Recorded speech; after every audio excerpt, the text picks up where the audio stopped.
Lights are lit and there's sweat on your embrace. Just one other thing I dare. Lights are out and there's time to your embrace. Just another dare. Lights are lit and there's sweat on your embrace. Just one other thing I dare. Lights are out and there's time to your embrace. Just another dare.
Oh, you keep telling me the ocean is illusional and dreadful, but this plan is something really beautiful.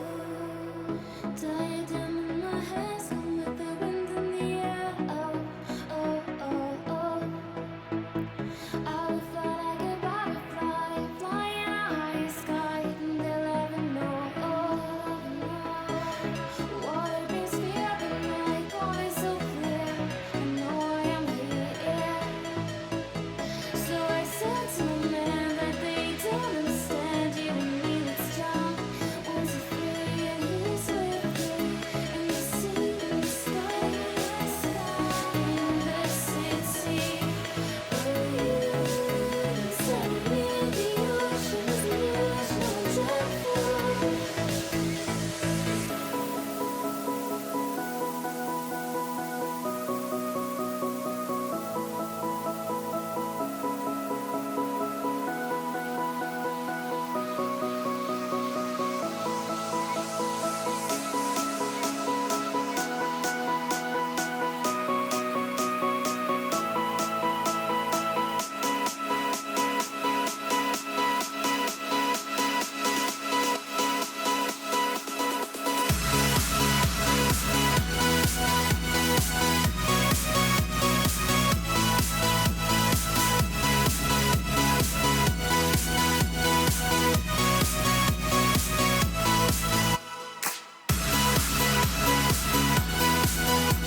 Ladies and gentlemen, good morning and welcome. We are live from EGX in Birmingham 2015 for the grand final of the CSGO Champion of Champions presented by Gfinity. It is going to go off today. We couldn't believe what we saw yesterday, about 10.5 hours of unbelievable best of 5 CSGO with 4 of the best teams in the world. Inevitably, it had to come down to 2, and today's grand final between Fnatic and Envious is sure to provide nothing but classic action. Let's not waste any more time. We've got 3 legends over on the analyst desk, Thorin, Richard Lewis, and your host for today, Lycan. Boys, over to you. Thank you, Martin. Yesterday we had 4 teams, Fnatic, the best in the world, Envious and Virtus.pro, 2 potential contenders for that spot, and then NIP, one of the most storied teams in Counter-Strike history. We are here for the Gfinity Champion of Champions. My name is Lycan, and joining me on the desk, Richard Lewis and Thorin. How you doing, guys? How you doing? I don't like this categorization of this 3 legends. Like, listen, you got to earn that status, mate. You've got to earn legendary status, mate. What have you done? Took care of you guys for the past 2 days. Who have you even insulted? Yeah, exactly. You don't get legendary status here. Have you ever been in a Twitter war with Total Biscuit? I don't think so, mate. You're nothing. Exactly. There we go. But anyway, no, it's good. It's good to be here. I'm really psyched about the final. I think we got the final, certainly that I wanted to see. I'm sure there's Virtus.pro fans that would disagree with that. I don't know if maybe you would disagree with that. I know Fnatic Virtus.pro is a good matchup. But Envious for me are the team that's on the up. They're the one that I've said the entire broadcast. I think they're coming for Fnatic's crown. I got faith that they're gonna take it. Whether it can be sustained, traditionally French teams have dominated in the Source era.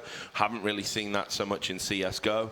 Yeah, I mean, I'm really excited to see what Envious are going to do against a Fnatic team that still remains the best in the world right now.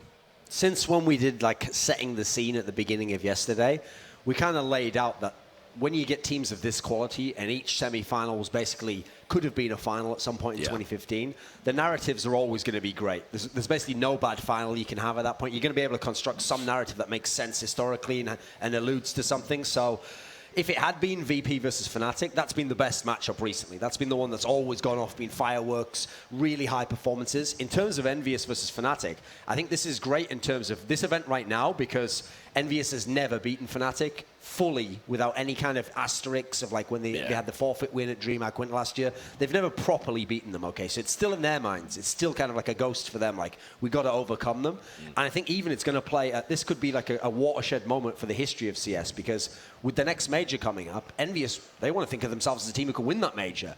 But the team who beat them in the final of the last major was Fnatic. They've never beaten them so far. So if they can beat them here, that's maybe going to make them think, hey, if we can beat them in the best 5, we could beat them in the major. Now, if they lose here, then they're going to be going to the next one. Like, if we can't, you know, when are we going to beat them? So I think the stakes are huge for both teams here. Fnatic want to retain that #1 spot. Yeah. And what better way to do that than to show, okay, these past results don't matter. We win the big event again, win all the best teams again, the hardest format. That will really set in the other team's minds. We're the alpha dogs here. But if Envious can come out and win a best of 5 over Fnatic, that really changes everything. And everyone will start saying, hey, is Envious, I mean, they're putting the pieces together. Are they going to become the new #1 team? And with that major just around the corner? I mean, there's a caveat to all of that, and that is that I don't think either team were particularly convincing. What I will say is I think Envious had the much harder task in having to overcome Virtus.pro than Fnatic did over NIP. Fnatic, some people might say they labored to victory. I think that's probably a fair comment. But certainly Fnatic were competitive on the maps against NIP. That NIP went on to win, but when Fnatic wanted to turn it on, you saw they were capable of 16-1ing them on a map like Cobblestone. And of course, the reality is, if we want to be brutally honest about it, they also kind of had the extra man in the form of an absent Freiburg, which, you know, we sort of joked about it, that he might have been the MVP for Fnatic the other day. So there's that. I think Envious, they did have maps where they looked poor against Virtus.pro. You know, they were way out in front on Inferno themselves, and then they let Virtus.pro come back into it. I mean, they got 13 rounds on T-side Inferno, and I think the overall score was like, what was it, like 16, 10, 12? I don't know. They let them really come back into it. But Virtus.pro are a very different prospect to NIP. I think Envious now, they're going to be looking forward to this game against Fnatic. They've got a big point to prove. I think they've got the talent, the skill, and the form, especially Apex and Happy, who were electric yesterday, to really give Fnatic a test here. Yeah, we have 2 great teams. You guys are talking about just the incredible stakes for both Envious and Fnatic. Talk to me about the heart of the teams. What makes each of them special in their own right? I'll let you go. You're a big Fnatic fan, right? So. Well, the thing is, what made these teams... It's interesting that we're back at this point where they met in the major of the final and now they're meeting in this final, because these were the two teams that actually defined the last era of Counter-Strike. You've seen now, TSM won all these titles. They won 4 titles. VP's won a couple of big ones. So it feels now like there's sort of 3 or 4 teams, but actually it was just these 2 teams with the old lineup of Envious. And the thing is, we really saw that play out. Like, Envious had their chances to play Fnatic, and they lost all the key times. And so in the end, what could have been the Fnatic Envious era for a while really just ended up being the Fnatic era, and they were kind of like the crown princes. They could have been the contenders to the title. Nowadays, with this new lineup, we see an Envious team that retains a lot of the same qualities. They're this really aggressive team. They're going to do most of their work on the T side. Now they've got even more tools to do that, because actually, in the past, okay, yes, Kiyoshima developed into this really solid entry fragger, but Shox was always kind of crowbarred in there. He was maybe pigeonholed in there. He did that because that was the role that made sense. They didn't necessarily play that slower style that he wanted in the past. Apex wants to be an entry fragger. He's someone where you saw, like on that Inferno game yesterday against Virtus Pro, when everything's going well, he can be the best entry fragger in the world. Yeah. He's capable of being one of the best of all time. He's not so consistent, but those certain games like that, and especially in a best of 5, he can just win you a map like that. He basically won that Inferno game for them single-handedly, because as you mentioned, even with the 13 T rounds, it's Virtus Pro. They still had a huge comeback themselves on T side. Yeah. So if he even gives 5 kills less, that might be an overtime game, that might be a loss. So I think those guys really set the tone immediately, because this loose style they have, when you have entry fraggers of that quality, you're going to get entries into sites. You're going to get chances for 3v3s, 4v4s, and then the skill of your other players. We know Kenny S is an amazing AWPer. Hasn't had to show it so much here. Hasn't been at the form he was at DreamHack London. Obviously can be the best AWPer in the world. Yeah. Maybe not always required within this team, though, because it's famously a 5-rifle team sometimes. Happy, in the past, was once upon a time the best player in the team at the end of last year. Since then, he kind of took a backseat to Kiyoshima, to Shox. Now we're in kind of a world, I feel like, where Happy's more like, he's fragging sometimes, he's just doing the lurk role, otherwise he's playing more of a role. He's not the star player to the same degree. And MBK, to me, this team lacks so much in terms of supportive structure. He has to be it himself. Yeah. But luckily, he's like the Swiss Army knife. He's the guy who really can do everything you need. He fills a hole here, he backs this guy up here, he throws a flash here, he's the bait over in this particular position. He facilitates everyone else in the team. And so you won't usually see big performances from him, but he's got his hand in everything in some sense, you know. Exactly. So that's why I describe him as the bedrock of the team. I mean, MBK doesn't get enough appreciation because I think, like you say, he doesn't do that spectacular, flashy stuff, you know, and that's... but you always need one person to do that in the team. You know, you think about all the great teams we've seen in the era. NiP themselves enjoyed, you know, Fifth Laren was that kind of player. We talk about TSM, you've got Zipnix there, probably the best support player in the world. You need somebody to do that, the hard yards, so your star players can sort of build on that platform and look good. But the interesting thing is, in the Envious lineup, it feels like what they do is, it's more like they just see who's hot. They play a loose, open style. There's not really any plan, like we're going to go this way, that way. Whoever's hot, it's like, okay, it's like in basketball, you feed the hot hand. You keep giving that guy shots, just passing it over to him. In Fnatic, they have a similar setup in as much as it's like this. Crims, again, all you had to do was look at the stats yesterday. When I was thinking of the games yesterday, I remember JW going off on Dust 2. I remember all of them carrying the last 2 maps. I remember Flusher having a couple of maps. I think it was one, I think it might be Mirage, where he was just absolutely crazy. Might be Inferno, actually. And so you think of all these other performances, but then you look at the stats, and Crims was plus 31 for the best of 5. You never noticed him ever doing anything crazy, but that's the thing. At all times, he was there just giving the baseline so that then when another guy had a sick performance, it won you a round, it won you a half. But without him there, those would have been in vain, you know. Those would have been efforts that might have been losses. They might even have lost the series. So I think he sets the tone. He's the one I feel like if Crims doesn't play at a consistent level, that's when Fnatic really struggles to win. So if he's consistent, then the others, it's more like some of these guys, I feel like they almost can flip the switch. To me, the two that really do it is Flusher and Olof. When the others aren't going, like when JW's struggling, when he's getting killed even, when he's just dropping AWPs all the time, one of Flusher and Olofmeister has to turn it on. And depending on the map, that's usually what defines it. Flusher's very good on Inferno. Olofmeister's amazing on maps like Cash, Train. Depending on the map, one of those guys just again and again, they go into the telephone booth, they come out, they got the Superman cape on, and they just carry the whole game. And when it's a guy like Flusher, I mean, what's interesting is there was a little video feature I saw where actually Fnatic they had the coach Virgo and they had Olafmeister, and they were saying to them, Flush is the best player in the world because they see how great his level is. They see how no one ever puts him in the conversation but he can carry a whole game. It's got to be said as well. I mean, like you talk about the heart, like Fnatic, okay, they've been the dominant team in this modern era. I think they've really raised the bar in terms of how you play CS:GO, and of course they've done it pretty much from this viewpoint of they are the villains of Counter-Strike. You know, every crowd that they have. I mean, it might be a little bit different for this one. I see a lot of Fnatic T-shirts here, but they're all cheering now. I'm not pandering to you guys. Come on, we're better than that. But anyway, so, you know, there's obviously some Fnatic fans here, but generally when they go to an event, even on their home soil in Sweden, everyone cheers for NIP when they play them. Everyone cheers for the underdog when they play them. Fnatic are like hated, which is ridiculous in a lot of ways. And Flusher is the guy that bears the brunt of that. He is the focus for all of that. Yet here he comes and he turns in these big performances time and time again to the point where everyone in the team's like, hey, he's the best player in the world. He was statistically the strongest player yesterday. He does a lot of it under the radar. It's not flashy. I mean, I don't know anyone who's a Flusher fan.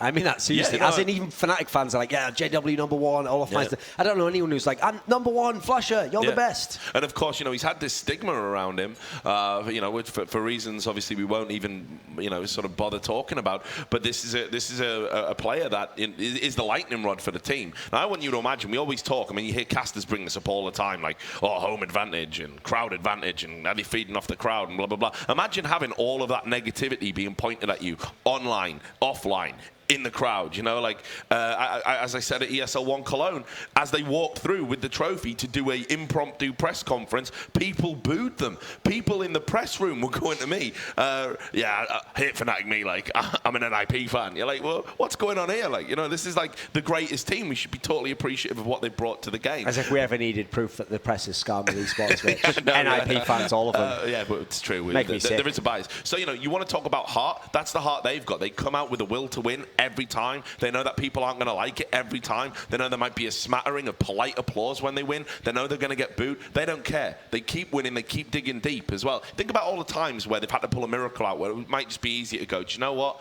We can lose this. We get a round of applause. We're still remembered as one of the great teams. No, they dig deep. They take a time out and they beat people time and time again. They got courage and strength that I haven't really seen in many other CSGO teams. There's also, I think, when you talk about champions, and so we're talking about all the people who win. Like in this tournament, we had a whole bunch of people who've won tournaments. Even NIP, 4 of them have been part of championship sides in the past.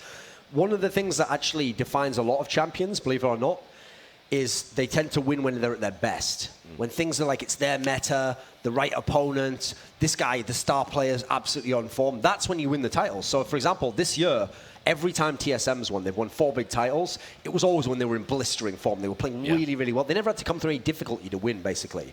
Fnatic, for the last 6 or so months, they've been winning when they're not even looking that good, and then they're losing this map to an opponent, and having to play on the opponent's pick and get some rounds here, and then they're in trouble, and they have to do a timeout, and they have to do a comeback. That's supersedes. I mean, for a tournament like this, Champion of Champions, that's a quality that supersedes even championship level teams. Yeah. To be able to find a way to win even when you're not at your best. It actually makes me think of the great sportsmen of history, because it's the same scenario then.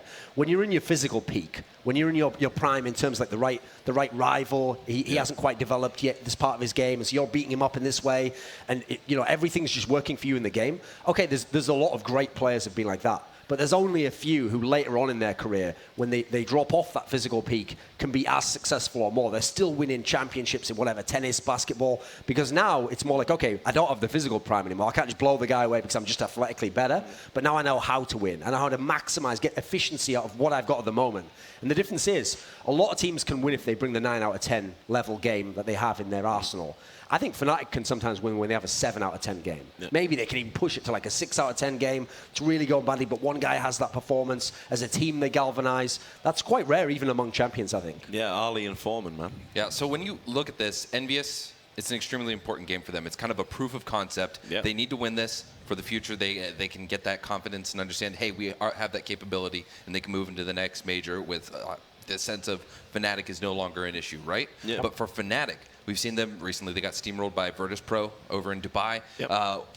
To this point right now, Are we in a state where if Fnatic loses this, it's kind of a sign of the times changing, where Fnatic may be getting closer to losing that #1 spot? I don't think it would be a sign of the times per se. I think what Duncan's alluding to is absolutely on point, and that is like, look, this has been the dominant team for like a year now. This is the team that's really set the tone for the era, and leading from the front is hard. Everyone is coming for you. They're watching your demos. They want to beat you.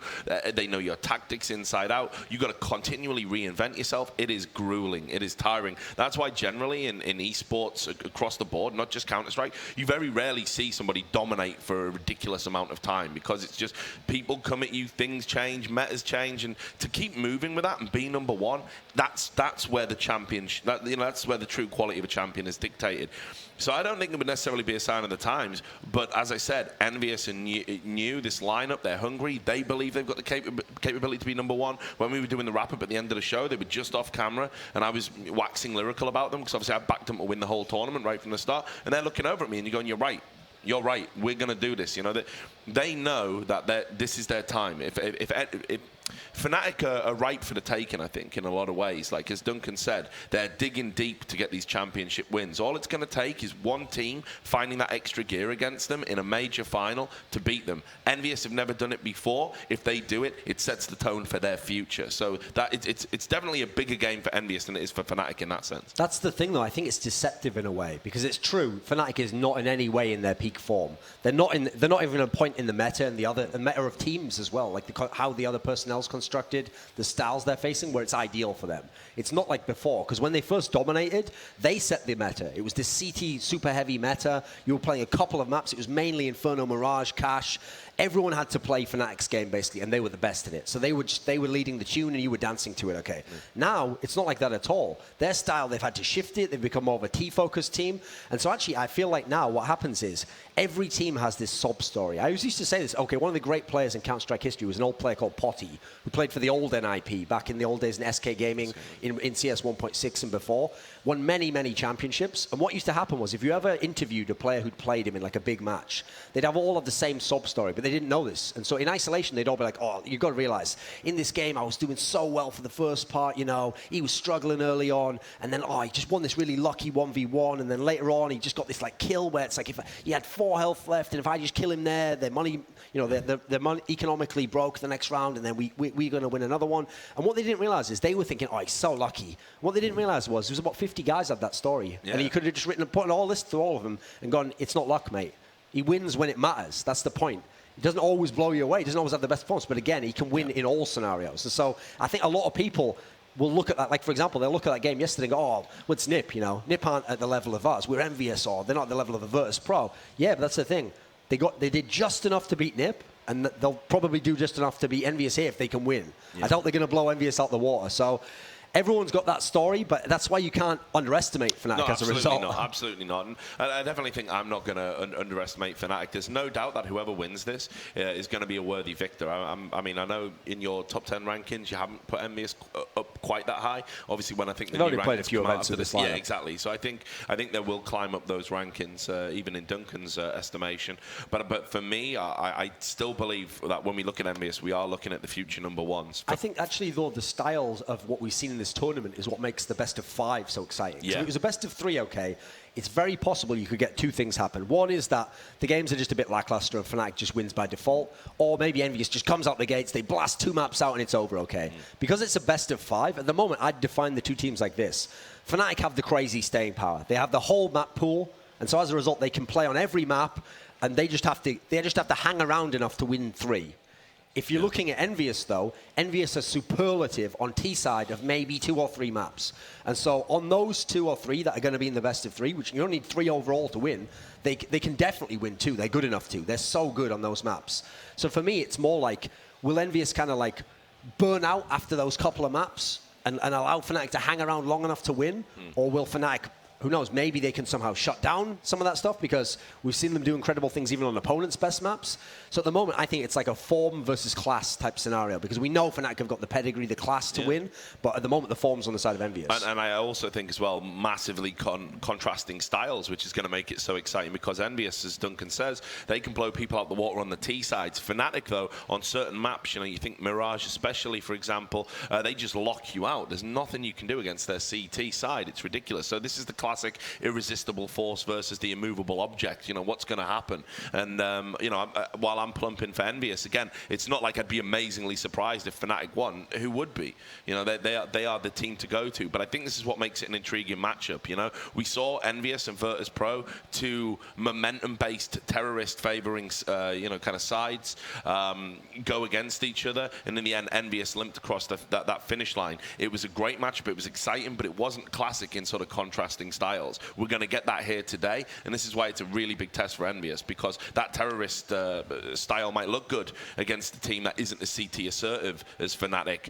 Now we're going to see them take one of the people who defined how to play CT in this modern era using their terrorist tactics. So it's going to be really intriguing. It's also, this is a great map pool for a best of 5. Oh, yeah. Obviously, you only get 1 ban each in a best of 5, but luckily, neither of these teams are going to ban the best map of the opponent. They actually have a shared map pool, and so as a result, literally, Envious is going to get every single one of their best maps in this series. So I think it's got the potential to be an absolute classic series. Even if it ends up being a 3-1 or something, it could be a great 3-1, because we're going to see Envious, they're going to get their chances here. If they really can slay the Kings, as it were, beat Fnatic in a best of 5, they're going to get the maps that they're going to do. They're not afterwards. They're not going to be like, oh, if they'd have just played this map, or if we'd have gotten that one earlier in the rotation. They're going to get their chances. So at the end of the day, no one's going to have any excuses. Whoever wins is going to be the better team, I'm pretty sure. Yeah. You had talking about Envious, right? They knew that this was a potential final for them. They knew that they could run into Fnatic. They've also been gunning for Fnatic's spot. How do you think they're going to internally prepare? How do you think they've approached this situation stylistically?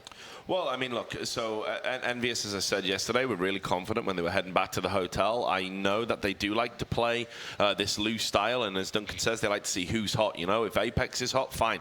You just ride that Apex train, you just get behind him, and you just let him pick, and then you just be a wingman. Everybody supports the player that's hot. If Kenny S isn't so hot, maybe we don't put him in those positions. I thought Kiyoshima was a little bit lackluster at times yesterday as well. It's not like him. He's usually, a very consistent rifler. But what they do is they adapt to how people are playing. But make no mistake about it, they'll have sat down watching demos and all sorts last night. They'll have picked apart how they were playing against NIP. That will have happened. Happy is meticulous. He likes to prepare. He has got a system. And I think he's a great in-game leader. I think probably he doesn't get as much credit for being an in-game leader as he should. I mean, a lot of people talk about his fragging. We talked about this. Me and Duncan are like, yeah, maybe he does play a style where he optimizes his position in the game, which is why he frags so much.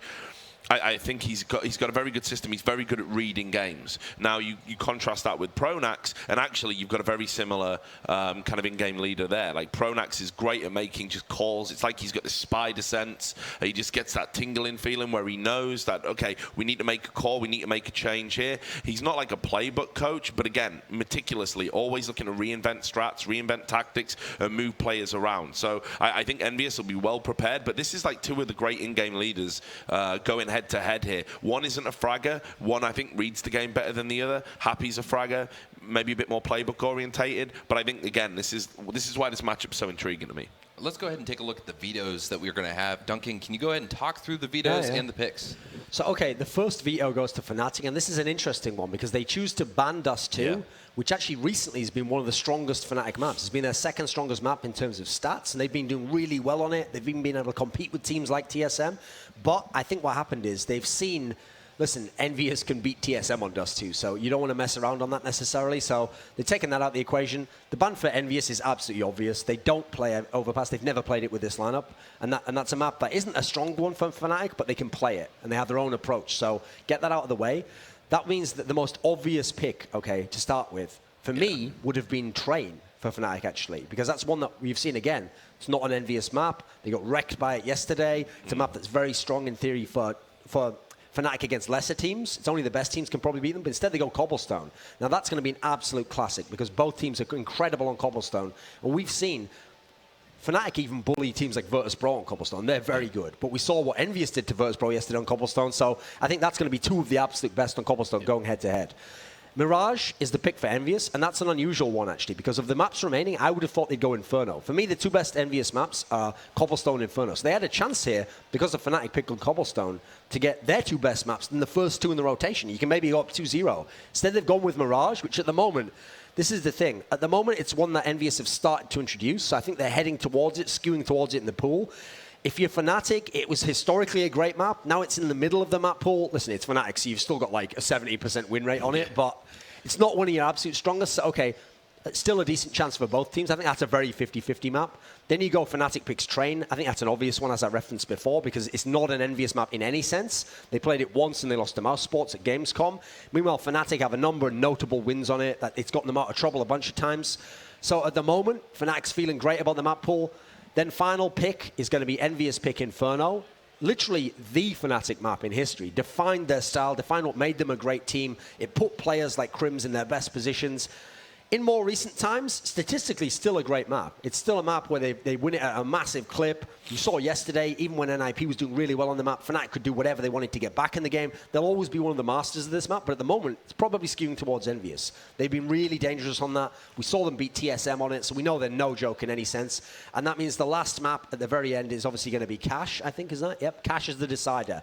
Now, if it gets to a decider, I don't think either team wants to play Cash here, because this is a map where both of them have had shaky moments on it, but both teams are loving the first four in theory. So there's really good chances for one team to win 3-1, I think. I thought maybe Fnatic might veto Cash, actually. That's when we were talking about it. We knew Envy were going to ban Overpass. That's not a surprise in the slightest. But Dust 2 not being in the final, that is a surprise to me. I think that's a mistake, actually, because if you think of Fnatic, like I mentioned yesterday, actually, their record on Cash isn't good. Like it's actually one of their worst maps in the last few months. In fact, it is statistically their worst. And the wins have nearly all been like 25 kill Olaf Meister performances. So you can't rely on one guy to always save you. Meanwhile, Dust 2, they've been blazing hot recently. That'd been a very good map for them. Yeah. So as a result, I felt like they should have gambled and played Dust 2 here, because historically we think of Dust 2 as the best Envious map. Maybe they still think of it the same way. And it is going to be a good one. But actually, I think it's one where they could maybe have stolen that. That maybe could have been deceptively strong for Envious and not actually as strong as Fnatic's maybe worried about. But the thing with a lot of these teams, you have to remember, these cores have played 7 best-of-3 or best-of-5 type scenarios since they were formed. Fnatic's won them all, and so a lot of the battles going on now maybe isn't about form on a map right now. It's like, oh, we always get them on that map, and when we play on this one, they have a chance against us. So historically, in the latter days of the old lineup, Envious was winning Dust 2 quite regularly, so I think maybe it got in the back of Fnatic's mind. Let's just not even worry about that. It's not comfortable for us in that sense. Yeah, it's true. I agree with you. I think that might have been a slight error, and it sort of pans out how I kind of envision this going in my mind. You know, I could see Fnatic taking Cobblestone, but I agree with Duncan. I think that's going to be an absolute rock'em sock'em robots game. That's going to be, real close. I can see Envy nicking Mirage. I know they didn't look too convincing on it yesterday against Virtus.pro, but I think Virtus.pro are on another level on Mirage, actually. I think that's one of their better maps. Then I could see Fnatic taking Train. I don't think Envious have really got Train under their belt right now. You see Envious going up against Fnatic on Inferno. Probably is not a popular opinion, but I could see Envious actually nicking that. I know it's Fnatic's kind of home map, but then you go on to Cash, and then it's anyone's game, right? So, and I think this is going to be a great veto. This is actually going to make for a great final. For me, the way the maps break down is Cobblestone and Inferno should be incredible. Yeah. Those are two where I can see both teams playing incredible level CS, and that's just going to be they're both going to elevate their game, and they're going to meet at the top of what you can do, the apex of where you can play on that map. Then you're going to get Mirage and Cash are the real 50-50 ones. It's really hard to know who's going to be better now because, okay, they haven't really played it in Envious, but when they have, they've been very good. We haven't played top teams on it in general, so Cash is one that neither team really tends to play that much. The one that's the big outlier is Train, because at the moment we don't have any data really to go on from the Envious side. So that's the only one that I feel skews definitely to one person's side. That one should almost certainly be a Fnatic win. The others, as I said, Overpass and Inferno, that's just going to be who is the most next level at those maps. And if we talk about Mirage and Cash, I think that one's just going to be, because they're shaky, it's just going to be who's the most stable. Yeah. So I think there's a very good chance you could get 5 maps out of this. I think this is going a distance. I really do. I think everything we saw yesterday kind of evidenced that as well. You know? Well, let's talk about momentum, right? Yeah. Let's say that Envious starts off and it's 2-0, right? Do you think that momentum for either team is going to have a role in either us getting to 4 or 5 maps, or just who's going to take the series in general? Like, don't get me wrong, we do talk a lot about momentum in Counter-Strike. I think sometimes it's a bit of an illusion. It's a bit of an ephemeral thing. It's something to say, but actually nobody can really tangibly quantify what they mean by it. I would say these are momentum-based teams within game, within a game context, that once they get around, they can get another and they can get another. But map to map, the best teams reset themselves. So the idea of having this like momentum going into a second map when you've got a 10-minute break and people are talking and stuff, I think that's a bit of a throwaway. I think it's an illusion. I don't think it necessarily exists. I think we saw that yesterday. For example, you had NIP taking that first map in fine fashion, all that hype, and you're like, well, this is NIP. This is potentially their YOLO tournament. Could be the farewell. Oh, they must be able to do something on Cobblestone now. 16-1, back down to earth with a bump, and that's what's going to happen here. These teams are too good to get sort of tilted and what are we going to do on the next map? It's just not going to happen like that. So that's why I think, again, when you're talking about elite level teams in a best of 5, a lot of the time it'll go the distance because they're going to win their map. That team's going to win their map. They're going to go back and forth, and then it's going to come down to the decider. And like Duncan says, who's going to hold firm? Who's going to be able to bring their best level of performance on a map that neither team really wants to play? Yesterday, Kenny's kind of really showed up the last game. Last game, yeah. Game 5. It was on Cobblestone, and we're getting ready to go into that as our first map. Do you guys see Cobblestone as being a place where, once again, Kenny will shine and turn the tides against Fnatic? I think that's a map where he's been really hit and miss over his career. What's funny is, when he was in Titan, that was one of their better maps towards the end of the time. But that's actually because they'd accommodated to playing without him as a god like AWPA. They'd actually gone more towards the rifle style of play. So I think that's actually still a bit of an uncertain map for him.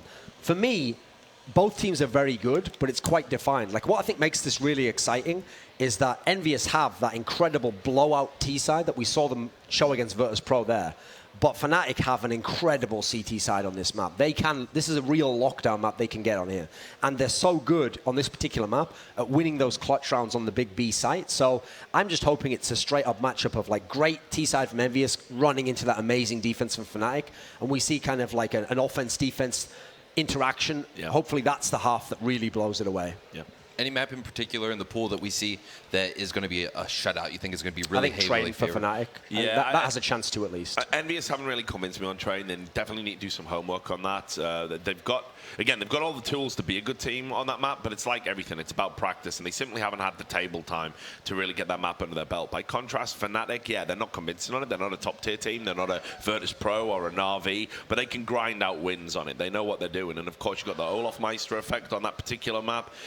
He can just walk out, get 3 headshots, and open up a site. So I think that one's probably going to be the one where you see the biggest disparity. I think every other map could be very close. All right, thank you guys. If you want to check us out, you can watch us live on YouTube, MLG, and of course Twitch, all at Gfinity TV. But now we are getting ready to head into our first game. It is going to be Team Envious versus Fnatic. Martin, take it away. Thanks very much, guys. It is time to get the teams out here and get ready for the Champion of Champions Grand Final. You do not want to miss this. Wherever you are in the world watching, get the kettle on, order your pizzas. We've been saying it all weekend. Lock the door. You do not want to miss a second of this. Let's get this moving now. We're going to bring out your first team. Massive battle yesterday, widely regarded as the very best Counter-Strike team in the world. Please welcome to the stage, Fnatic.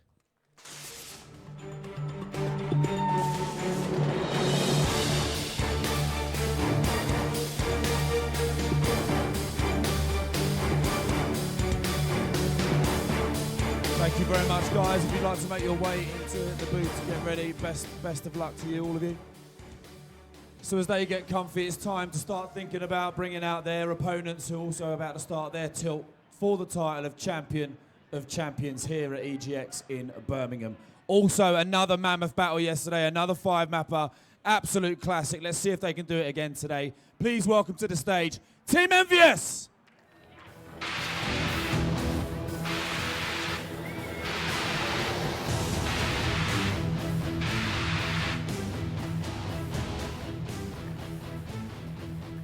I think that frightened them, but they're good. All right, lads, good luck. Get yourselves into the booths and get ready. Here we go. So, both teams are getting themselves into the booths, getting ready. They'll start to get in shape before we start what is bound to be a complete classic. While we get them ready and while we get ready, let's get ourselves in the mood by watching something we prepared a little earlier. Enjoy.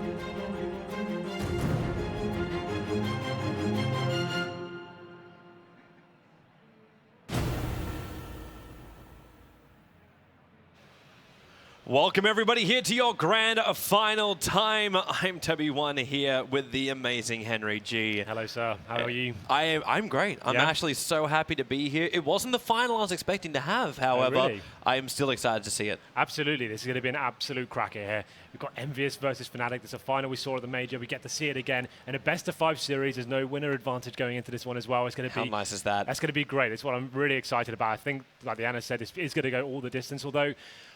maybe not 5 maps. I think at least 4. That's what I'm going with. You were right yesterday. Yesterday you said, you know what, both series would go to 10. You're saying on the walk-in today as well, it'll be like probably give me a 3-1 going the way of Fnatic. I think so. I'm not so sure though. I'm really not so sure, depending on like who brings what today. If Envious can step up, they're going to make a big impact, and maybe Fnatic won't be ready for it. What is the thing? So Envious...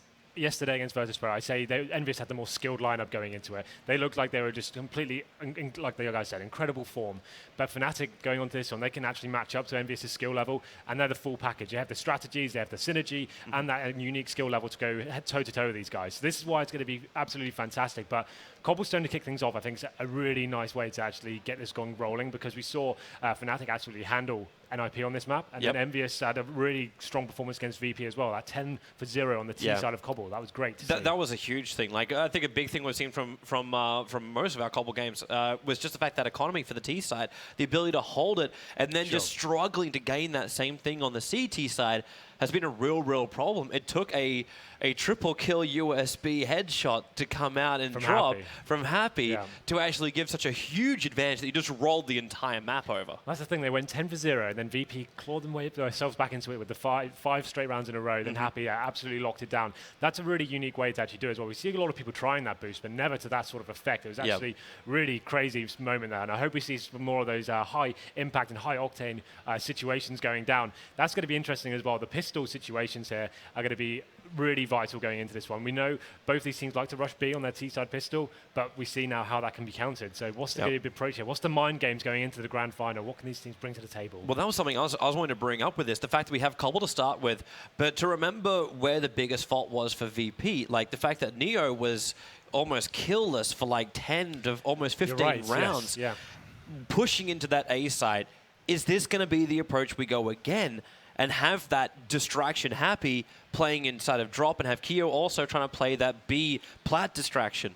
Well, this is the thing, right? So I think Fnatic are a much better Cobble team. Well, not much better. VP obviously are very stand on it as well, but I think that Fnatic are so good on this map, just especially on their CT side. They have that unique factor of Flusher playing the long halls area. He is so audacious with that position. He isn't afraid to push into the top of middle and see what information he can gather. That's the thing a lot of teams don't do. When you have a player like that who's comfortable pushing those sort of positions and gaining that sort of intel quite early on, he's able to work out and give very decent calls to his teammates there. So that's something I think we're going to see a lot of, like a lot of big pushes, things that don't really necessarily make sense. It's just the kind of the big grand final plays that do win you these sort of games. Yeah, man, I'm looking forward to that.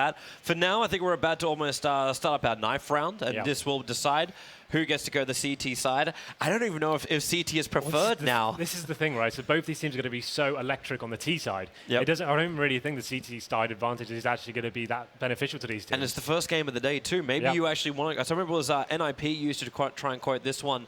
I say try and quote. This is what they used to say. It's like they want to actually have T side to warm themselves up. They get to be the aggressors. They get to be the ones that dictate the pace of the game. Well, yeah, that's definitely a valid thing that can be going into this. Obviously, we know Envious sometimes almost famous for having the slow burner start to events, but at DreamHack London that wasn't the case for them. They were absolutely fantastic in the final against TSM, and this is the time for them to, like the analyst guys were saying, like this, they really want to take. This is the only team they haven't really taken down. They want to prove it now, and this is the perfect situation for them. Although looking at the map pool, For me, I think it favors Fnatic. I think Cobblestone, this is their pick. They got to watch Envious yesterday on it. They're probably taking a lot of notes away from that. Yep. We saw Envious really did favor the A-bomb side. They really did like just getting control of top and middle, going towards long hauls and executing like that. So that's something Fnatic got to see. They got to watch that quite closely, I think. So that's why I think that the mind games here are going to be such a huge factor. Like, how do Envious approach this one? Do they try and stay the same play? Because yesterday they start going towards the more the B side, doing more fast pushes towards that area. Yeah, that's going to be interesting here. So to mix it up instead. Yeah, exactly. Like, it's just one of those things.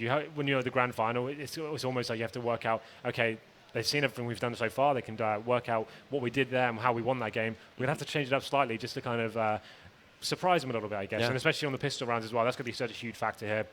Well, we were waiting for that change up yesterday. The fact they kept dummying and they refused. Like, they kept going towards A. Like, every single time they get that pick off a Neo and then the push comes into the A side. This is what Envious is so good at. They have that 4-man fragging unit, and they have Happy doing really convincing, not always fakes, so just good showing presence on other sides of the map, right? And somehow it works out pretty much every single time for them. They show enough presence with him there. He somehow has a little bit of backup from Kiyoshima at the start, but he can go there and he can actually keep players towards B for like 20 or 30 seconds sometimes. And then by that time, the other guys have cleared out long hauls and they've actually got so much positional control of the map. And when they come to pin to the actual A bomb site, it's really beautiful to watch sometimes. But this is what I'm talking about with Fnatic. They won't be so easy to do that against, I think. They've got their flusher factor towards the long A areas. I almost want to say they've got the JW factor as well. That quick push down to mid. He is the man that will actually have the confidence to battle for the mid doors and actually look up the ramp area. This is the thing. I don't think Fnatic will allow that sort of positional control to be achieved from Envious. They're going to have to work so much harder to get to that sort of position where they can execute like that. That's what's going to be a huge factor here. And so, yeah, this is it. Best of 5. 2 of the teams. This is the final I wanted to see, I have to say. Just after the major, I wanted to see Envious on the cusp of greatness right now. They're showing themselves every tournament. They seem to be getting better and better. And Kenny S on this map as well is interesting. He didn't actually pick up an AWP too much yesterday. He's actually rolling with that silenced M4, and it was actually pretty convincing on Cobble. So interesting to see that this is the map at the major. He actually really struggled against Fnatic. He actually had a really poor showing. I think it was 5 frags in the first half. That's when it would be a sort of emotional moment from him on the stage. Felt like he didn't really perform, but now he's looking to get his revenge, perhaps. Man, maybe you can do it right here on this stage. As you said, it's the perfect scenario to do it. Every single match, the full best of 5. There's no advantages, so it's the straight-out play to see who is going to be the better team. Will it be Fnatic or will it be Envious? The players are still not fully ready. They are all inside the lobby, ready to go.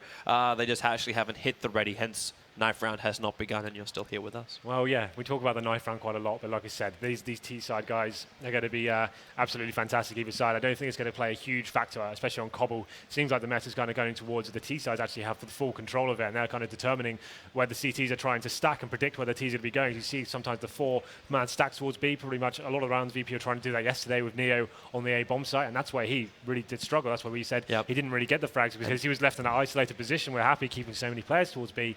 He was there alone and then get taken out by that crossfire coming up towards middle and long A. But that's actually what caused the risk play from VP, where they said, you know, we paused the game. They got 5 rounds after that because they just stacked so more heavily towards the A side. Actually running 2 inside of danger as well as on long A. And then that one little floater near the door so he can move to B if required. But that also made other holes inside the defense when you commit so heavily to the A side. So the analysts gave their predictions for this. I'm not going to ask you for the whole series. How do you feel like this map's going to go down? Just this map? It's, for me, the way I look at this going, if JW plays the way I think he's going to, on CT side, Fnatic's going to have a really good CT half. Controlling up the A won't really be it. It'll all come down to then the shots on the B side, which is then also when I'm going to favor the CTs just because it's Cobble and the way that works. The way also the drop is played by Fnatic is a very, very secure location for them. So I'm going to say Fnatic are going to have some really high numbers on their CT side. But I don't know what they're going to achieve on T side, however. I don't think Envious are going to get the same easy ride they got on T side yesterday. 10-0. That is unprecedented. That shouldn't happen today. Too often, right? So yeah, I really don't see that going on. Whether they get the T side again, like we said, I don't think there'll be a huge problem for them. They know they're confident on it. I just don't think they'll have that same sort of crazy performance that you get 10 rounds in a row on T side. They lost the last 5, but still, that was too little too late from VP, unfortunately for them. But it seems like we will be jumping into the knife round very shortly. You can see the map overview coming in, D-Cobble, and the knife round will be starting. So, nice work, Toby. We filled that perfectly. It was wonderful, man. Yeah, now we get into the knife round, and let's see how this one unfolds. It's going to be the first map, D-Cobble. And then this is the one, this is Fnatic picked, of course. So I feel like I do favour them in this series just because Mirage, I feel like, is a strong pick for them as well. And that's Envious's pick. And it's a new map for them, although at DreamHack London, they looked very, very strong in it. Like, they completely handled Dignitas at that event on Mirage. But Fnatic, different kettle of fish, I'm afraid. You need to make sure you're actually firing on all cylinders to take those guys down. It's going to come down to truly who is on form today. But here we go then. First frag goes in favour of Fnatic. I like how they're all already smiling as well as JW is able to stab him inside the back. But this looks like it's going to be the knives going towards Fnatic as MBK is the last man left standing and he's already been chopped up. So Fnatic, they will take the knife round, and while they want to start on CTs, the chance is probably going to be pretty damn high of that. I think so. It's the safe bet, really. Like, you want to... Yeah, there you go. So JW calling for the stay, and we will be going straight into this one. And right, so we've got Envious starting on the T side. We saw them do a slower B take yesterday, so we'll see how that one goes down. Whether Fnatic will do something a little bit more aggressive. We see a lot of CT pistol sides these days actually opting to go for pushing for information. Like, you choose one position on the map where you get a complete lockdown. Even if you don't get a confrontation there, and you may not actually benefit from sacking that point, at least it allows you to have that information. You can pincer back on and retake the bomb site in that fashion. Yep. Unfortunately, like spreading across like a 2-1-2 sort of setup on a pistol round, although it can work out for you depending on the pistol round presented by the T side, I prefer it when the CTs actually gather information, actually give themselves more of a fighting chance, because the Glock factor on maps like Cobble especially, we saw it didn't work out for VP yesterday, obviously, when players like crazy anomalies happen and Happy gets that big 3-man headshot spray down, but the B rushes normally do favour the Ts, because even if you don't win the round, you're almost guaranteed a bomb in that scenario. Yeah, so and then you just play for the money, so then you can exactly, get the economic so then advantage. You hit the post-plant situation, and it gives you the opportunity to at least buy up AKs in the third round. But here we go then. We will be going live, ladies and gentlemen. Put your hands together for both these teams, Fnatic and versus Envious. We have Fnatic starting on the CT side. Let's go. It's nice. We actually got a nice little crowd coming in today. We're actually packed to the rims yesterday, and it looks like today is going to be the same.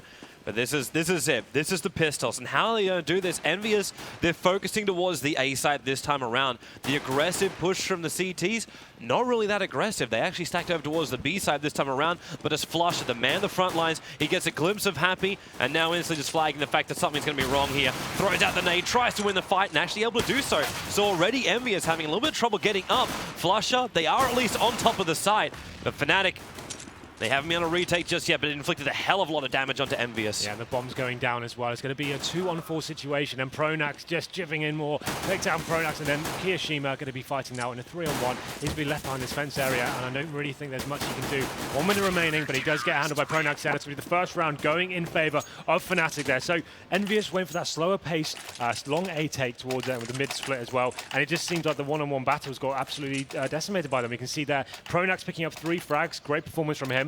And now this is where it gets interesting. Envious, though, so strong in these second-round buyouts. I think we saw them out of the 5 maps we saw. I think 4 rounds actually second-round bought and won those ones. So we know they're going to be powerful here. Going to have 1 smoke grenade on Apex. The rest of the guys on Fnatic, actually not a single rifle for them. They've got SMGs and shotguns here, but never discount them with these rifles, with these guns. Sorry. So JW, obviously one of the scariest shotgun players there is available. You can see not much coming in just yet. The T's making this a lot slower than usual. And the CTs, they try and play back as far as possible too. So there's no ability for Envious to go for these trade-offs as they go down through drop. Fnatic, they wait back on the side. So then if Envious do get in, they can just take a retake. Like, that's the easy way to do this. Yeah, so Flusher, though, not going to be at the back of the bomb site here. He's actually going to be towards top and middle, trying to just get that early call off for his teammates. So trying to get some damage off, fall back to the bomb site. You can see the 4-man stack towards the B site. Apex now towards the end of long A. Got that Desert Eagle on hand. We know he can cause some serious damage with that. But nothing really coming in just yet. We have got Apex with that smoke, so you'd assume he's going to smoke off Connector and try to allow his teammate to get up in that fashion. And already, though, Fnatic, they're starting to rotate over as quick as they can. Olaf playing from the truck. This is going to be very, very difficult for Envious to get in. But then again, when Kyo gets the initial frag like that, they got a lot of openings. And the Crims just spraying through the smoke, trying to get for the crossfire. But Envious, they're finding these kills. They're getting themselves in. JW can't manage to connect on the shot, which means now Kyo is able to pick up another one. Pronax got to come down from the balcony. He's being watched on both sides. There is no easy way out of here unless he can get through the players of Envious. And in fact, they just walk straight through him. Crims the last man left alive with that P90. And once again, it's going to happen. The buy on the second round pays off.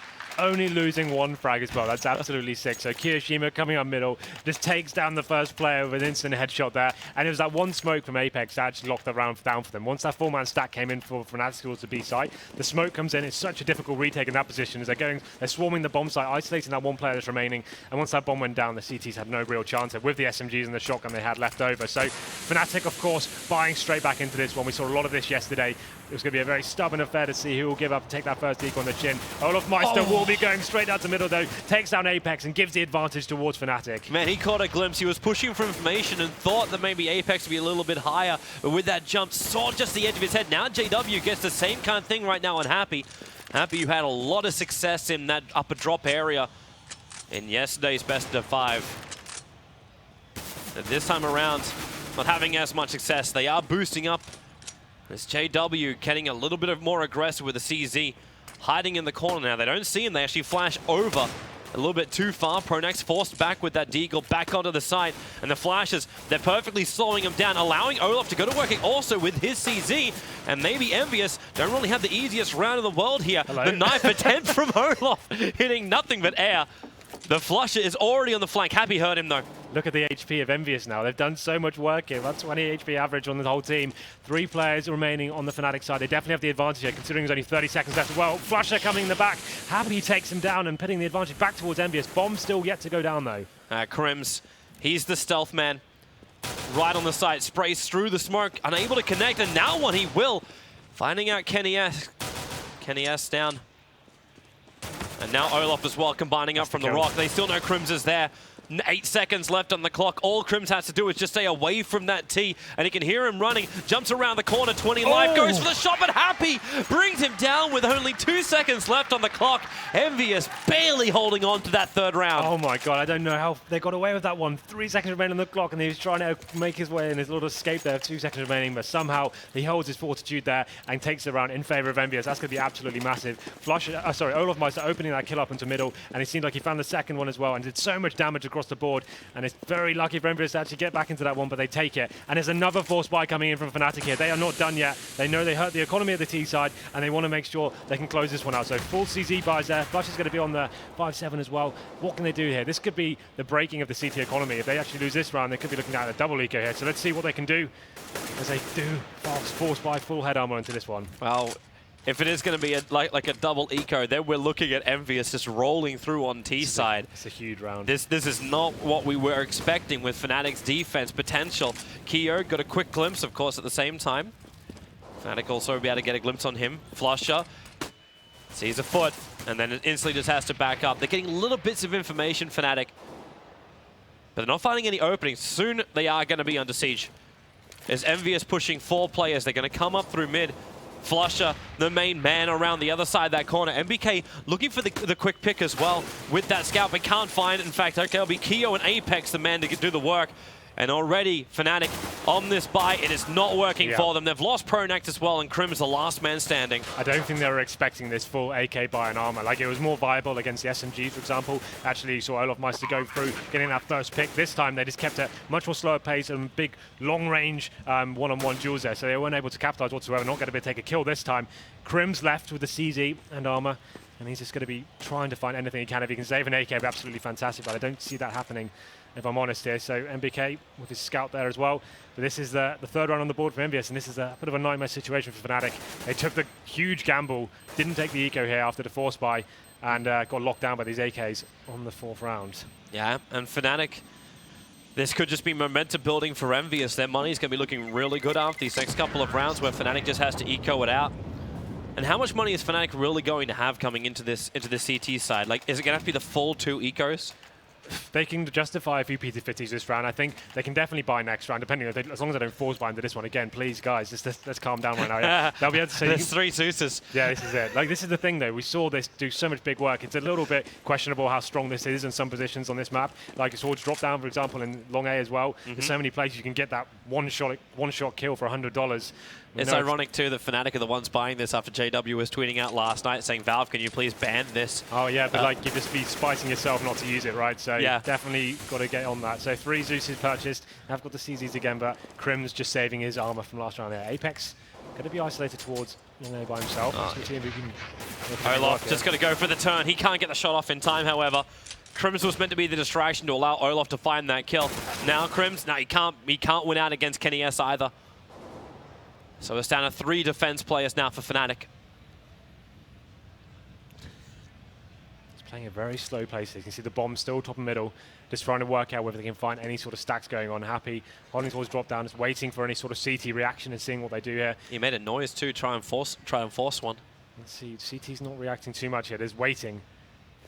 Well, they can't really push up. Like, they're still looking for Zeus's to do all the work, which means they can't go, hey, let's just poke out and try and go for this range shot. You're not going to win up against AKs. So now the bomb is rotating back towards A. Happy, as usual, going to be holding the B flank by himself, waiting for any lurkers here. JW, he's got something ready for them, though. That Zeus below drop down will Happy fall into his trap here. Well, if he drops, and Happy's not having a bar of it. He's backing up. His team's already got the plan on A, so there's no reason to try and secure drop. They've already got the AKs, so they know they're going to win this little range battle if Fnatic try and contest them for it. So just the quick flash over the top for Keo. Doesn't go all the way in, wondering if that flash was actually successful, which it wasn't. But JW, he does. Happy actually went for it, which means now there is an AK in the hands of JW. Kenny is going to try and make sure this does not stay there, because this will be a weapon, and maybe Fnatic can get away with a little bit more of an aggressive round. Flusha does take down Kiyoshima as well, and potentially will take out Apex with the bomb as well. Is he going to survive here?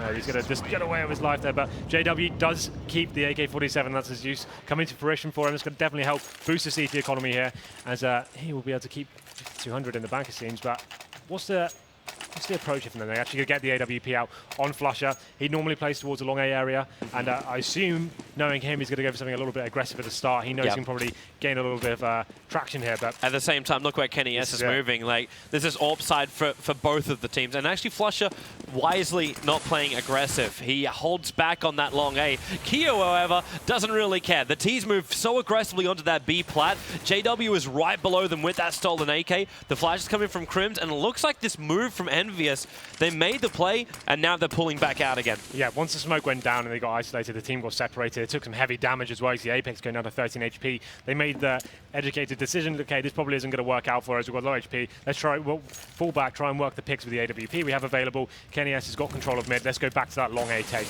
that we know works out for us. Happy going to be staying towards B, of course, and trying to work any sort of pick he can, but he actually takes quite a considerable amount of damage as well. So Fnatic definitely in the driving seat in this round. Yeah, that was actually perfectly played, because he threw out everything he had, but just missed the last little bit of vision he potentially could get. So now we've got that classic Envious play coming in. Happy just trying to show presence towards the B-bomb, so now as they make their way up middle. Good flashes from Olaf, though. Actually, no, it doesn't actually flash up the T's. They managed to get in front of it in time, but he's waiting. As Molotov's going to force Olaf out of his cover, and that lets Apex go to work with the scout. And now it's a 2-on-3 until Crims can find that perfect angle, catching out Apex, running up the ramp, and PK with a very exposed bomb plant over on that A site. And Fnatic, a 2-on-2 retake. Crims has already done a lot of work for his team. They both had the defuse kits, but Crims going to do even more work, taking out Happy. He was a long way down. He was still back at A main, so it's all up to MBK, who cannot hold it. JW with the AK goes to work, and Fnatic, they get the round back, and that at least stops them from doing this double eco in a row. They are able to buy up this round, and it pays off. Yeah, absolutely fantastic work there from Crims and JW. Great retake partnership there. You can see the replay on the screen now going in. But I really like that shot from Crims. Envious had a nice crossfire set up, the bomb site in the bottom towards middle, and Crims coming out, fantastic shot, opens it up, and then they lock down the round. You can see, though, it's not going to affect the Envious money too much. They're going to have the AWP back out on Kenny S. Flusha picking up once again, and he's going to be going straight towards long A, but not going to be showing that aggression, though. But 4 terrorists on their way to his position, so he's just going to be getting one frag and getting the hell out of there. Yeah. Just pick it and run away. That's the goal right now. So if flashes will come, he can just go for the blind shot, which he'll do. Doesn't actually connect on that, but he does get back out to safety. Leaves the covering smoke. Holds for another shot and unable to get it. MBK, they're going to move quickly, and the follow-up into Olaf. This has left a very exposed A-side. Pronex moves as quickly as he possibly can, but then Keo goes to work. Nothing but head being tapped right now. by Envious as they take out the 3 players and Fnatic. It looks like they're backing up. They've lost control of the A site, and they need to hold on to these weapons. Yeah, this is what Envious are so good at, just going around in that little fragging unit we see so much, utilizing the talent they have within the team, taking control of choke points, and then Flusher not landing a single shot there. He got flashed out, took the blind shot, had to fall back, and then just couldn't find an angle there. He gets taken down by MBK, and he got the double kill as well, and the round just fell apart for Fnatic from that point. Not losing a single frag is fantastic for Envious, and MBK keeps on rolling, as it's going to be JW left there. He gets onto Apex, but now they know his position. He should be taken out pretty quickly. And there it is, Happy finished it off. So really nice, fast round from Envious, and that should knock Fnatic onto an eco now. After winning that round, they only get $1,400 going into this one, and you can see that, yeah, very low money. So Flush is only going to have that $1,400. He had to buy the AWP next round, so it completely exhausted his economy. But that's the point. This is the Flusher going towards that sided area. He pushes so quite heavily into it, and he gets flashed off, took the one shot, and he just gave his position away completely. And those guys just absolutely capitalized on that. And now Envious getting themselves in a very advantageous position. Yeah, they're looking really great as far as the money goes, and Fnatic, they just have to weather the storm. And I go for a very quick peek there. That was JW. Gets tagged up very heavily, now down to 40. It's not actually stopping him from having a secondary peek, however. Pronax, the only man who has gone for the Zeus in this game. Like Flush's position, just a little bit off to the side, a little bit more unusual. I think now what Fnatic have to do going forward, they need to stop using the AWP towards Ali. They need to get the double rifle setup going towards long A and Danger. That's going to be vital for them. They're going to hold off this approach. Fnatic going for it. But that's the bomb going down in middle as well. And also then the AK for Olaf, where he can hold out against Envious, and they've got to come back to try and retake this. He's actually got a Molotov in his hand and just running through the fire. Apex able to at least shut down Olaf, get that AK back out of Fnatic's hands, but Olaf's still done a fair chunk of damage. Now JW going to team up, and again the bomb carrier being brought down. Crims down to 6 life, JW on 5. They are not a healthy team, but they do have a little bit of an advantage. Well, there's 30 seconds remaining, and Envious don't have the bomb right now. They really need to get their skates on and work out whether they can pick it up. Pronax is waiting there, trying to get that intel. He's here listening out, and those are bombs being picked up now. The other guys need to set up very defensively and try and force the plan here. Now they can hear the running coming. JW with this AK, the timing. As long as they don't see him, he can actually get a good couple of kills. There goes one, looking for the second, can't finish the job. Just didn't have enough life. Crims having to use that rock as cover, but he's more of a distraction, so Pronax can come in with the AK, and they will take the round. Fnatic, 3 rounds to 5. That critical kill from Olaf really turned that whole round around. Yeah, absolutely. He got himself into middle, got the first frag of the season, and he picks up another with the AK. It got down to that 3-on-2 situation, but that we saw Fnatic had very low HP, but they had great positional control. They knew they had the advantage in terms of time.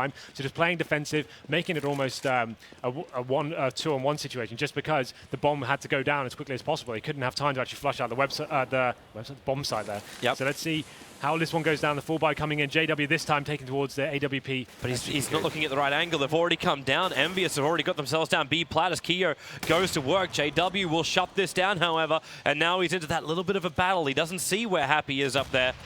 But the bomb carrier actually leaving the bomb behind back in B halls. They're not certain they can get down to the site quite securely, and now Happy going to work. He knows where JW is. And the question is, can he do anything about it? JW unable to just pull to the side fast enough. Wow, he's still fast enough for Happy, not fast enough for Flusher. As we're in a 1-on-1, and it looks like it will be MBK coming out on top at the end. 3 life, though. That's all Envious win the round by, is 3 life on MBK. We didn't see much of this fast play towards B from them yesterday. They actually had a much slower pace game. Really did go towards A almost every single time against VP. But this time, they seem like they've got something else, another string to their bow, perhaps, and getting into that B fast play. And now that's actually going to lock down the Fnatic economy once again. Every round Fnatic win, they lose the subsequent one and get themselves into this deficit where they only have the $1,400. They're unable to string together rounds so far. Flusher going to be pushing up towards the side alley and actually doing a decent amount of damage onto Apex, but falling back once again. And he's got that information, though, that he's sort of spotted 3 players. And this time they don't have that lurk player in terms of Happy towards B. They're going to be facing once again the flashbang. Kiyoshima taking him down, though. Then Flusher went for a second go with that flashbang. Olaf, he's a man laying in wait, and he actually lets 2-3 go past him. Now opens up, but can only claim down Keo. But there is the distraction, allowing JW have a little bit more of an angle to work with. But the rest of Envious, they're pushed up. Pronax comes in for at least a couple of little collateral kills. Can't regain any real weapon, so he's having to do it all with a P250, and that will not be enough. Envious now taking yet another round, 7-3 on the board for them on their T side. Fnatic seems so scary on their actual eco rounds here. They're actually getting decent crossfire set up, and that's where Olofmeister could have capitalized this situation. I think he maybe shot a second too early there, could have got a little bit more of a better position. But now we go into it. Fnatic now getting up the max 7 on JW. Famous on Pronax is not a great buy, not a single kit there. Flusher going full glass cannon here, so this is a round they desperately need to win. That fast B play coming in once again for Envious. Yeah, but look at JW, he's already up, starts with a shotgun, going to work over on Keo. I say shoddy, it's just that quick burst fire. Now Pronax with the Famous, the bomb being dropped inside of drop, comes out for more, but Apex and Kenny S able to move together. So into a 3-on-2. It's still a difficult round here for Envious. They haven't got control of the site until now. Happy makes his play from Plat. Olaf tries to turn his head. They both get blinded. So no one really gets the advantage. Olaf looking back over to Plat. They still know that he's up there. As Happy moves down, they're going to use Smoker's cover. And Fnatic start the rotation. Olaf, he's able to get the upper hand on Happy, but Kenny S is already managed to make the full run over to A, and we'll start the plant now. A very exposed plant, so we can play this one from more of the T side of the map. Yeah, he's going to be taking an aggressive face. He knows you need to make that first frag. Flusher with the AWP as well. It's going to be interesting to see whether he can actually utilize this for the retake. Yeah, he doesn't really have the angle until he looks through the doors. The blinding flash onto Kenny S. Down to 83, but he definitely is hurt. Flusher only with 4 life at the moment. They tag in more. Just try and work him around the back of the truck. Can they even go for the defuse? Olaf over the top is the way to do it. And he's the man with the kit, so he's the man to defuse it. Now will be 7 rounds to 4 Fnatic. They're keeping it at least close, but Envious have had a lot of space in this T-half. Oh, absolutely. It's because Envious are just really playing that economic advantage they have. To defend the B-side properly against fast takes, you need the grenades, you need the incendiaries, you need smoke grenades, just to hold them off as long as you can. You know that fast push is coming in. A lot of teams will throw 3 HGs at the start of the round to actually lock that down, and then you have the smokes to kind of keep the Ts out for a long amount of time. But now finally we can see the Fnatic getting a decent bias, a huge round for them to win. 7-4 though, and here comes the mid-fast play from Envious this time. Yeah, but Olaf is already there in position, able to get Apex down, tries to back it up, throws out the grenade. He's still going to be shot down by Keo. But he's got help from Pronax, cleaning up Keo so he can't get up that ramp. Flusher, not the greatest position here at Wood, getting peppered down to 23 life, but JW and the rest of Fnatic have rotated over. They're still not finding the frags. Kenny S and MBK, they're the walking wounded, but this wounded is still getting kills. And Fnatic, they're locked in back behind the truck. JW is going to drop, and it's all up to Pronax. He wants this quick and easy kill over on Happy. Turns his head from the flash. Has to sit now inside the smoke. No idea where the rest of Envious are, but they're practically surrounding him at the moment. And the bomb going towards B though, this is going to be all in vain for Pronax. Got it all to do here, 3-on-1, they know where he is. Just going to be making sure they isolate him, covering all the exit points for him. And now it's all up to there we go. Kenny S finishing the job off there. And once again, Fnatic win 1 round, they lose the round after that, and they just can't get any leverage on this game. They're not able to string rounds together. This is a huge problem for them. They're going to lose this round now, and it's just, they don't even have enough money to justify a force buy here. The PT50s and maybe a grenade or 2 is about all they can actually afford into this one. And Envious, after losing a gun round, they just answer straight back with a fast play, just taking advantage of the economic situation for themselves. So here we go then, round number 13. And slowing down the pace this time. Not going to be going for those last 2 rounds we saw. A more speed rush and then the mid fast push as well. Kiyoshima opens it up. Waiting for the CTs to go onto the other platform. Gets that first kill. The advantage goes towards Envious. Man, this is so rough for Fnatic. Like maybe if the defensive terrorism wasn't so expensive for CTs, they could actually have more weapons, but it's just the Ts. They already had the advantage. They just keep it going round by round. Now Keo, they come out to the B site, but this is a distraction play. The bomb is still looking to move towards the A site. This is that Kiyoshima and Happy combo we saw so much yesterday. Just trying to get distraction rolling and see if we can work out where the CTs may lie. Well, there's one. And that drop boost. Happy's going to come around the corner. They're dropping down right now. The Zeus tries to do the damage, unable to do so. However, then again, Happy can't finish the job. Olaf dropped down to 2 HP on this. This is not the greatest life for him. But they do at least get that gun back off Happy. Until now. Kenny has locks that down. So he's going to be coming in with his AWP. May not want to drop down just yet. Not sure where the CTs are. Wants to make sure he stays alive in this situation. The CTs now coming into connector. Olaf Meister, as you said, 2 HP. Flusher just USP as well. So not really much I can do here. Kenny S fancies a bit of the action. I'm not really sure why you would give away your AWP like that, but there we go. He's going to choose to do that. And that's a huge kill, but Apex should be able to capitalize now, but there it is. There's the headshot. That's Olaf Meister. Could have taken him down with the AWP, but it's not going to happen this time. And it's just going to be the boys flush out remaining. And there it is, the 9th round on the board for MVS. They really are playing this perfectly right now. They seem to be having a great hybrid between the fast plays and the slow picking mentality here. And once again, the money's still horrible for Fnatic. They have to go in with double max 7s here, a FAMAS, no defuse kits. They have got smoke grenades, but they haven't got the HGs to hold off that initial fast push we see from MVS, which they're employing a lot of the rounds this time. Yeah, and that's allowing MVS to get themselves into perfect positions for these kills. It's everyone from MVS being involved. It's not just kills on one side. It's not that one weakness in Fnatic. They're having their lines broken on all fronts, and now JW trying to get over-aggressive, able to do so. Just going to work on Happy, and Kyo needs to clean out drop. But by this point, it's already been a fallback by JW. Didn't even want to move up for the AK. This is why the CTs are almost forced to do this. When you don't have kits, you don't have utility, you need to be finding the kills yourself, bringing them to your team, giving yourself that advantage. At least you have something to work off then. And JW does that perfectly, using that Max 7 to perfection as usual. But Kiyoshima answers straight back, taking down Pronax on the upper platform, brings it down to a 4-on-4. Krim's going to be waiting for him though. The bomb's still going to be down. This is working these picks. Olaf Meister finds the rat there. Apex win connector. And now 3-on-3. Man, he would have had so much space there, Apex, but Olaf now getting banged through the doors. Kyo, this man has been hitting everything he wants to in this game, and more.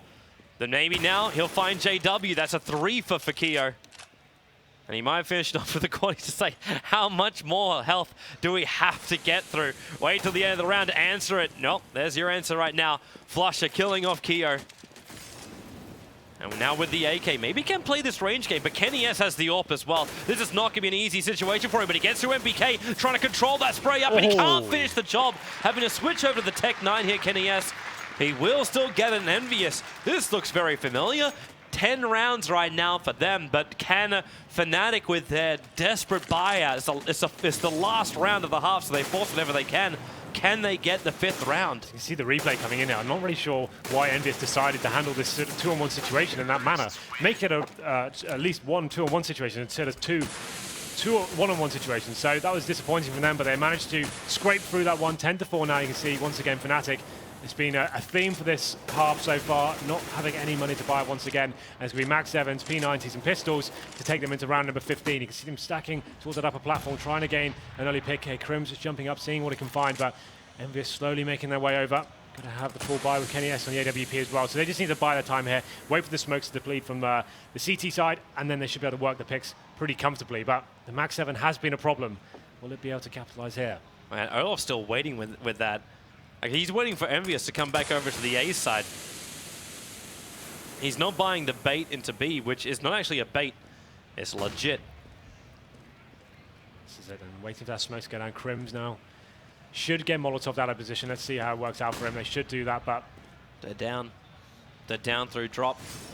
They're coming up as Apex, the main man, to come in. And while Kenny S already able to kill off Krims, and will they look for him? Pronax finds one, looking for the second, can't do it. MBK will find that frag.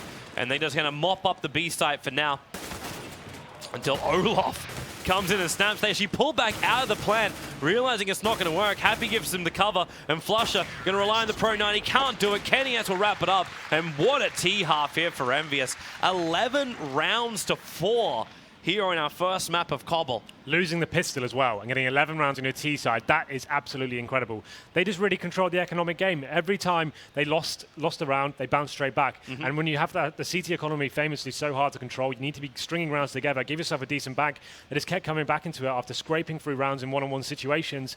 They didn't have anything to build on, and then the T's would come back with that strong AK buy and just lock it down after that. So Envious opening this series up. Great start for them, really controlled, and actually mixing it up as I predicted. I thought they may employ some faster gameplay here. They didn't see that against Virtus Pro. They didn't go for those fast B takes, and they worked out the CT economy was low. They wouldn't have the utility to hold them off and capitalize on that. Got into the bomb side nice and fast, and this should be a series they can take away. We saw Envious employing a fast... we saw a VP going for that fast B take yesterday. Looks like Fnatic are going to be changing pace here. They're going to be going towards long A, but a slower tactic. You've got one player. It's going to be Olaf Meister causing that distraction now. Yeah, he'll try and do the same job that Happy's been doing so well. And yep. Same boost coming in. This is Happy coming nice and quick, gets so much information so they could rotate the players back over if he wants to. And in fact, they're already starting to move 2 players back over to the A site. Yeah, this is perfect. Happy doesn't really need to do anything at this point. He knows no players towards drop down, which is a pretty clear indicator. The team probably going towards a bomb site. Olofmeister's still going to be hanging around there. Making noise, though. Going to get spotted. JW takes on Apex on the other side of the map, though. Yeah, they're coming into the A site, but the dualies up here from MBK. Looking to jump through the air, firing the bullets out. And Kenny S on the edge of the smoke. He's actually using the perfect edge. The bomb just flies out. MBK finds himself another kill till he finds put down by Crims.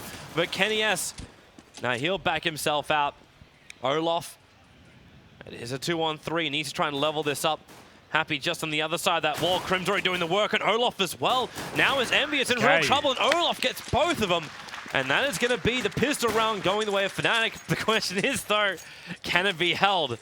That's a very big question. That was really nice play from Olofmeister again. Really clever stuff there. The CTs actually had the advantage there. We saw that boost coming in from Happy, getting that great information there and working out they could fall CTs back to the A bomb site. They held it off to begin with and got it down to the 3-on-2, but Olofmeister, really clever positional control. You can see it on the screen right now. As soon as he got this kill here, it was all bets were off. And of course, though, Envy is buying into this one. Pistols and a max 7 on MBK. They have got armor as well. But Fnatic getting the 3 AKs are going to keep this nice and long range. JW, though, with his trademark sawn-off shotgun, is going to go toe-to-toe with MBK in the drop-down area. Yeah, and MBK, he's trying to do it with a Mac. JW goes for that first shot and the second, so he brings down MBK. And this opens up drop. The Molotov forced him back, and JW wants to push it even further, doing heavy damage there to Kiyo. Switches actually over to the mag. And, well, battling up against multiples up on the tree. At least that's a little bit of chip damage into Kenny, but Kenny had that armor to protect himself. So 4-on-4, you can see the T's making their way to the B-bomb site. Unable to capitalize with his rifle share. It's been a very close range affair here, but Pronax answering back, though. Apex takes him down. Olofmeister now coming in with the AK-47. It comes down to a 2-on-2, though, as Kenny S takes down Crims. Bomb still in hand of the T's. Yeah, actually able to recover that Mag-10. Starts with a spray, but only 6 HP on him. The plant is going to go down by Flusher, and Happy with the Deagle doing the work, and it's up to Flusher. Full armor, plus head, plus the AKs. They start going down the same avenue and just lines up for Flusher to do the work, and that is going to be the round for Fnatic. There we go then. It was a pretty scary affair for them. We saw that initial shotgun exchange between MBK and JW towards the drop-down room. That opened things up. And for me, Fnatic didn't really have to commit to that at that stage. They realized the stack was going in there. They could have fallen back and kept it long range, not come down to that 1-on-1 situation, well, 2-on-1 situation. Flusher having to dig pretty deep there to finish it off, but they win the round nonetheless, and they managed to hold on. And that's a very big feat against a team like Envious, who are so scared on those second round buys. Now then, we have the round number 18 here. It's going to be the full eco. MBK actually going for the Mag 7 buy once again. That's an interesting decision from him. And he's really wanting to get these early value picks. Olaf going to get some vision over on Kiyo, and Kiyo does the same thing. JW actually gets the kill on MBK too with that grenade. So there goes value weapon down the drain. So yeah, JW just absolutely making mincemeat of MBK against an unarmored player with a shotgun there. And he's so good in this area. And makes us another kill there onto Happy as well. This is what I was expecting from him on the CT side. Yeah. Where was that control on the CT side? He's getting the entries right, and Olaf comes in to help out, bringing down Kiyo. So it's just the 2 players left, both over on A, and the plan down on B. There's nothing more to be gained here from Envious. Hold on at least to the 5-7, and so it's... Well, this is, it's pretty much all they can hope for. Maybe wait for Fnatic to come hunting for them. But this is it. Once Fnatic get rolling on the T side as well, we know they can be just as formidable as Envious can. So even though the 11-4 half came in, do not expect this one to be over anytime soon. Fnatic are going to come back fighting, and if they can control the CT economy the same way Envious did, there's no reason why they can't keep this up and go into the second half all guns blazing. That's all they can do. They just want to make sure they keep as many people alive as I say that, though. Apex does take down Probex, making a double, gets the double 5-7 kill, and keeps an AK-47 as well. That's a perfect situation for him, and that actually going to boost the CT economy and help them get into this after that 4th round buy. They won't be able to get the AWP, but that saving that AK definitely will help drop some guns in. MBK, once again, he's going to be going for the Mag 7. He's bought that 3 times in a row now, so let's see what he can do with this. Man, he's got help. Because Apex picks up the AK, doesn't have to buy up the weapon, so there's Molotovs, there's smoke, there's double flashes. There's more ways for Envious to slow this Fnatic aggression, which does want to come, like Olaf being aggressive up on B-Plat. This time they're actually boosting up, and Olaf getting sprayed through the smoke. Happy, able to find that initial kill. And Fnatic want to slow this down. Like, they got JW on the AWP. Getting these early picks to then come into the site is the better way here. This is around Envious, definitely on the back foot here. Akia's great positioning. Sitting down, there's your flash for your teammate. Only finds Crims, however. Pronax gets the revenge. And Happy needs a little bit of cover, throws out his own smoke. Haven't brought the bomb in just yet. In fact, Happy's going to have to rotate all the way over to Chickens. Waiting for Fnatic to jump down off the plat. Doesn't reveal his position just yet. MBK playing in a very, very close position. Got a lot of cover fire coming out from Rock, but Happy, he's waiting for that push up from Pronax, and Pronax didn't see it. Happy just gets the glimpse of his back. And now MBK and Apex, they wrap it out. So Envious able to defend successfully up against Fnatic's buy. Yeah, really nice read for them towards the end of the round. They ascertained there was no players towards A, rotated all 4 over to the B bomb site, and it just fell apart then. Pronax losing the bomb towards Chicken Coop there. That was when the round completely was over for them. He was on 12 HP, and there's no way they're going to get back into that. The AWP not really making an impact either from JW, and they will be forcing into this one, but it's going to have 3 pistols and 2 AK-47s. It's going to be a big round. If Envious can take this one, it could potentially break the economy of the terrorist side, and they can close this one out. The boost coming in from Happy takes down JW, the jumping shot there. Kenny S chimes in with one of the kill of his own, making it a 5-on-3, and now they just need to fall back and force the plant to come in from the terrorist side. They have to work so hard if they want to have a chance of getting into this round. It's about holding that advantage, MVS, using JW's AWP to kill off that aggressive A move from Fnatic. He said it had no effect in the last round, has a perfect effect in this one. It just stops Fnatic from pushing in. Now Keo, throw him up towards the tree area.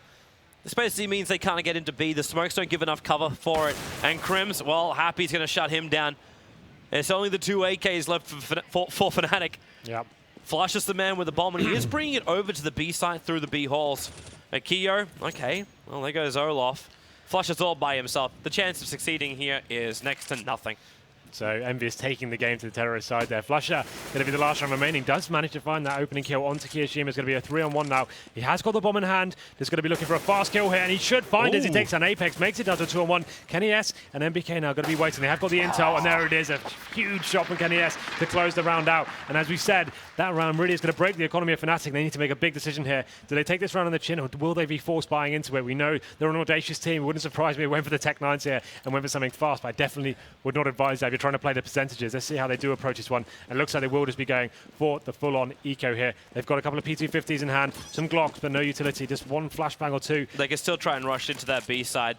But look at Envious too. They're reading the fact like they've been forced into an eco. They've dragged everyone they can over to that B side, apart from having the one floater, which is Kenny S getting as much information. Now, yeah, he's just like, yo, guys, like, they're not here. We don't see him. Here come the flashes. Keo caught halfway through the jump, and Olaf's going to be able to pick up that weapon. Happy going to work, however, grabbing 2. Now Apex with that cross coming out from Chicken Coop, and this is just an absolute bloodbath. Fnatic getting wiped as they just try this eco push into B. Unsuccessful. And Envious, well, they only lost 1. There was a little moment there where I got a bit scared there for Envious. They got completely flashed on the upper platform there, and had they found that kill a little bit sooner, they could have got out and swarmed the bomb side. It could have been a huge problem for them, but they managed to hold on, only dropping 1, and nice spray down control. Synergy on the bomb side coming in, and now we go into round number 22. JW once again with that sawn-off shotgun. He really is forcing this into the game. He's so strong in this area. Happy to be ready though, boosting up. It's going to be that same battle going on. He does decent damage. He's still staying around, like he's taken a shotgun already and allows JW to finish the job. Don't know how he finds the kill in that position almost every single time in the showing off shotgun. But Pronax now taking out Kenny S. That's a huge scalp to take, considering he had the AWP as well. Apex, though, not done in this round just yet. He manages to find the kill onto Pronax, making it to the 4-on-3 now. The bomb's still down towards mid, though. Flusher top of there, trying to work another pick here, and manages to take down Apex and make it a double. MBK goes down to the hand of him as well. Fantastic play there from Flusher to keep them alive in this series. He doesn't even need to see to find those kills. He was permanently flashed at the start of that. And now it's all up to Keo, the one man caught in the middle of nowhere. And what are you going to do? Save the AK by the looks of it. That plan is going down on the A site. Bomb has been planted. But unfortunately for him, okay, gets a glimpse of JW. Have to mop him up. And then just keep this AK safe as far as you possibly can over on B plat. Wow, that drop-down area has been such a huge point of contention for this game. So we see Happy there once again trying to go for that booster. And you would have thought he had the advantage, having the actual rifle facing towards the sawn-off shotgun. But somehow JW just playing it perfectly. 2 shots, takes him down there and opens up the round. And then we saw that positional control coming in for Flusher, getting to the top of mid as soon as he could, and finding those great entry kills onto the bomb site as the rotating CT players are making their way towards the B site. So really nice round there from Fnatic. Got to keep 3 players alive as well. Kiyoshima finding another kill onto Olaf Meister. That's actually going to do Quite a lot of damage there. You can see the money isn't fantastic in the T camp, so that's a very valuable kill indeed, considering that Envious are going to be buying up. Going to keep Kenny S on the AWP. He did get taken down by Pronex towards that long A area. Yeah. We didn't get to see that frag. I'd have been interested to see whether he actually went towards the actual face towards the top of middle, or whether he was playing more defensively, like we saw Flusher doing. But going into round number 23 now, Fnatic keep themselves alive in this one. And now looks like they're going to be favouring towards the A bomb side now, as Pronex once again makes his way towards the long A halls. Okay, Kenny S's position. Pronax, will he get around the corner this time around? Kenny S just going for that kidney shot. But they're very, very patient. Both Fnatic as well as Envious on this long side. Now Pronax, he has the look, and he actually wins the battle up against Kenny S. There's another 2 CTs there, however. Goes for that little flash in, finds 2, and there's no way he's expecting a third one, and Happy waited as long as he possibly could before he killed Pronax in the back. And MBK also able to stop JW. That's probably been the easiest kill and drop we've seen in a while. Yeah, 3-on-2 still does favour the T side. You can see Olaf just trying to work out where the CT may lie. MBK going to be on the bomb side now. Needs to make this next frag. Does he have a chance of getting back into this round? He does get taken down. Happy monsters back onto Crims, but it's going to be in vain. It's going to be a very difficult retake for him now. Has got the kit and a decent set of utility, so flash is over. But the T's now just need to go into a full defensive formation and make sure they complement each other, their positional control, and they should be okay here. I love the good manners between these teams.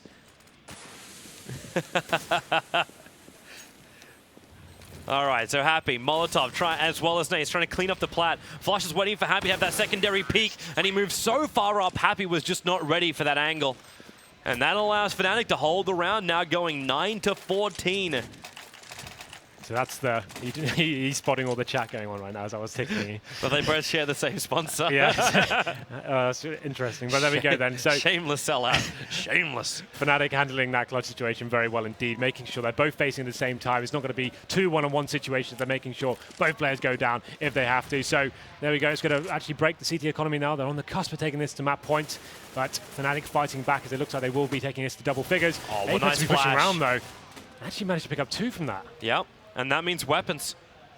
Maybe not actually the double weapons, because that second one was dropped a little bit further back. Yeah. So it's still, however, the AK into Kenny S's hands, and this makes the A defense so much easier. But then again, do you want to bring this AK back over to B? This is it. You need to work out where's going to be the best place to control the map from. We've got JW once again just doing huge work there. Damage going into MBK. He's having an absolute nightmare in this position against JW. And now he's worked out the CT's maybe towards that area, so they might call to go back towards A, but he's going to get control. I'll drop down now. Yep, they'll let him down. And JW, the question is, can he get anything once he comes out of drop? Because they're already watching that.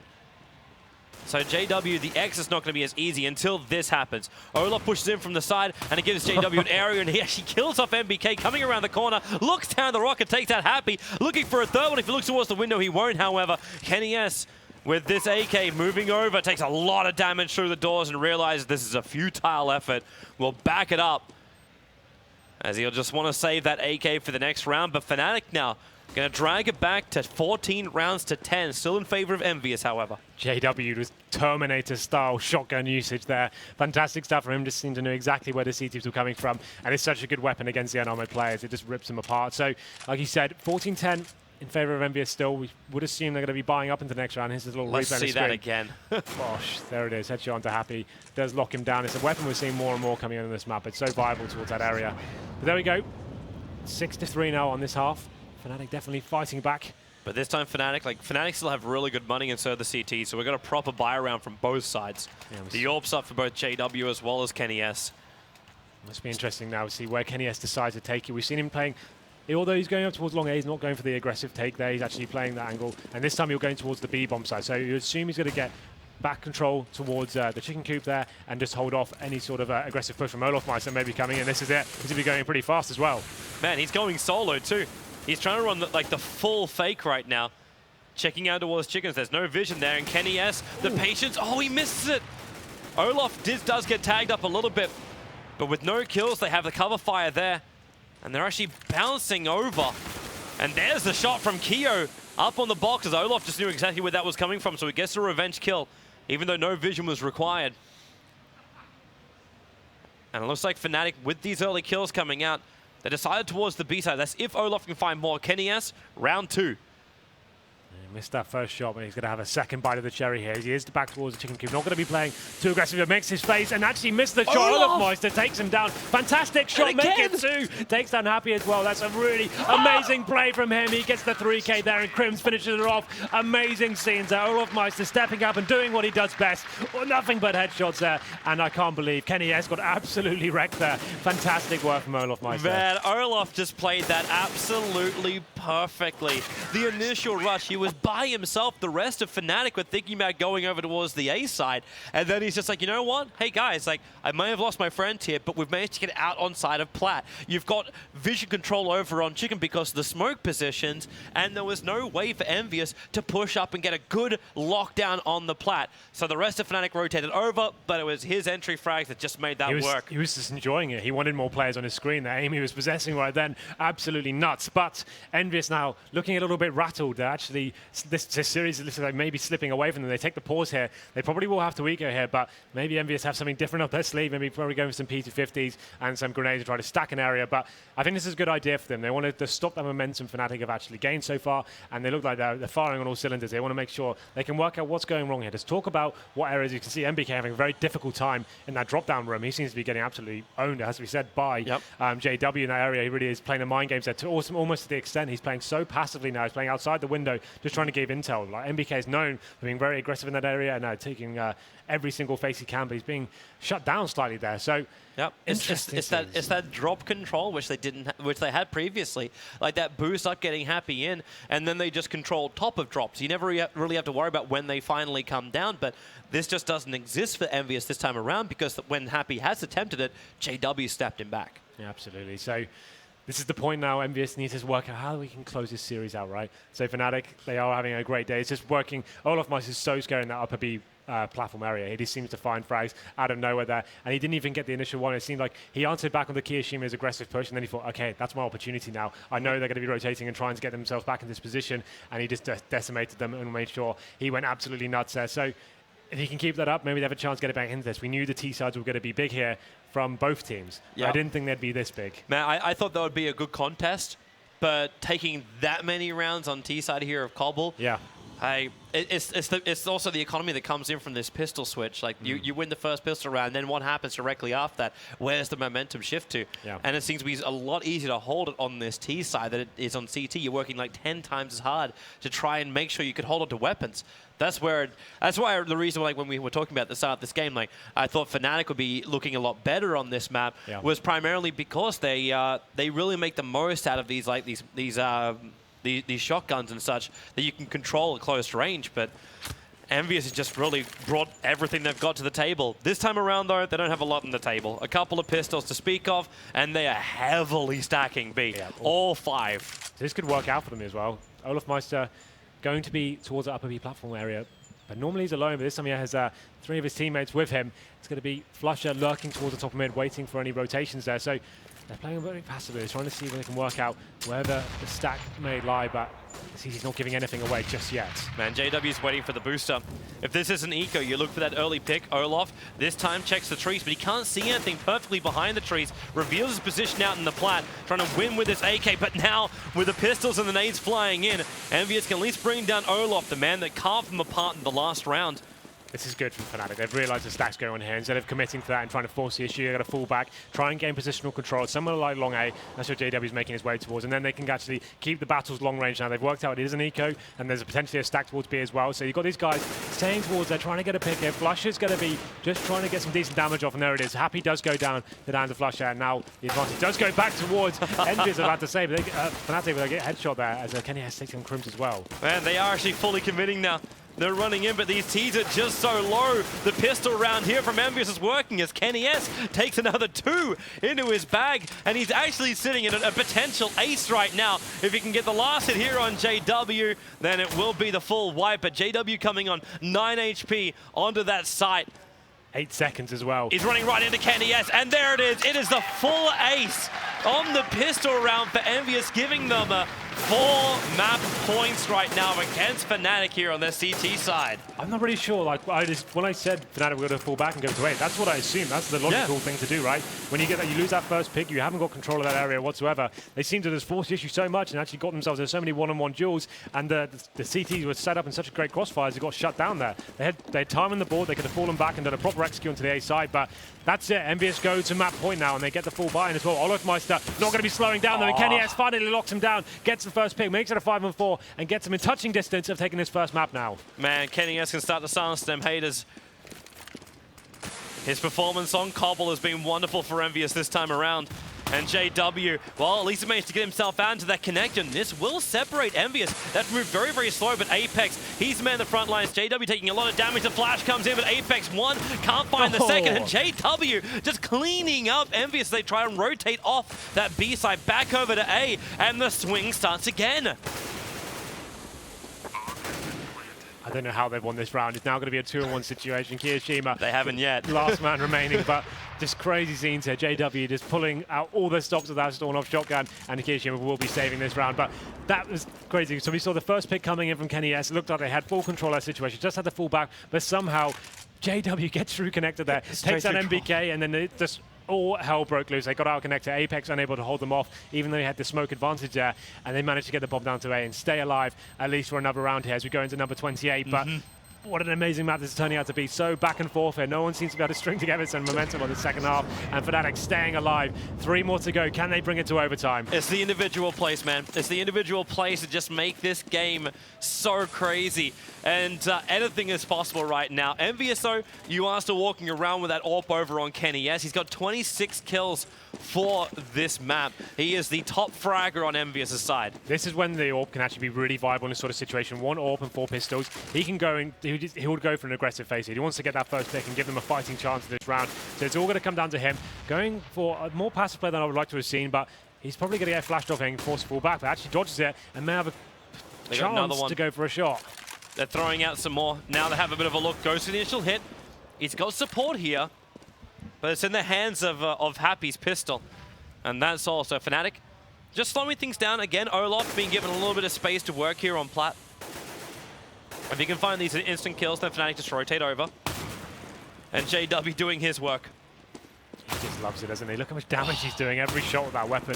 Unable to find the kill there, but there it is. MPK once again going down. He is having an absolute nightmare towards drop down. And JW once again opens it up. And now he's going to have more CTs facing him as well. Probably going to find the kill onto these guys as well. Spots him. Not going to land damage just yet. It's just crazy how much he opens up. Like, it's actually going to take a second one. He lives on 6 HP. But what is crazy about this, he's managed to force Envious to bring their defense over to the B side. Happy already rotated over. Now, Fnatic haven't capitalized on this situation. They still haven't pushed up through long A. But Envious is going to be wondering now, where the hell is Fnatic coming from? You get 2 kills in drop. You know your B defense is very, very weak. Olaf will poke this a lot. But they still decide to come over. Kyo on the doors. He at least shoots once and then backs up. Happy, that Molotov. How's he not burning? I don't know. I really don't know. This guy is a firewalker. And now he actually finds the kill. They really thought they had it. And Happy finds it. Picks up the AK. Can't finish the job. And now the time will run out. The CTs will actually take it. It is going to be 16 rounds to 12 How at the did end. he not burn alive with that? That Molotov must have been missing him by millimeters. That was a sensational way to finish it. What an exciting end to it. We thought the Fnatic had controlled them. They got the first 2 picks and it was dropped down from JW. But the time just running out. They thought that bomb site was clear. The Molotov should have flushed him out, but somehow it didn't. And that's, oh, what a way to finish. Exciting times there. But Envious close it out. I don't think they know what happened in that situation. No, that's the one where you go back to the replays and you look at the burn radius of a Molotov, and there'll be gifs and guides like, this is what a Molotov can do, and this is where it can do it. I can't believe he didn't burn alive there. They're looking at him, okay, he's going to die. Look at him street. You just assume that area is clear at that point. He's getting burned alive, and then somehow they okay, no, 4 seconds left, plant the bomb. It's not going to happen. And then at that point, it didn't even matter. He died. 2-1 situation, but Kiyoshima just had to stay alive, and he closed it out. And it seems like most of their rounds they got on the CT were just on their ecos. They just wanted to force a situation and made it really difficult for Fnatic there. They looked like they had full control in the gun rounds. Yeah, it really did. I still, like, that's the crazy thing too. Olaf had so much success out in B plat. his entry around as well, that looks so good. But then you have someone like Kenny S hit back during that pistol round, and you think, well, okay, we completely changed the way we look over at this entrance into B. Who really has control? I don't want to say it was Envious, I want to say it was Fnatic. It was just this individual plays that just kept happening in all 3 areas of the map. Maybe not always on the A long, but the work and drop, the work on plat, really just changed the entire push from the T side. So we expected those T sides to be big. Envious obviously getting that 11-4 there. Fantastic stuff from them. Like I said, we expected them to change the playbook up a little bit slightly, and they actually employed some very fast strategies going into that one. And it was surprising for that. I don't think they were actually expecting that. We didn't see them actually string together 2 rounds together at all. They'd get one, lose the subsequent round after that. But I thought there was a chance they could get back into it. I didn't think they'd come that close. Really exciting way to finish it as well. What a round that was. Man, I absolutely loved it. I can't wait to get to map number 2. But before we get there, we'll go to a short break and come back to the analysts to see what they think about the game.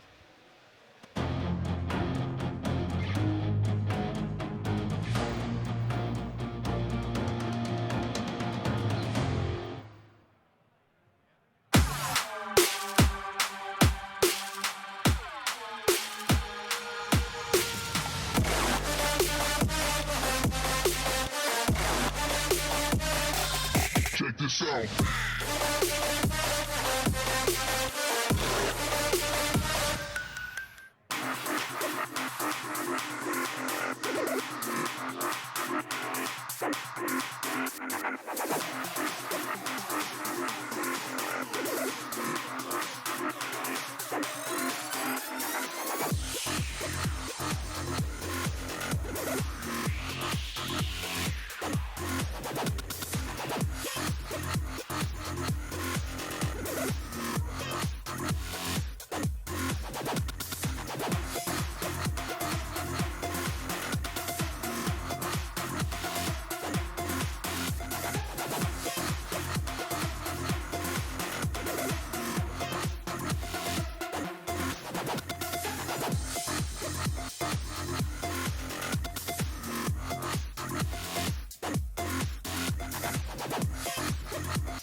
Welcome back to the Gfinity Champion of Champions. My name is Lycan.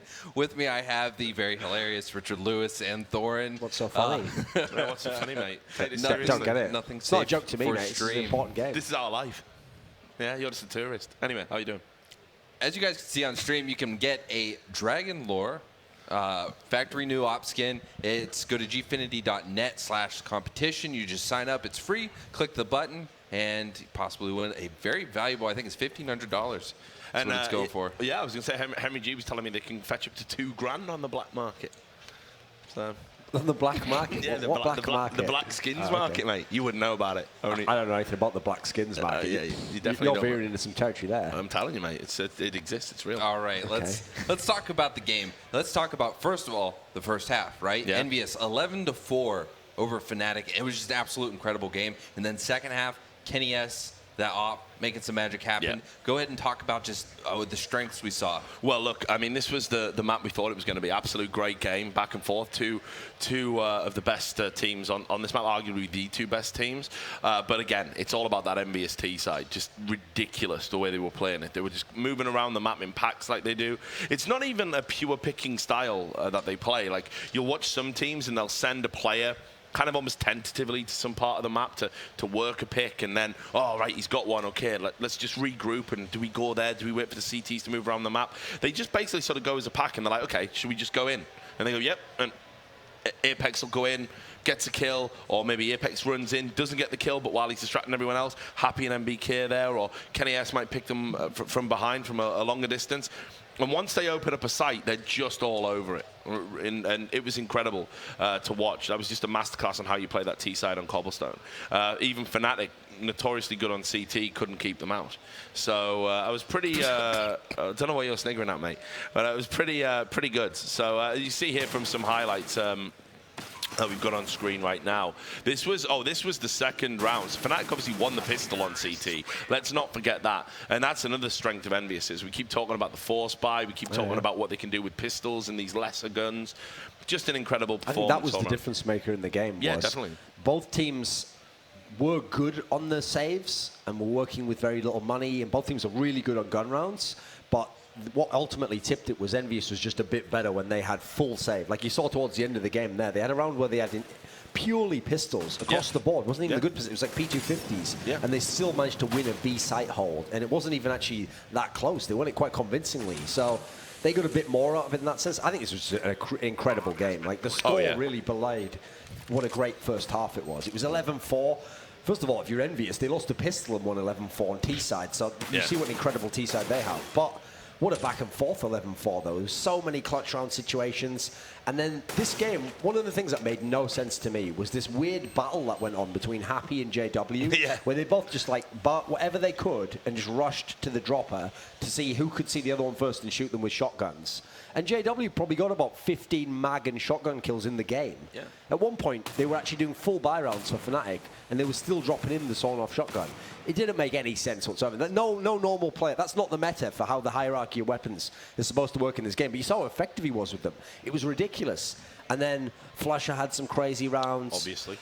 I mean, this actually is a game where I think this kind of set the stage for what I build as the difference in where these two teams are at the moment, because Fnatic didn't look that strong. They were oftentimes numbers disadvantage or weapons disadvantage, economically limited. They were making incredible amounts out of what they had, though, while the Envious guys either were super hot and just blew the round away, or they could sometimes give it up to the kind of clutch plays from Fnatic. So I think Fnatic, it was actually not quite as close as the score looked overall. The first half was amazing. It was entertaining. It wasn't quite that close, though. Fnatic were just hanging on so many times there. So you've got to give props to Envy that they came in here and they beat up on Fnatic on a map which is Fnatic powerhouse. Yeah, and let's not forget, it's Fnatic's pick. Fnatic had the option of picking first, and they chose Cobblestone. You thought they should have gone for Train, but this is a huge step forward for Envious. I mean, this is huge within the context of the final. You think about the two semis we saw, where it was like, you know, teams winning on their maps, and then, you know, maybe on the other team's maps. Okay, they're competitive, but generally it went the way that the picks were going, and it was coming down to this deciding map. Well,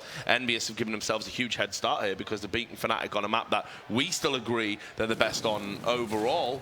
And here's the winning round actually on screen right now. So again, just they were Envious actually on a force buy again. Happy brilliantly because he stops that plant. Didn't even need to get the kill, and as Pronax runs in to get that kill, there you go. And that was all she wrote for 16-12. But again, getting back to the point, you know, we're now moving on to Envious's map, and you got to say that this could be 2-0 if it goes the way that we've seen in the past. Then again, this is Fnatic. They do the impossible with worrying regularity. Yeah, the thing to note about this next map is that neither team at the moment really is on like some sick heater on it and like they're unbeatable. This next one should also, I hope that the Cobble game has set this tone for what this series is going to be like. It's just going to be really back and forth, and neither team, like basically, even though they're both good T-side teams, the initial execute is not going to be what decides the game. You see, it's the clutch round plays. It's 1v1s, it's 2v3s, and so as a result, a lot of that is not premeditated. It's playing off each other, it's intuitive team play. I think the skill at the moment is lying on the side of Envious. Everyone almost is really on the game like that. I mean, Kiyoshima's guy's been pretty quiet over this tournament. He was having a great first half there. The skill at the moment's really on the Envious side, but they've got a few players on that Fnatic side. We saw Olaf Meister with a crazy round where he just fragged everyone's head off, even if they had an all-plonk range. Flusher had a few of those standard rounds where he's like, oh, is that smoke? I'll just shoot randomly through into people's bodies. How he knows they're there, I don't know.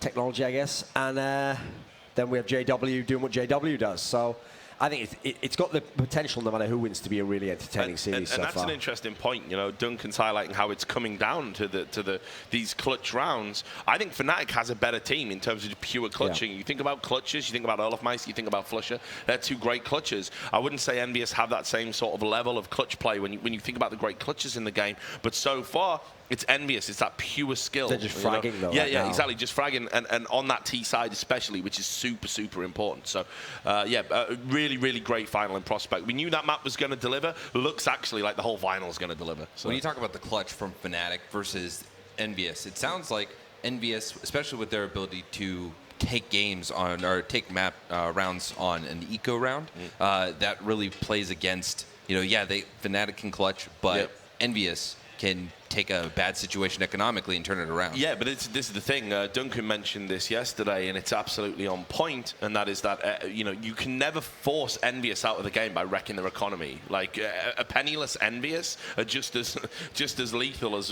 when they've got money in the bank. They can just buy guns and just make it work. So you're never going to push them out of the game economically. That's why the clutch play is so important for Fnatic, because when they're behind numerically in a round, they've still got that opportunity to be able to, okay, we haven't lost the round yet, it's Flusher, it's a 1v3, doesn't matter. It's Olaf, it's a 1v3, doesn't matter.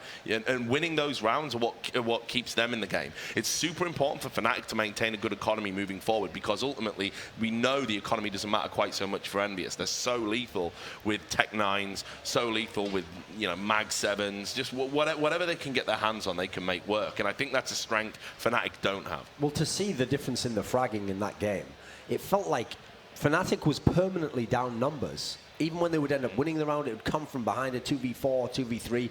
I mean, it has to be said, okay, yeah, Flusher's really sick at that, JW's really sick at that. The two-man combo, which is the dream, is when you have a round where it's like a 4v2 or a 4v3 for the opponent, but it's Crimson Olaf. When they're both together at the same time, the way those guys play off each other in those clutch on situations is unreal. I mean, they can just make magic up. They could have saved my dad's marriage, That's how good these guys are, the way they work together.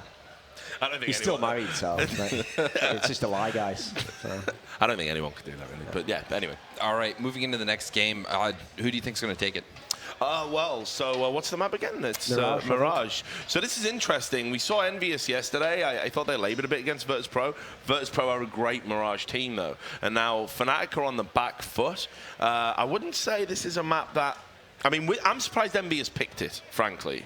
They clearly don't have a particularly, great strength on it. But then again, I can think to Fnatic losing a few games on this. I think they lost to Cloud9 in Valencia on this, which, there's obviously a big disparity between those two teams. So, I mean, obviously that's a while ago. You never know what's happened in terms of tactics and changing things around. But I can think of some results from in Fnatic's history that aren't so great on Mirage. I think, again, this is going to be another super close game. I'm kind of feeling Envious might just shade this one. I kind of feel that. Yeah, I mean, this is one of the ones I actually put down in my mind as like a better chat. I thought the two most dangerous ones for Fnatic in the series is Cash and Mirage. I think those are the two where their strengths on it are more in the past, and they themselves veer away from the map when they can now.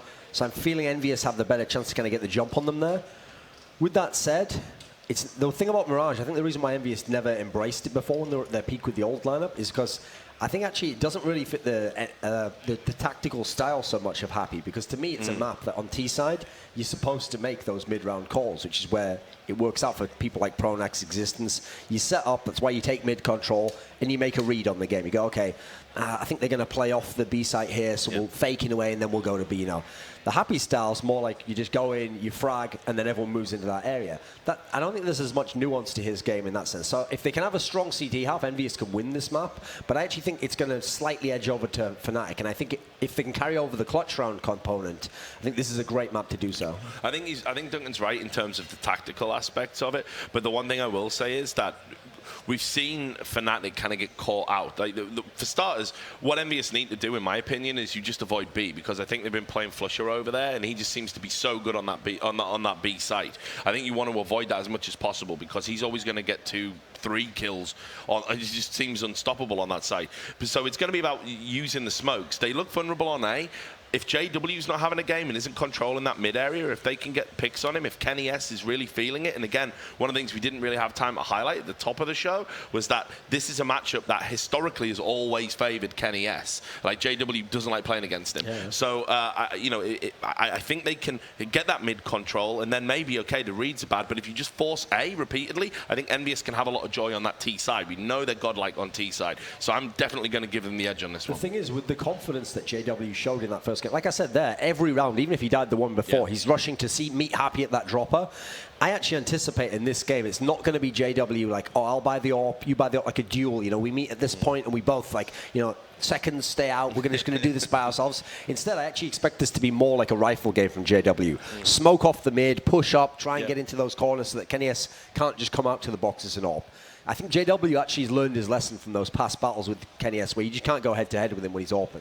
All right. Well, thank you guys very much. We're getting ready to go into game number 2 of Fnatic versus Envious. Sending it over to Kyanite and Toby1. Take it away, guys. I do look a bit like Kyanite. A little, yeah, that's... Hi. I'm Henry G. He's Henry G. This is Toby. As you can see down there. There we go. Thank you, guys. Well, welcome back. It is map number 2. Looking forward to getting well underway for this one. And well, what a blinder of a start to map number 1. Yeah. We knew it was going to be exciting. We didn't know it would be that tug-of-war-ish kind of style. After the first half, I thought, okay, maybe Envious is going to just run away with this one. But like you said, every round Fnatic did get, it was very back and forth. They'd like win one round, lose the subsequent one after that, get back into it. Although the first half finished 11-4, they definitely gave themselves a good fighting chance winning the pistol and coming back into it. I think that's going to be the actual theme for this entire series. It's not going to be a foregone conclusion every map. We're going to see teams not going to see teams run away with this one. And we have to remember that was actually Fnatic's pick, Cobble, going into that series. So Envious managing to find the mental fortitude to take them down here, and now we go into their pick. But I don't think it's going to be as black and white as that. I think it's still going to be a very difficult map for them to take down. Fnatic definitely no strangers to this one. And I think it is going to come down to those aggressive plays that Thorin was mentioning there. JW, for example, pushing up middle and working out what he can do, locking down that Kenny S factor at the top of mid.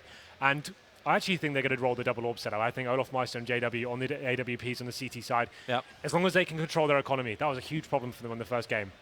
Money run away from them, force buying a lot. We saw them get CZs twice in a row, and that was the beginning of the end for their CT half. They came into the first gun round with all to nothing there, and it was very difficult for them to get back into it. But hopefully they will get the CT side this side, and we can see them bounce straight back, and we can see this series go all the way. I will look forward to whatever we get. I'm looking forward to close games more than anything else. Yes, me too. Because even if we do go 3-0, it's the quality we get from the maps we take. And well, I also asked the same questions. Like, will JW? Like, I've always been a big fan of JW on this map of Mirage, just because of how dynamic he is with his positions with the AWP, the ability to jump around. But as you said, like, they could go for this double AWP kind of play. We had VP, I think it was yesterday, who actually went for the double AWP plus Scout, because they used the Scout to watch on that B apartments area. So you could play a huge range game now for the defense, for the CT side. We saw like Pash getting those jumping headshots. He got double one of those. That's always exciting to watch. We'll see the Scout be very prevalent on this map, especially when you have players like MBK on the server. They're very cheeky on maps like Mirage. There's lots of jumping angles. But now we're actually seeing where it gets a little bit more interesting. Just because the hitboxes now have been updated, the jumping shots are still viable, but you can get taken down. The reaction of some of these guys on the server will be able to handle it. And so maybe we'll see some more crazy shots coming in there. So obviously, we still have the knife run to come. That's going to be important. The CT side, I'd say, is going to be more of a factor on a map like Mirage. But both these teams so strong on the terrorist side, especially since this update. Still teams adapting to the CT new M4 they're having to use, since they quite haven't found that footing just yet. They're still working out how they're going to approach each map and whether they'll use the Silence M4 still. But I think that's going to be kind of balanced out in the next couple of weeks or so, but still a huge factor going into these sort of maps. Yeah, we did actually see like a lot more teams playing a lot more closer positions as opposed to like this long-range M4 Silence, kind of like just go for the straight-up picks, and instead, like actually maybe even holding on to the SMGs that extra round just to make sure, like it's always good money, but they're able to play this little tight, close combat, go with the smokes, go with the pop flashes, get the information, maybe the 1 kill or the 2 kill. Don't go 3 times onto T-Ram. Never forget. But you can go for players like this. Yes, that's interesting, right? So that's going to be a huge factor here. When you're in the grand final, you have to remember, when you get these advantages to the CT side, you get those first picks, you need to make sure you're capitalizing on those. You can't afford to try and go for the frag moving material. You need to make sure you're falling back and just doing everything you can in your power to make sure the bomb doesn't go down and you're forcing the Ts into unfavorable situations. We saw VP kind of let themselves down in a couple of rounds yesterday where they'd get the first 2 picks and just keep pushing, keep applying the pressure. And if it had worked out for them, obviously saying what an amazing idea that was. But yeah, for me, trying to play the percentages and making sure the Ts don't even have the opportunity to kill you once you have that advantage, that's the aim of the game here. So obviously we're going to see teams like NVS and Fnatic, they are going for these pushes. We're going to see them, Kenny S boosting up in the Palace with the AWP, stuff like that. But it's going to be how these teams know each other so well. How are they going to react to these sort of pushes and what they can do to read them coming in, I think. So looks like we'll just be getting ready to go into the 9th round here. If you're just joining us, you're coming into the best of 5 series between NVS and Fnatic. NVS do take the first map, 16-13, a very interesting map to kick things off. That's Fnatic's pick. But here we go, the 9th round will begin. That it will. Into Mirage is where we are. Of course, as you said, this is only map number 2 of a potential 5 that we could have coming your way. And if we believe my co-caster Henry G, we are going to at least 4. At least 4. At least 4. Yeah, potentially 5. Well, now NVS have picked up that first map. I'm not so sure. Maybe this could go all 5. But let's see. JW running out there. Going to be no messing around. As it can this do take the advantage in the 9th round? Yeah, that they will. And, well, okay. Bouncing off the top of the CT players. He can actually do this solo if he wants to. He's 100% against 2 weakened CTs. And Fnatic starting on CT side, they would absolutely love this. Get into the comfort zone again. Things went wrong on map 1. There's the economy control. Are they trying to boost up to get to him? Well, he's actually going to win this, I think. He's got the 100 HP. As long as he catches one off, he should have a decent chance of it. Come on, guys. It's got a long day. Let's go. Hey, there's a lot of stake, man. There's a lot of stake.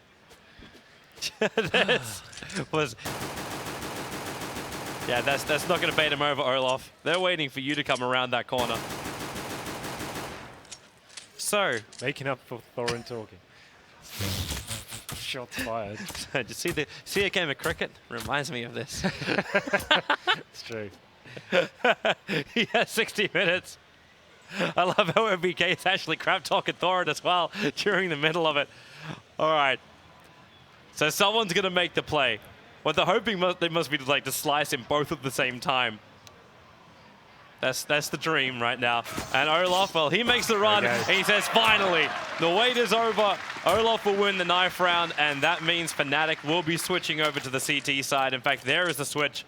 Fnatic will be CTs. There we go then. That's the start they wanted after losing that first map. They wanted to get the CT side, build up some momentum. And like I said before, they need to start controlling this CT economy. They actually allowed themselves to do the double CZ buy and actually allowed the game to run away from them a little bit in the first half. So let's see what they can do to find their footing into Mirage. Obviously, this is MVS's pick. So it's going to be in their best interest to win this one. Obviously, you would assume that's the way it's going. But after that first map, who knows what could happen here? All bets are off, really. Man, this series could go either way. It's anything is possible. Like pistol round, 2nd round, 3rd round. Like it doesn't belong to anyone with the way we've been watching the CS played out today, which has also been a wonderful place to be. Like if you're not down here, I would say get yourself down here, but there's actually no room in the house. Yeah, it looks like it's sold out here at EGX, it's completely packed. I tried to make a quick run out to the loo in the break, and I almost didn't make it back in time. You didn't almost have to do the solo cast. It is chockers out there, man. Absolutely chockers. Well then, so NVS starting on the T side here. Pistol round. Meta normally dictates something very fast. You have 2 options here. You either go for the straight up B rush, you can do the slow smoke play going in, smoke going over the top, try and get the bomb down, and then post-plant situations. We'll have a look at their buy. But here we go then. 2nd map, Fnatic versus MVS. Ladies and gentlemen, can you put your hands together for this 2nd game, please? Awesome. Let's go. They're alive out there. They're alive. We had a quick pause as we had to change the screen so the players can't see the game. That's an anticlimax. Yeah. I was just getting everyone hyped. Let's get started. Oh, wait. Let's just stop for a moment, boys. Too much. I got ahead of myself. Awesome. But we're done, so we start the round. So, yeah, okay. I'm interested. Like, do they go for that B play? It always feels a little bit more clustered when you go for that quick B move. There is that chance to just go for the straight shot from the car down through the apartment area, and you can take a lot of damage to get into that B side. Well, they've got 4 sets of armor here. MBK going to be smoking towards the window area, and the bomb is going to be making its way in the B apartments now. It's not looking like it's going to be anything too fast from them. Yeah. CTs, though. If they move fast, then Flushy hears everything. With Pronax, so he's got the tight angle there, trying to get information. Does spot a terrorist there, got the grenade out. That should do a decent amount of damage, you know, as well. Actually narrowly misses it, and here comes the X2 onto B. Yeah, they're rotating over as well, Fnatic. They've got to bring in their friends a lot quicker than this. But then again, Envious, they can't find anyone. This smoke cover, no one's really connected until finally Apex and Keo go to work. They're going for the plant, but JW, he's managed to retake apartments while Olaf coming in from the kitchen. They're pincering Fnatic onto the site, and this is now, well, okay, yeah, this isn't going to be absolutely fantastic. Olaf and Crims are the last ones left alive. Crims is in the kitchen. At least he can snap Happy back, but Envious, they only lose 2 players pushing into that B side. They get the plant down, and a great start on T-half. Yep, so they smoked towards middle, took away that vision from the CTs there. You can see them pushing up the short. They just weren't ready for that. Pronax unable to capitalize there with the smoke he put down himself, giving himself a nice defensive position, not hitting any shots there. And unfortunately, Envious do take the pistol round, and they're actually force buying into this one. So the scout coming on JW. We talked about how strong that can be on this map. They do get CZs, P250s, and 5.7s on the rest of the guys. Body armor purchased. And you can see now Envious do have 3 SMGs and 2 rifles. Going to keep it long range, but Happy opens it up with the MP7 onto Olaf Meister. It's going to be a great start for them going into this second round here. Yeah, the question is, can Envious break this curse? As you said, it's a good start killing off Olaf, but Happy takes a lot of damage for his work. Down to now 30 HP. At least holding onto this armor, but okay. MBK, he's able to get himself onto the side. The problem with this force buy is they haven't got the head armor, so the SMGs are so prevalent in this sort of situation. Just come out, you saw the headshot coming in, it was absolutely wrecking Crims there. So now it's a 5-on-3, and they may be in the position they want to save this. They've lost positional control of the A-bomb site. JW still going to be holding towards jungle with the scout, but he gets smoked off now, and that's going to be his cue to leave the side, I'm afraid. Yeah, and Flash is backing up on the CT side. Maybe he can stop the planner if he was a little bit off, but okay. With Apex also killing off the flanker, which was Pronax. Yeah, there's very little hope right now, so Fnatic just save the armor, save the pistol, save the scout, and just get the hell out of there. But Envious, is this the point too where you're on the second round, you've managed to break the curse, you'll actually take the round after pistol, but do you want to try and get rid of the scout? Is it worth the chase? For the terrorists side, definitely. If you have the SMGs, it's not a huge sacrifice using an SMG. You're going to have head armor next round, so it's not going to be like a really impactful weapon for them anyway. But we see that JW does get a kill onto NBK. And he's going to keep the scout here as the bomb is ticking away. You can see they're not hunting too much here. They just want to make sure they don't feed the CTs too much here. But Flusher is going to be saving that 5-7. He won't be able to pick up anything from that one. So they're taking the scout into round number 3 here. I'd expect them to take that towards the B and actually go for those jumping shots and see what they can do here, but the terrorists are going to be well aware of that scout in position. That's probably what I'd be expecting if you knew a scout was remaining on the map, so they probably want to go for a faster A-take here, but let's see how they approach this one. The CT's not going to be making the same mistake of forcing into this so many times. They didn't get the kills to justify that. Yeah. So we're going to round number 3 now, and you can see MBK just going to be keeping the P250 in armor. He's going to be on the A ramp there. He's working out whether he can see a CT, and he does spot someone actually. Does a little bit of damage, but Pronax now waiting with the Zeus. And actually Olaf might have to the lower ramp and takes that MBK there. And that's going to be near the bomb as well. If he goes around the corner, he may be able to spot that. He didn't go too far, though. If he went even further, then Envious will probably have a chance to kill him off. But it's giving confidence now for JW to come back over towards the window. He's jumping up to see if there is any kind of boost or anyone coming up from the underpass area. And now he's going to get the answer. It's Apex moving in with the AK. Will proceed to smoke up connect, but Olaf, he played aggressive on the T-slope, now try and play aggressive, but he's down to 10 HP, backing up. At least he's got himself this grenade, which he's going to, okay. Well, Kenny S will actually grenade him back. Yeah. Olaf's been really impactful, especially on Cobble, just pushing through off angles and making sure he gets that CZ working for him. JW towards CT spawn now, just trying to tag off any damage and gain intel for his team. Just let them spray them down on those USPs there, but Kenny S now making his way into jungle with the Mac 10. Bomb should go down pretty easily here. AW's aware of that though, trying to spam through and will actually hit one of the T players. They're not doing too much damage, but now then, NES does finish them both off. Crims and JW going down for the hands of that Mac 10, and he finished it off with a deagle as well. Just going to be Flusher left remaining towards mid, and not going to be long for this role. It has got body armor, but I had to find a kill there. Surprising, I didn't see him getting one of those, but will he be able to... Is that Kenny? They're looking to give Kenny S the ace, because he's on 4 right now, and actually Flusher will end up denying him, as well as Happy. This isn't the cleanest end to the round. That means, in fact, Flusher can hold on to this AK. He's got 2 lives. That's not a lot to work with. There's thought for a moment he'd be caught with his knife in his hand, but holds onto the AK and gets a good revenge with 3 for his own.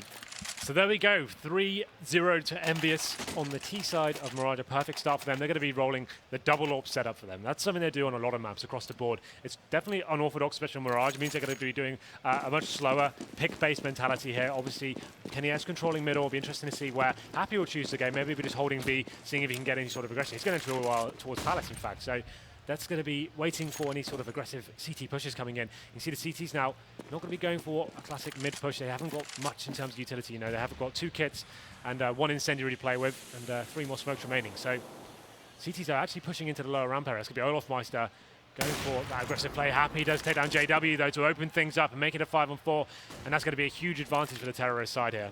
Yeah, because now without JW on the field, Fnatic don't really feel like they've got a lot of support behind them anymore. They're going to be very spread thin across the map as well. They need to find a frag. They need to find one now. They can't allow a full execution to come in from Envious. They still have 4 smokes remaining.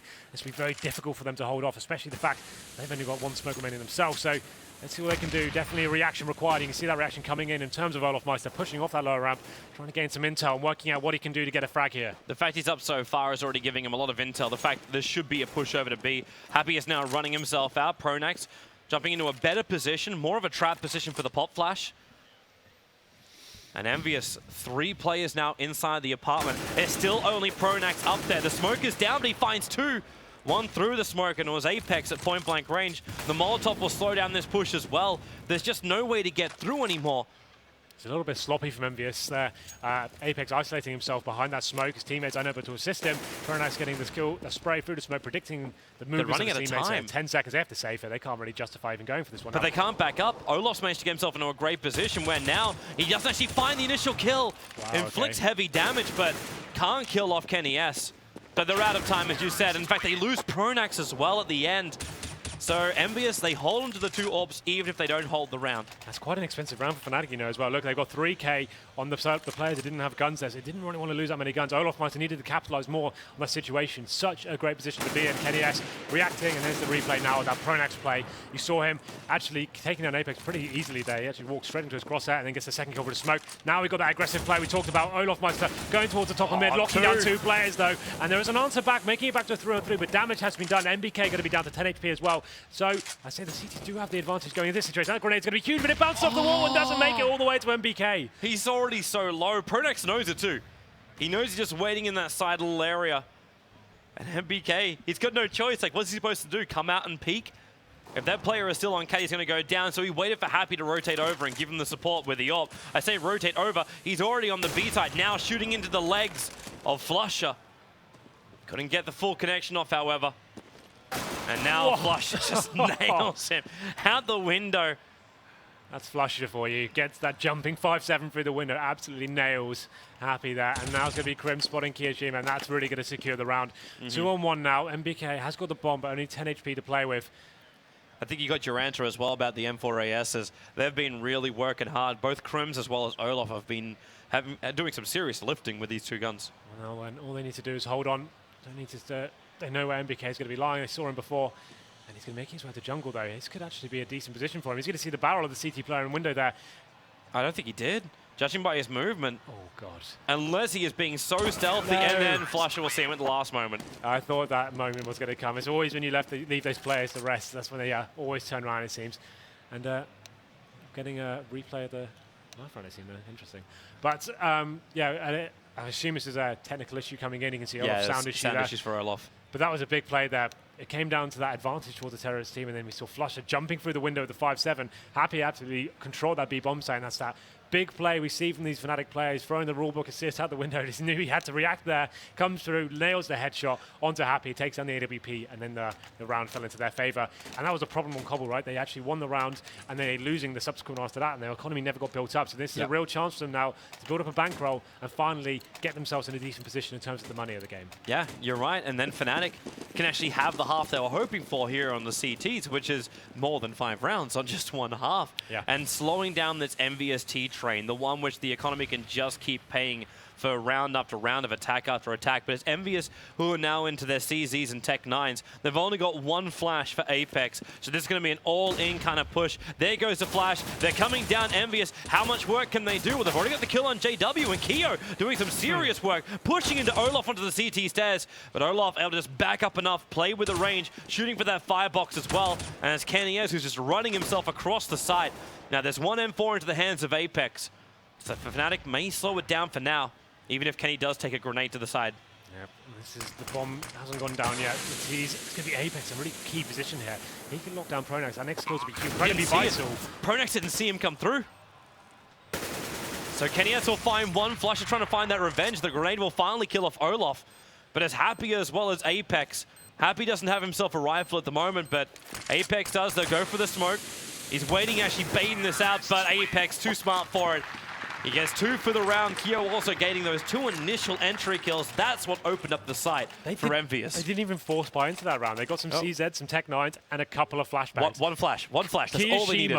Coming in with a double headshot to CZ. Like, what the hell is that about? The TTs need to be holding that position off. And we're just talking about them getting control of this economic game. It seemed like they were bouncing back and finally could string some rounds together.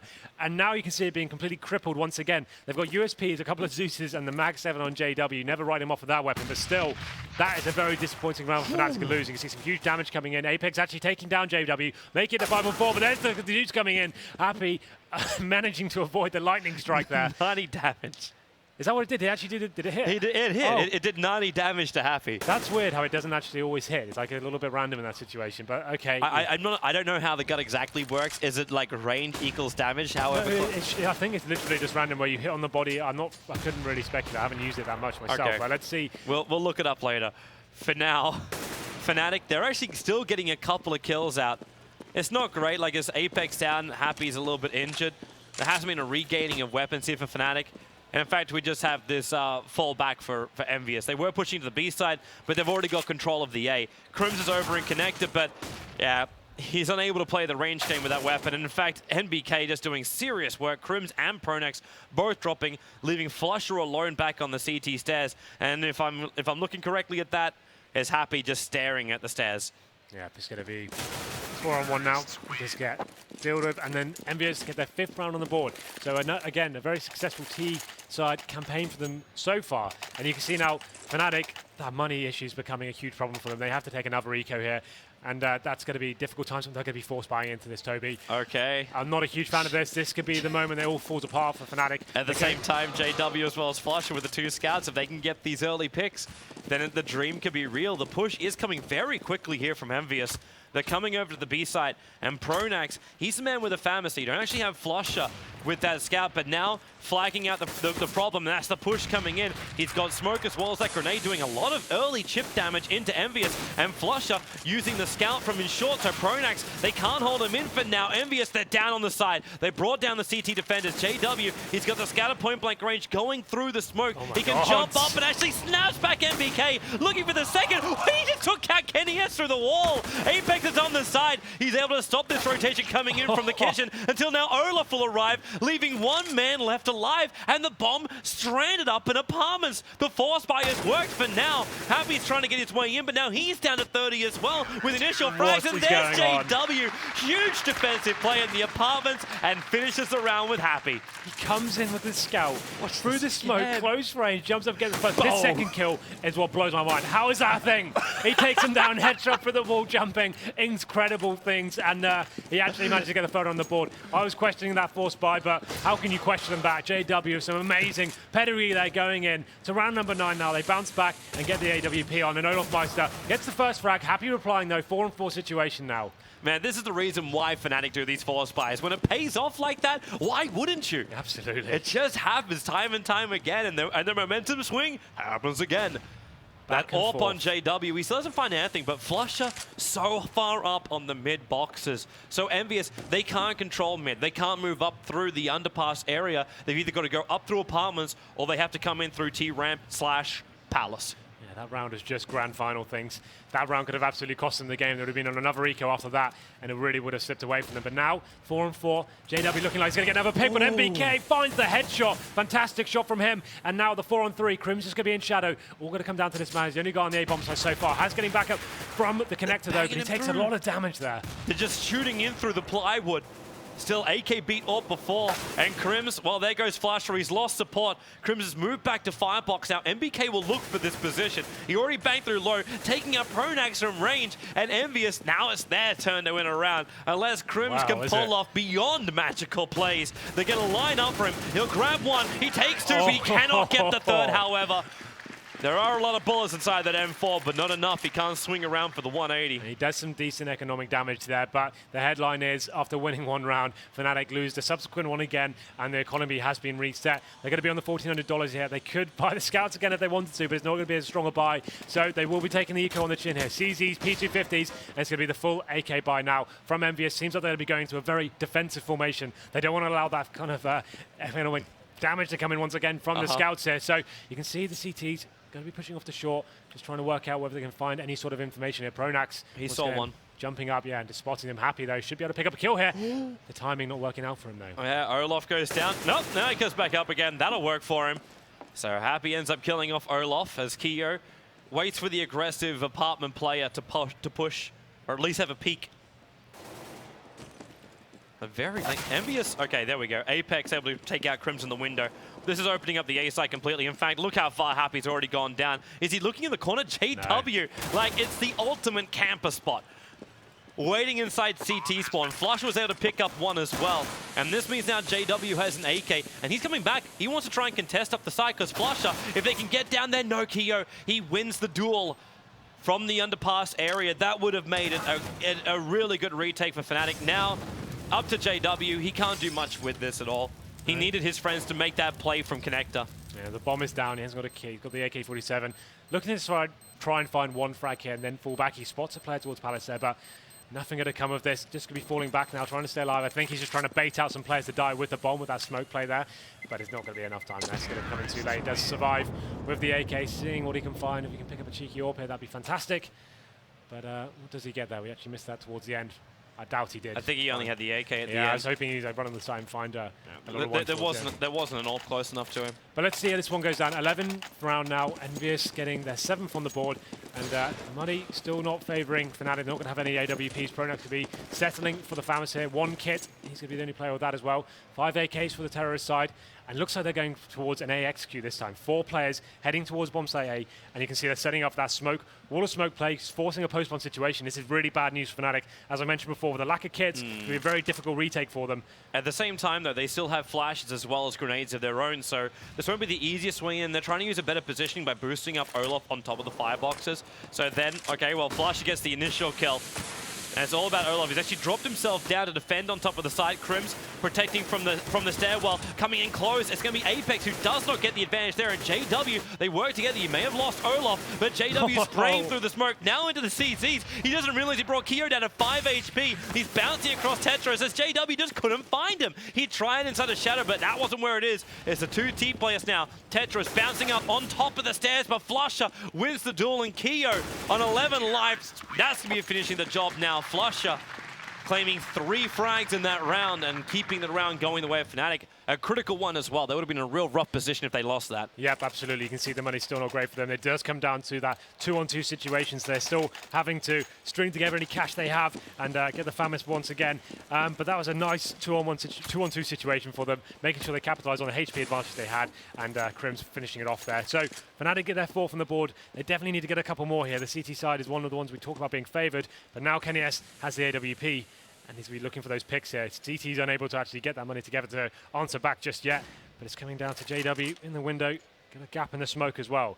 All the teams to be aware of this. He's waiting for Apex to just rush up through connector. That way he can give the information to Crims, and they can just try and go for this crossfire. But he needs to stay alive for this to happen. Flusher turning around, seeing that nade coming into short. That boosted up, but Flusher's ready for it. He throws out the grenade. It's not going to do enough damage, however. As the teams can just bounce away. They also lost JW in window. So Fnatic can get cut halfway through the map.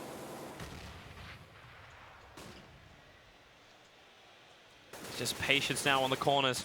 Olaf, a lot of chip damage being inflicted by Apex from the connector. While Happy, he's moved up a long way. Now they do lose Apex in that connector, but Happy, this is going to clean up most of the A side until Crims has to go big, but he aims up high when Keo comes low. Into a 2-on-3 now. Flusher and Pronax moving over as quick as they possibly can. The flash is there, but MBK and Happy, a very quick wrap up there. And Envious now take their 8th round here on their T-half. Yeah, once again, it's going to pit Fnatic in the desperate situation. Going to be yet another very similar storyline to what we saw on Cobblestone. That it don't have a chance to actually get the classic Fnatic is they're absolutely dominant on their CT side. They get the double AWP setups going, and no one seems to be able to shut them down. Seems like Envious seem to be bouncing back every single time they lose a round, adapting. We're seeing those opening picks coming in, and now Fnatic going to be onto the USPs, P250, and a CZ here. And you can see a much more defensive setup here. Coming in from Envious, 5 rifles, no AWP this time. But another difficult position for Fnatic to be in. I was waiting for Pronax to get a headshot on Keo. He's actually chip damaging him down at the moment with the USP jump. But Apex as well as MBK going to work. Olaf able to get a bit of a revenge kill, but unable to regather that weapon just yet. While Keo keeping these 2 CT defenders a long, long way back. Again, they're going for these little quick picks, but Keo just through the top of the truck takes out Pronax. Yeah, looking really sharp right now, finding these kills. Every angle is available to him. Will he be able to get this last player on towards the bomb side? It's going to be Flusher, takes him down as well. Olofmeister has got the M4 in hand, but probably just looking to save this. We know their CT situation in terms of money is pretty weak right now. Yep. And this has been a current trend for the Fnatic. They need to be making sure they get these last 2 rounds going into this one, so let's see what they can do here. Man, it's amazing how well MVS have come out shooting today. Like, Keo has been right on the mark, but Kenny S as well really stepping up to the plate. He's been great with his rifles as well. We normally talk about him being this immovable object with the AWP. And we see these insane clutches coming in from him, but that really hasn't been that big of a factor today. He's not doing the 3-on-1 situation, no scopes going on. He's just keeping up with the team. You can see he's actually there, could be top fragging, well, top of the scoreboard with 10 frags there. And looking towards Fnatic's side, Pronax only be on 3 frags here. And I think he had the 2 frags I can remember from that round. They walked through the smoke towards B, so he's been pretty quiet on the retakes apart from then. So let's see as we go into this round number 14 now. Flusher not even have a weapon here. Famis is on Pronax and JW as well. This is a lot more aggressive from Envious. The position from Olaf on the other side of the smoke. It looks like it's going to be a pop flash through, burst through the smoke and see what you can do. But it looks like Fnatic are going to be waiting on the other side of that as well. Olaf. He's just through. He's looking for the corner, and MBK is going to get the corner first. So Olaf will drop. And the rotation's coming over from Fnatic. They've got 3 players down at connector, while JW might find 1. Keo strikes back and happy with the crossfire. They just shut up this Fnatic lineup. And Pronax comes in through CTs, but Apex racks up another one. Just textbook Envious right now, just utilizing the players they have. Kiyoshima on unbelievable form, getting into that bomb site, finding 2 frags. They waited for their moment, they knew what their plan was. Wait for an opportunity to find the kill through the smoke there. MBK got it, Kiyoshima comes in, locks down 2 headshots, happy finishes it off, and there's nothing Fnatic can do right now. It's just great teamwork, and you can see the 3 AWPs coming out to finish this one off. It's going to be no rifles whatsoever for Fnatic, and they get happy down to low HP. JW is pushing through the smoke, and he gets him with the Max 7, picks up the AWP as well, and he should be able to capitalize with that one. Let's see what he can do with it. Flusher going to be pushing on short as well. Gets caught reloading. Apex deals with him and now brings him down to a 4-on-4 situation. Man, this feels like deja vu right now, but JW with this ult, he can stop the cap push. They may be really, really sad that Happy ended up dying with that aggressive push until Kenny S will finally shut down JW. But it's a 2-on-3. This wasn't the dream from Envious. 10-4. It was deja vu from map 1. The same score at the end of the Envious T-half. But they have to play a little bit more patiently now. Olaf waiting for that push to come in, and he will drop down Kenny S. This actually looks like a great round for Fnatic, as long as they can finish the job. Keo, still with armor, still with double flashes, nades, and smokes, jumps down with the AK, but he does not have the bomb. He has to come back and try and regain this. Banging up through that smoke, he knows the Fnatic are waiting on the other side of it. Nade. Able to hit down Crims pretty heavily, but walking through the smoke, and the Crims just sprays through. So 10 rounds to 5 is the end result of the T-half here of Envious. So they get 4 CZs and a Max 7 and somehow take down the 3 AWPs Envious presented them. That's pretty crazy. JW pushing through that lower round barrier, finds an AWP, picks up 2 kills on short, and that's all down to him. If they win this one, it's going to come down to that round. So that's Fnatic. Going to the T side, I think they have more than enough to work with. Most teams wouldn't be able to work with just 5 on the CT side, but wait, this one isn't over just yet. We saw it happen on Cobble. They're going to come straight back into this as well. Yeah, that they can. And, well, Fnatic, they'll really have to try and tighten things up a little bit more as they do switch over this over to... okay, we are going to switch our sides in a moment. But the fact that Envious now CT side, if Keo can keep hitting what he's hitting, if their range game, which they showed on the T half, is that to be replicated in the CT half, Fnatic can have a real hard time getting onto these sites. It's just that partnership between Apex and Kirishima. Every bomb that they went on. Yeah, this is superb by JW. Second shot as well really did put the nail in the coffin for them there. Fantastic work from JW, and something we're going to see more of. Well, now he gets on the T side to be able to do more of those sort of crazy plays going into it. And maybe, who knows, we'll see some more shotgun action from him. Maybe. See what happens. Definitely, maybe. I still can't believe Happy did that quick push up through T-slope with the AWP, all by himself too. Yeah. And the fact that JW was able to kill him off as he's running away. Just that confidence factor he had at that stage. Like, okay, we've got the 3 AWPs here. They're going to be really passive. Let's just go up and get that intel. You guys can go towards B. And of course, JW just pushes through, finds the kill, gets the AWP and locks it down. So then we go into the second half now. Fnatic definitely on the back foot as they enter the T side of the map. Going towards B here. They have got 1 utility player, 4 sets of armor for the rest of the guys here. And it's going to be Flusher towards the top of mid, holding the flank. Actually going to be going coming towards through underpass below. there, yeah. And already, well, there's that information. They scout out all 4 players, or I say all 4, 3 players, sorry, coming in through the underpass. And the rotation's there from the CTs, but Olaf, he just jumps around the corner, finds ahead of Keo, and they're just rolling over Fnatic. And where they go from here, they want to go through the hole in the wall. Not going to happen. It's all up to MBK. Can they get that bomb plant down? It looks like right now Fnatic just want to hunt the kills, and they're going to find them as well. 22 life. MBK at least gets Pronax back. The Flusher will finish it up. And Fnatic, like, I almost feel like a message was being sent to Envious with that run. We push wherever the hell we want to. We just keep running at you. So we see Flush at the top of middle, just gaining that intel, working out there's a CT push coming in. He gave the call, it's all clear. They come through underpass, into connector, find the frags, and it's completely lock it down from that stage. And now we do see the force spike coming in from Envious. We saw them bite back straight away on Cobble. Can they replicate that success here? MBK going to be on the PT-50, and Olaf Meister rips off the head of Kenny Esser to open things up. Man, what a great start as well. That one, I say the one big buy, they did buy 2 AKs on Flusher as well as Olaf. But does reveal now, oh, JW. Doesn't use his scout, instead he uses the USP to finish up MBK.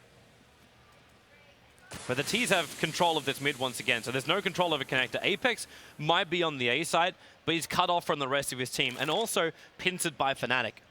He can't retreat from where he is, so he has to move back into Sandwich. Well, they have forced into this one, so they want to make sure they don't give their frag away from now on. They want to make sure they can get something on the board here. Apex going to be presenting some team players here. That's so good. 2 kills there, but they answer back. It's going to be a 2-on-2 situation now as Kirishima does take down Pronax. On 2-on-2, still going to work if they can find these quick picks. Keo trying to do the work, dropping them down. They do get through Crims, and that bomb plant still hasn't dropped down for JW. He's the man with the AK, wants to try and nade out Keo. That will hurt him. Actually, no, it didn't. It must have bounced too far. Especially look at JW's health as well. He knows the position of Kirishima here. He's got the Mag 10 in hand. JW now... He doesn't know the last one, though. Like, he knows Keo, but he doesn't know where Happy is.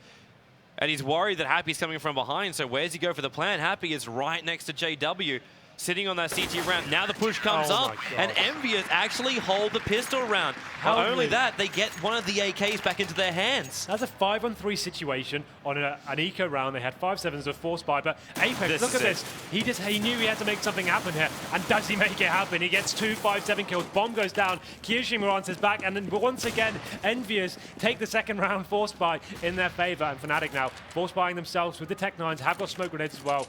Normally, you'd see most teams do a set A execute the smoke here, trying to force down an A plant here, but they're going to be spreading out a little bit further out. And Overvisor takes down Kenny S there, and it's going to put the advantage towards Fnatic now. Man, the spread out play can work when you have players like Olaf. This is what we did see on Cobblestone as well. Like, it's the individual plays that just seem to win these rounds for you. The fact too that, like, Fnatic lined up for Apex. Like, they both walked in and they both stood on exactly the same line. If the bullets fly in that exact direction, you're gonna find kills. And well, at least Olaf is able to open up a little bit of an advantage until Happy with the AK up in ladder room. That bounce back down again, and he tries to go for the crack, but the nade doing the extra work, allowing Flusher to finish the job. But we're into a 3-on-3 until Olaf. It's MBK doing the work again. The Flusher, okay, he's got enough support from Keo. Crims tries to make the little jump down as MBK actually presents his head on a silver platter to Crims, jumping up in front of him. In front of that Teagle. Apex just bangs through the wall, and Crims will go down. And Envious, they hold the rounds and they hold the CT advantage. And this, if it keeps going this way, they're going to go 13 rounds to 6 and look at a 2-map advantage in a best-of-5 final. Well, now Fnatic have no choice after that force buy. They have to go for pretty much a full Glock buy here. There is a couple of PT-50s, but no utility whatsoever. All 5 players heading towards the A bomb site here. You can see the bomb. It's going to be towards Palace with 2 players backing him up as well. Flusher waiting on that lower ramp. CT's over playing this perfectly happy, going to go very passively. And with no flashbang to lock him off, he should absolutely clear up here. I'm surprised, though, he's happy to go for this glass cannon AWP. Like, there's no armor on him whatsoever. But I suppose it's confidence of your team. However, there goes Happy. There's that glass cannon AWP. He has no armor. So they lose the second one. Keo moving forward. Kenny S able to go to work. And that bomb, well, JW wants to try and get it down. Jumps himself through. Takes out one. Looking for the second. Kenny S will finish the job. And they will get that defuse out and protect the secondary AWP. Yep, so decent round there from Mirage, all things considered. Only had 2 P250s, get 2 kills on the bomb down. That's a great eco in anyone's book. So they will continue with this, I was going to say double AWP setup, but I see an auto sniper get dropped as well there. So wait, what? I think MBKs will be taking the auto sniper towards B. It's actually very viable on this map, you know. It can be so strong, especially when you smoke it off at the start. You can read when the terrorists are coming in. It can be such a strong weapon, especially when you've got a sort of advantage. A great call, I think, actually. It'll be interesting to see how it works out. It's actually Apex will be wielding that one. Yeah, and he's taking it back over towards jungle, so he's trying to control up Palace instead with it. Here we go then. Round number 20. Envious definitely with the advantage with 3 sniper rifles. Apex with the auto. NES hasn't been smoked out just yet, but there it comes in, making him a little bit redundant now. Has to change his position up. Kishima close up with the M4. Fnatic taking this very slowly as they leave the bomb towards T-spawn now. Just trying to work a pick. Flush is going to be leading the charge here onto A ramp. Seeing what he can find of his AK. Yeah, but they're not peeking at all. In fact, Kenny is going to have the easier shot. And Apex using that auto sniper to kill off JW.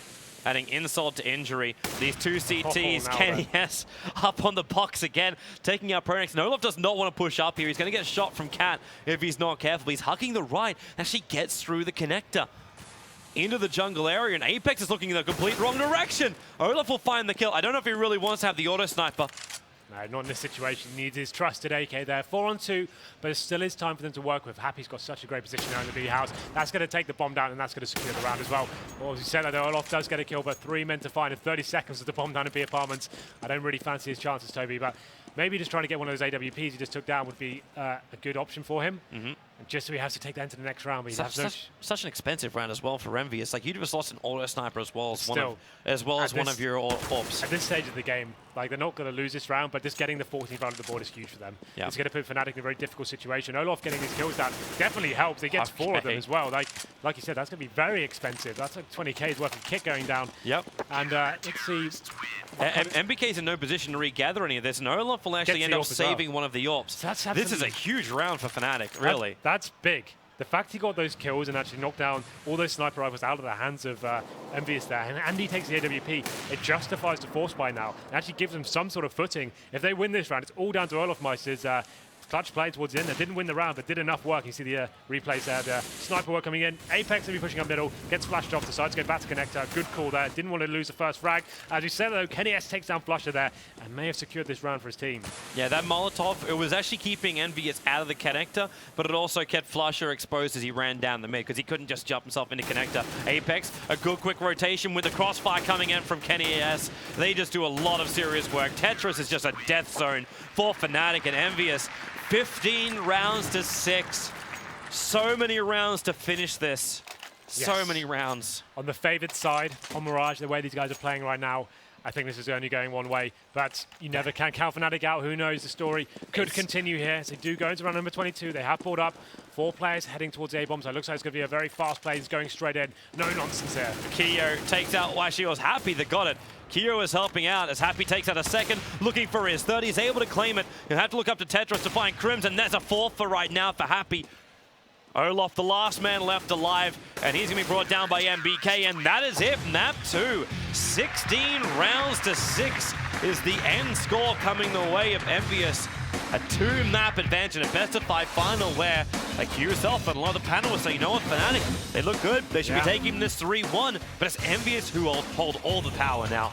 You know what I think about that game? It's just down to Kiyashima. He was playing out his absolute mind there. Fantastic entry frags from him. Him and Apex utilizing that great combination they've got there. Kenny S as well, chiming in with some great rifle play. good AWPing towards the end there as well. The problem Fnatic was, once again, on their CT side, not getting control of their economy. They actually let it slip away from them again, never got that momentum built up, and that's a real problem for the CT side. You want to be like Envious just did there. They lost the pistol and then bounced straight back and won 6 rounds and cleanly in a row. Really formidable stuff from them, and it didn't look like for a second on that second half they were going to lose that one. Yeah, it looked crazy. Like, you go, again, 10-5. You have such an advantage going into your CTs. Like, that in itself, it's a huge confidence for you and a comfort zone for you, knowing that you've got so much space to move with. Yeah, if they get momentum, they get momentum, but they're on a CT side. Like, it's so easy to take that momentum away. It's like, okay, They never, from what I remember, the Fnatic didn't get more than 1 round built up. They had to just win 1, lose 1 after that, and it's kept. They got like 4.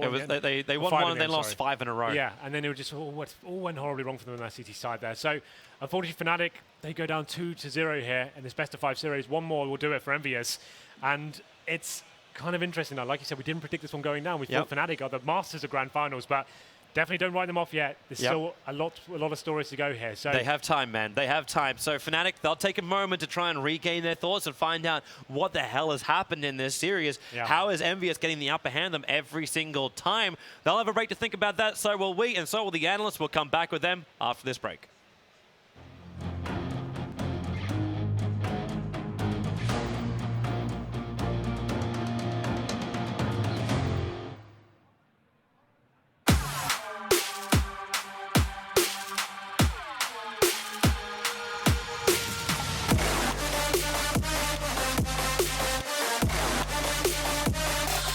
Check this out.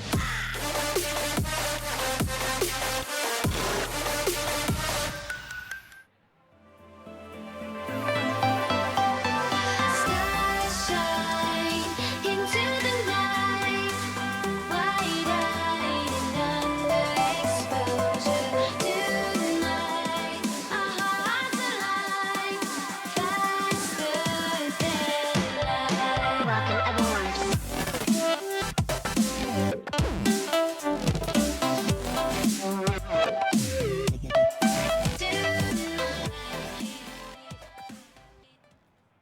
Camera, they can see. See that? Good pace, lads. Good pace.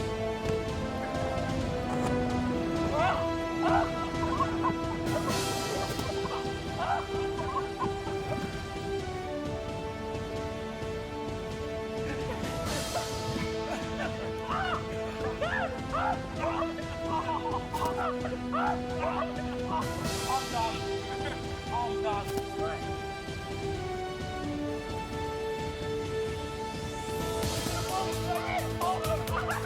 Money shot.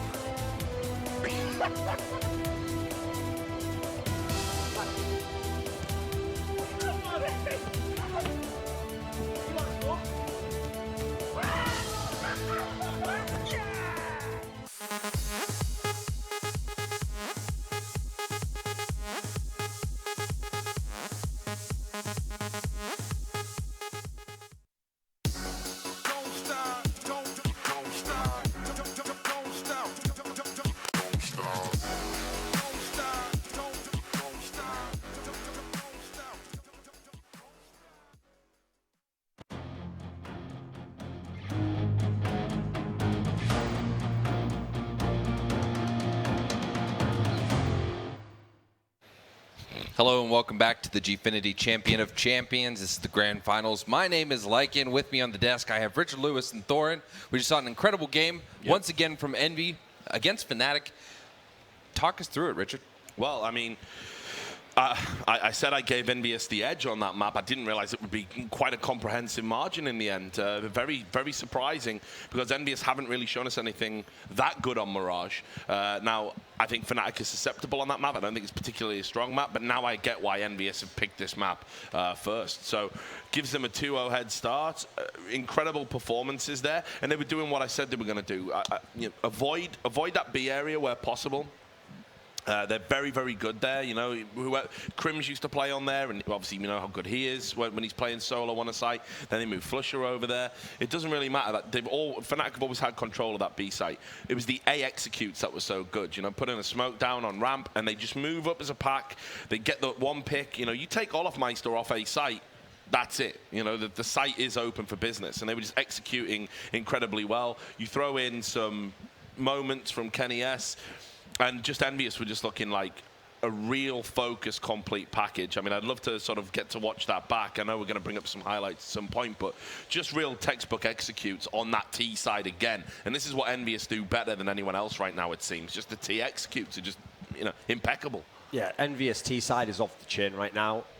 In terms of the actual first half, another really great half, really back and forwards, really fun. The problem is, yeah, it's really entertaining, but it always ends the same way. It's Envious racking up loads of rounds. Fnatic getting all these close rounds, winning clutch rounds, but we're seeing they have to win crazy clutch rounds just to get anything on the board. So every time they're just so far behind that this time they couldn't even mount a big comeback like they did in the first one. If the trend keeps continuing this way, I mean, under other circumstances, you'd say Envious is going to 3-0. The only reason you don't at the moment is because it's Train coming up next. But on any of the maps that are 50-50, 60-40, at the moment it looks like Envious is just going to blow away Fnatic because Fnatic is not bringing it in terms of fragging. Now, with that said, JW is still doing some crazy stuff. He's still getting ridiculous kills. It's just that in a weird way, it's not having that big an impact on the game, mainly because he gets the kills at some point, he doesn't win the round off them, and then too much fragging from Envious. I mean, part of the reason why you see Fnatic players in the clutch situations over and over is because when Envious takes a site, they don't trade. They run in there and they just kill 3 people. And so the round's almost over. You have to have some real crazy clutch play to get back in the game at that point in time. So I feel like Fnatic are massively on the back foot. And even though we talked about like resets between maps, at the moment, neither team's resetting. It's the same story on both maps. They're starting out the same way, same strengths, same weaknesses. I think it is going to change on Train. Definitely. And I'm wondering if it'll be like that series we saw Fnatic Nip yesterday, where it didn't matter that Nip prevailed on the first one, Dust 2. Because Cobblestone was so one-sided, it did a hard reset of the whole series because Fnatic was totally back in control. So there's a chance for that. I think that's the one chance for Fnatic. If they can win Train heavily, it can reset the series. But at the moment, it's looking like every map except Train maybe, Envious has just got too much for them right now. And I just want to highlight a couple of players that stood out for me. Again, on the Envious side, Apex. He just go in places, like defensively, he was able to sort of get kills, which is something that he's adding to his game. He's growing into that. Obviously, he's a pure entry fragger. That's how he likes to play. But I just think he's been really complete at this tournament. He's had a bit of everything. He's been looking good on the CT side. He's been looking good on the T side. He's been looking good with pistols. He's been looking good with rifles. This guy is really stood out at this tournament for me for Envious and was instrumental in getting the victory here again. Now, on the other end of the spectrum, we did highlight the in-game leaders and what each one brings and what their strengths are, and we talked about how great Pronax has been in terms of reading the game, and we talked about how Happy's more of a playbook and kind of, you know, look, we're going to just do an execute here and it's going to work. Well, Pronax might be the more tactically astute in-game leader, the more successful in-game leader, but he was actually dead weight in this map just in terms of fragging and firepower. He only managed 4 kills. If you contrast that to Happy, who had 16, he was at the bottom of the score charts for Envious. The statistically weakest player still got like 4 times the amount of kills that Pronax did. The thing is, it doesn't feel like, aside from Pronax, who admittedly did nothing in that game, it doesn't feel like you look at the other Fnatic players, they're not playing badly. No. Like, all of them have a round, or they have a clutch somewhere, or they have a crazy kill. It's just that they're all fragging an average level for the top tier, whereas every map, Envious has 2 or 3 guys who are just pushing the boundaries of how crazy like entry fragging can be in rifle work. And at the moment, Kenny S hasn't even had to be a standout player, but when he adds in some AWP fragging, which he's had, and he did get the better JW in this game, I mean, it's just too much. You can't have the 3 best players be on the opposing team on T side and hope you're going to get big CT halves. It's not going to happen. And just want to say as well, I mean, Happy, as we saw from that clip there, at times he was just picking up the AWP and saying, you know what, I think I've got the spawn, I'll try and go for a pick. He went A ramp, yeah, he got caught out a couple of times, but happy to add that to his arsenal. Envious right now are looking supremely confident. That's got to be the frightening thing for Fnatic. You're 2-0 down, sure, there's 3 maps left, but now you've got to win all of them, and you've got to win all of them against the team that clearly is feeling it. You've got to, even if you win Train and then Inferno, know, right? Which is conceivable. Fnatic could do it. You've got the unknown quantity of cash. Feels like a really tall order here for Fnatic, and I'm just astounded. Obviously, I backed Envious. I was talking about a 3-2 series. We're conceivably looking at a 3-0 series here, but of course, Train, I think, is the outlier. I think you have absolutely got to give that to Fnatic. There is nothing statistically, there is nothing in anything we've seen. There's no anecdotal evidence. You couldn't really pick Envious for this map as an analyst at all. There was nothing there to suggest they can win this one. Yeah, with regard to Fnatic's play on Train, can you guys kind of talk about what makes them so strong on this map? I mean, first of all, they're one of those teams that just has a default really good CT half. Then you can nearly pencil them in every time, 9 or 10 rounds. They really can always do that. The T side, I actually still think is a bit confused. It's a bit messy. They really do. What's funny is, in terms of their team, they actually almost play an Envious style where they just send the strong players in. JW tries to get a crazy AWP pick where he'll just jump out and try and hit someone with the second his feet touch the ground. Olofmeister just walks out, tries to just make a presence on the map, take over small areas of the map, and then they just follow up after him. He very much leads the way on that map. He's an entry fragger on that map. I think that they do pretty much live and die by JW and Olofmeister on this map, because T-side, that's the only thing that's going to get them in. In general, they're not going to send in Crims first. Pronax is going to hang back. Flush is going to wait for those kind of clutch situations. A lot of it seems like it's triggered by what Olofmeister sees, what he gets, and then they'll make the mid-round call off that. I don't think it's such a strong map for their T side. That's why they have to have the strong CT side, which they have had. And the bigger thing here is, I mean, hey, listen, maybe with this kind of form, Envious can just break the rules anyway, and they can come in and smash T side. It could happen, but it's just the fact that we haven't seen anything from Envious on this map, and it's not one that they've been playing, makes me think that's why this can even out the series at the moment. Because at the moment, none of the initial storyline I set up as the narrative of this series is happening. It's not the case that Envious in any way look psychologically limited against Fnatic, and they're worried and they think, oh, they're going to get all the clutch rounds. Fnatic is winning a lot of the clutch rounds. It's not mattering, because they're only winning the clutch rounds. So at the moment, if you're Envious, if you can really win on Train here, this will be an absolutely convincing, almost dominant performance, regardless of what the amount of rounds in the first map was, just because this is the one map you should have no chance on. Yeah. So I think this is going to be a real kind of thermometer test for, is this like incredible boiling over temperature for Envious, or will this be the one moment where Fnatic can kind of gain some ground back and maybe work themselves back in the series? Because they've got a lot of work to do at the moment. And I would definitely say that this map, just the geography of it and how it works, doesn't necessarily play to the strengths of Envious in terms of T executes. Yes, we know they've got great T sides, but the difference with Train is you can put like one player at the back of like a site with an AWP, and you can pretty much neutralize a rush.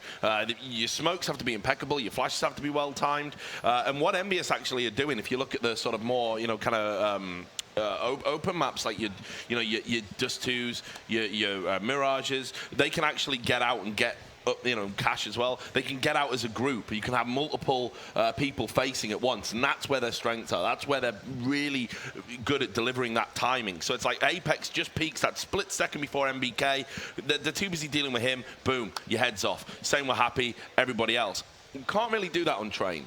There's areas on the map like, Ivy. There's areas on the map like, say, back of A, where you can hold it with one person from a distance and act as CT and actually conceivably shut down rushes. So this is probably one of the reasons why Envious, they haven't been able to just use this sort of natural style that they have to great effect on this map. And it is something they're going to have to specifically work on. So again, just the style, the styles of the two teams here, for me, you've got to favor Fnatic. You absolutely have to favor Fnatic on Train. This is actually a case where, since I've made the storyline and set it so emphatically about how Fnatic have reinvented themselves, they become a good T-side team, I actually think Envious has, if you think about how they originally used to play back in the Fnatic initial era of dominance, which was, Envious also was a CT-sided team. Yeah. They used to be fantastic. We always used to joke they were LDL CZ. They were the team that they would win with the pistols, the force buy, more than they would with a full gun round. Well, part of the reason why Happy used to get so many kills back in those games is that he'd send in his entry fraggers, they'd get information, they'd put damage down, they'd get one kill, but then he'd have to come in and clean up 2 or 3 kills in the mid to late round, and that's how they'd win sometimes gun rounds overall. At the moment, the reason Happy's not getting that many kills is because his entry fraggers and his guys go into the site, they take over the whole site, and there's no one left to kill. Yeah. He's not getting his bait kills, he's not getting the frag kills in that sense, so he's actually playing a very default, very standard kind of role. And so, in that sense, as it goes on, one thing I'm going to be trying to keep an eye on is how much of this is just brute force going in and fragging people, and how much is he actually reading the game and he's kind of sensing where to send his guys? Because it's hard to get a gauge on that at the moment because he hasn't got a history of that. But if it turns out he does, maybe he has revolutionized how to play these T-sides because they're so dominant at the moment.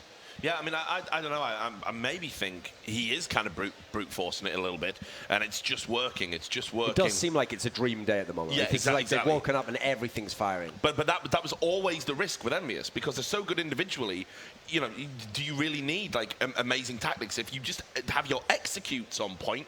Your T-sides are going to be godlike with the individual aims. So, you know, this is the frightening thing. I think Envious have another gear to go tactically. I think they can get to another place. And if they keep doing this, and I still think they're going to win this final, I think we could be looking at a Fnatic 2.0. I've said that ever since the team came together. Yep. So you guys were talking about, we've talked this a little bit about the Fnatic pause. And in a way, the Fnatic pause has kind of become a weapon of itself. People talk about how Fnatic takes a pause, they take a breather, and they get their head in the game, and then they come back a completely different team from whatever issue they were having. The coach isn't here. Fnatic is on their own. Do you think that at this moment, seeing that they are one game away from losing today, they're probably... Why is that, by the way? Why is the coach not here? I saw him in the background before this game started. Yeah, no idea, actually. He was here for like when they did the coin flip. Yeah. It's a bit strange because that is something that's been lacking. Like if I were them, at the moment where I'd be using the pauses on my CT sides, like you're just getting pushed in so many times repeatedly. If I were them, I'd be taking it halfway through the game, 6 or 7 rounds in, just chill out, waste the other team's time. They're really hot, they're on a roll, everything's working, they're getting that pick every time. Just make them think about it a bit. Make them think, I mean, if anything, when they're like, just keep doing the same thing, then if they come out of the pause and it doesn't work, that's going to annoy them. I was in a rhythm there. That's actually one of the old tricks that back in 1.6 when they first introduced timeouts rather, there was a really great in-game leader called Ave, who was the best tactician. And so initially, everyone thought, he only uses the timeout when he's got a tactic, like he wants to make a tweak or he wants to talk to people. What he would do is actually, if it was a close game or his team was leading, he would purposely use his designated timeout just to annoy the other team.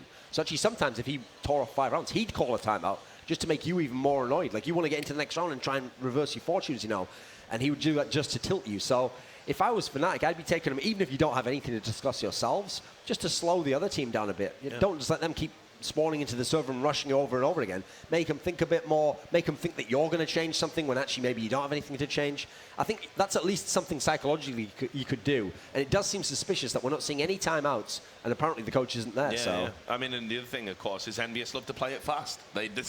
You're playing into their hands. Once they, especially on that T side, they're just like, right, rack them up, and they want to keep coming at you over and over again. Someone take that and make like a rap music video or something. Yeah, we'll it's going to be called Rack 'em Up, starring DMX and Richard Lewis.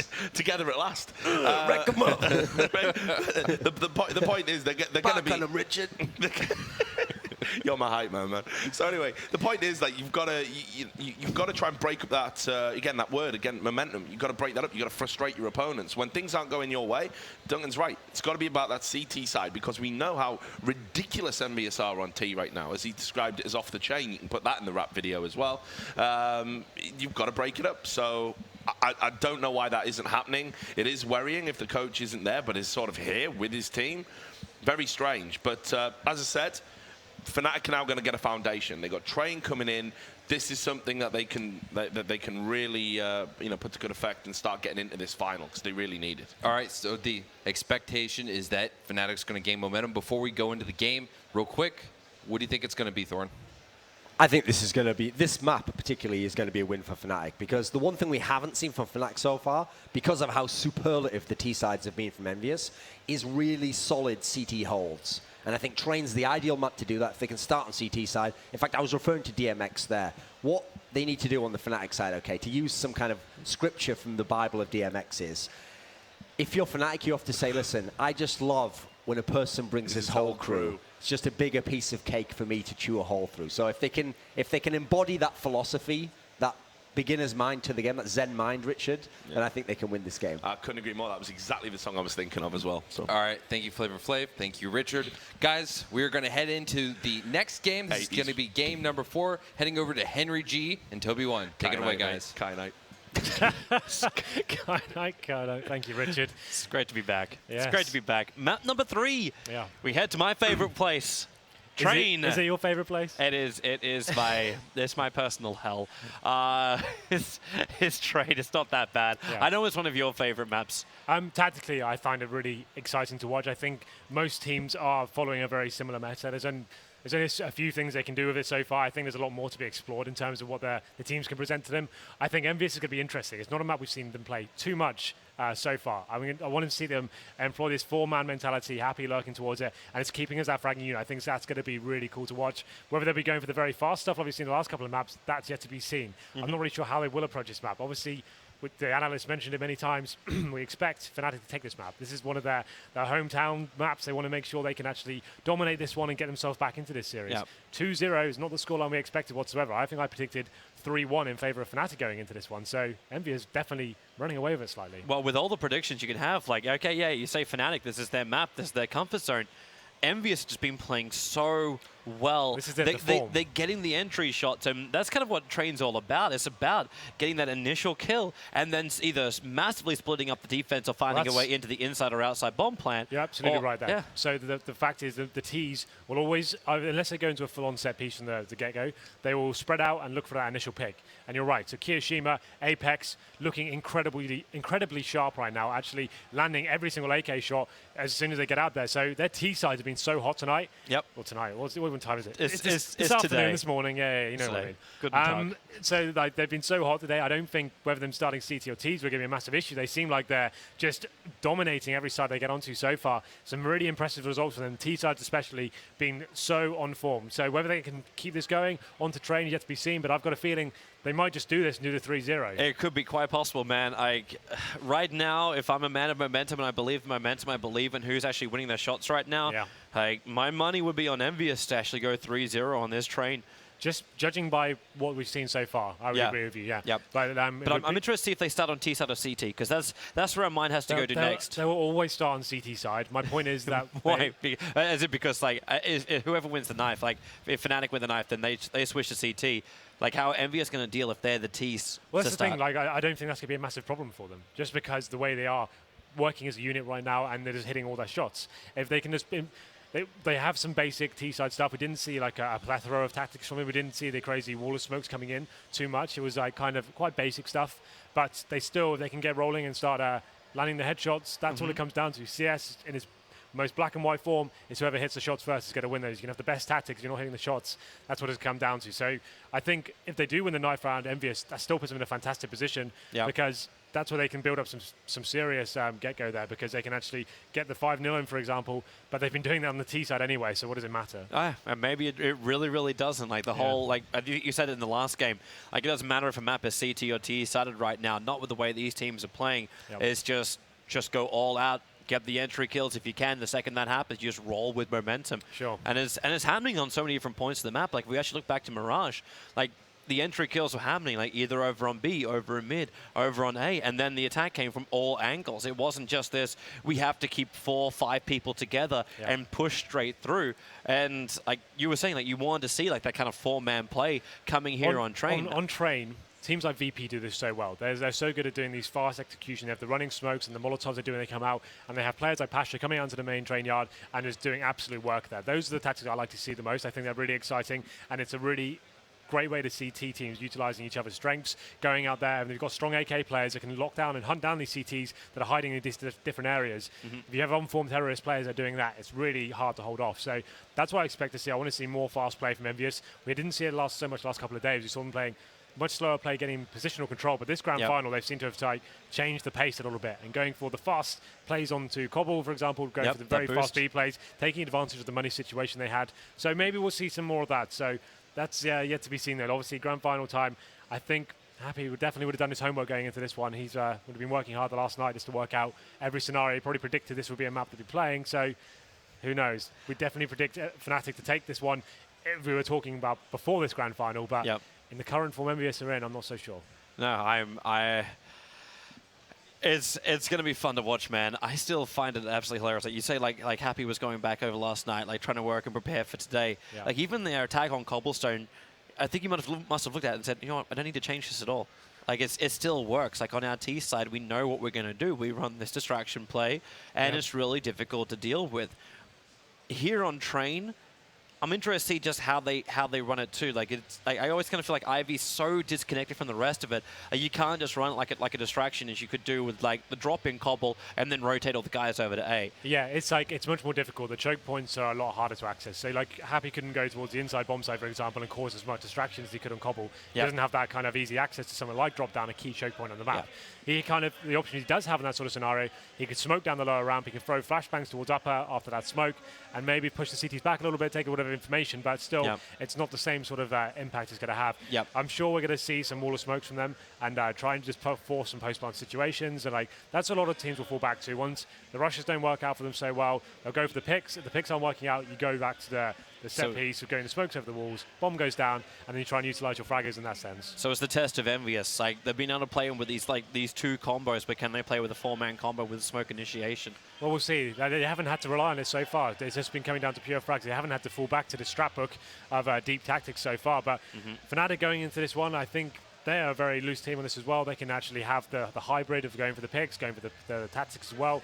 What they're going to bring to the table is their CT side has been letting them down the last two maps. The economic control from them runs out, and they seem to just win one round, lose one straight after, and then it keeps spiraling out of control. They haven't had any decent footing on the CT sides here on the last two maps, and that's been a massive, massive problem for them. And like I said, the guys, the analyst test pointed out, I can't see the boost over there, but they alluded that the coach isn't with them right now. And why aren't they taking these pauses just to kind of break that momentum and actually make sure they can get control of what's going on and slow down the pace? They have 3 of them to use every match, so... It's interesting why they haven't done that, seeing as that's the kind of thing at the major, especially they defined that Fnatic pause after losing so many rounds. They'd come back, take a pause, and come back and win everything else. So that's exactly it. Like you got to call the timeout, get your troops back in line, and it's one, breaking up the momentum, but two, making sure that you're not making the same mistakes over and over again. Like we saw VP do that when they were losing control of Cobblestone. Like they were down, what was it, 10 rounds to 0, and they pushed back to be 10 rounds to 5 and gave themselves a chance in the second half. They took the pause as well. That's exactly what happened. They took the 10-0, took a pause, came back with 5 You rounds. identify your problems. They identified, okay, long A is a big problem for us.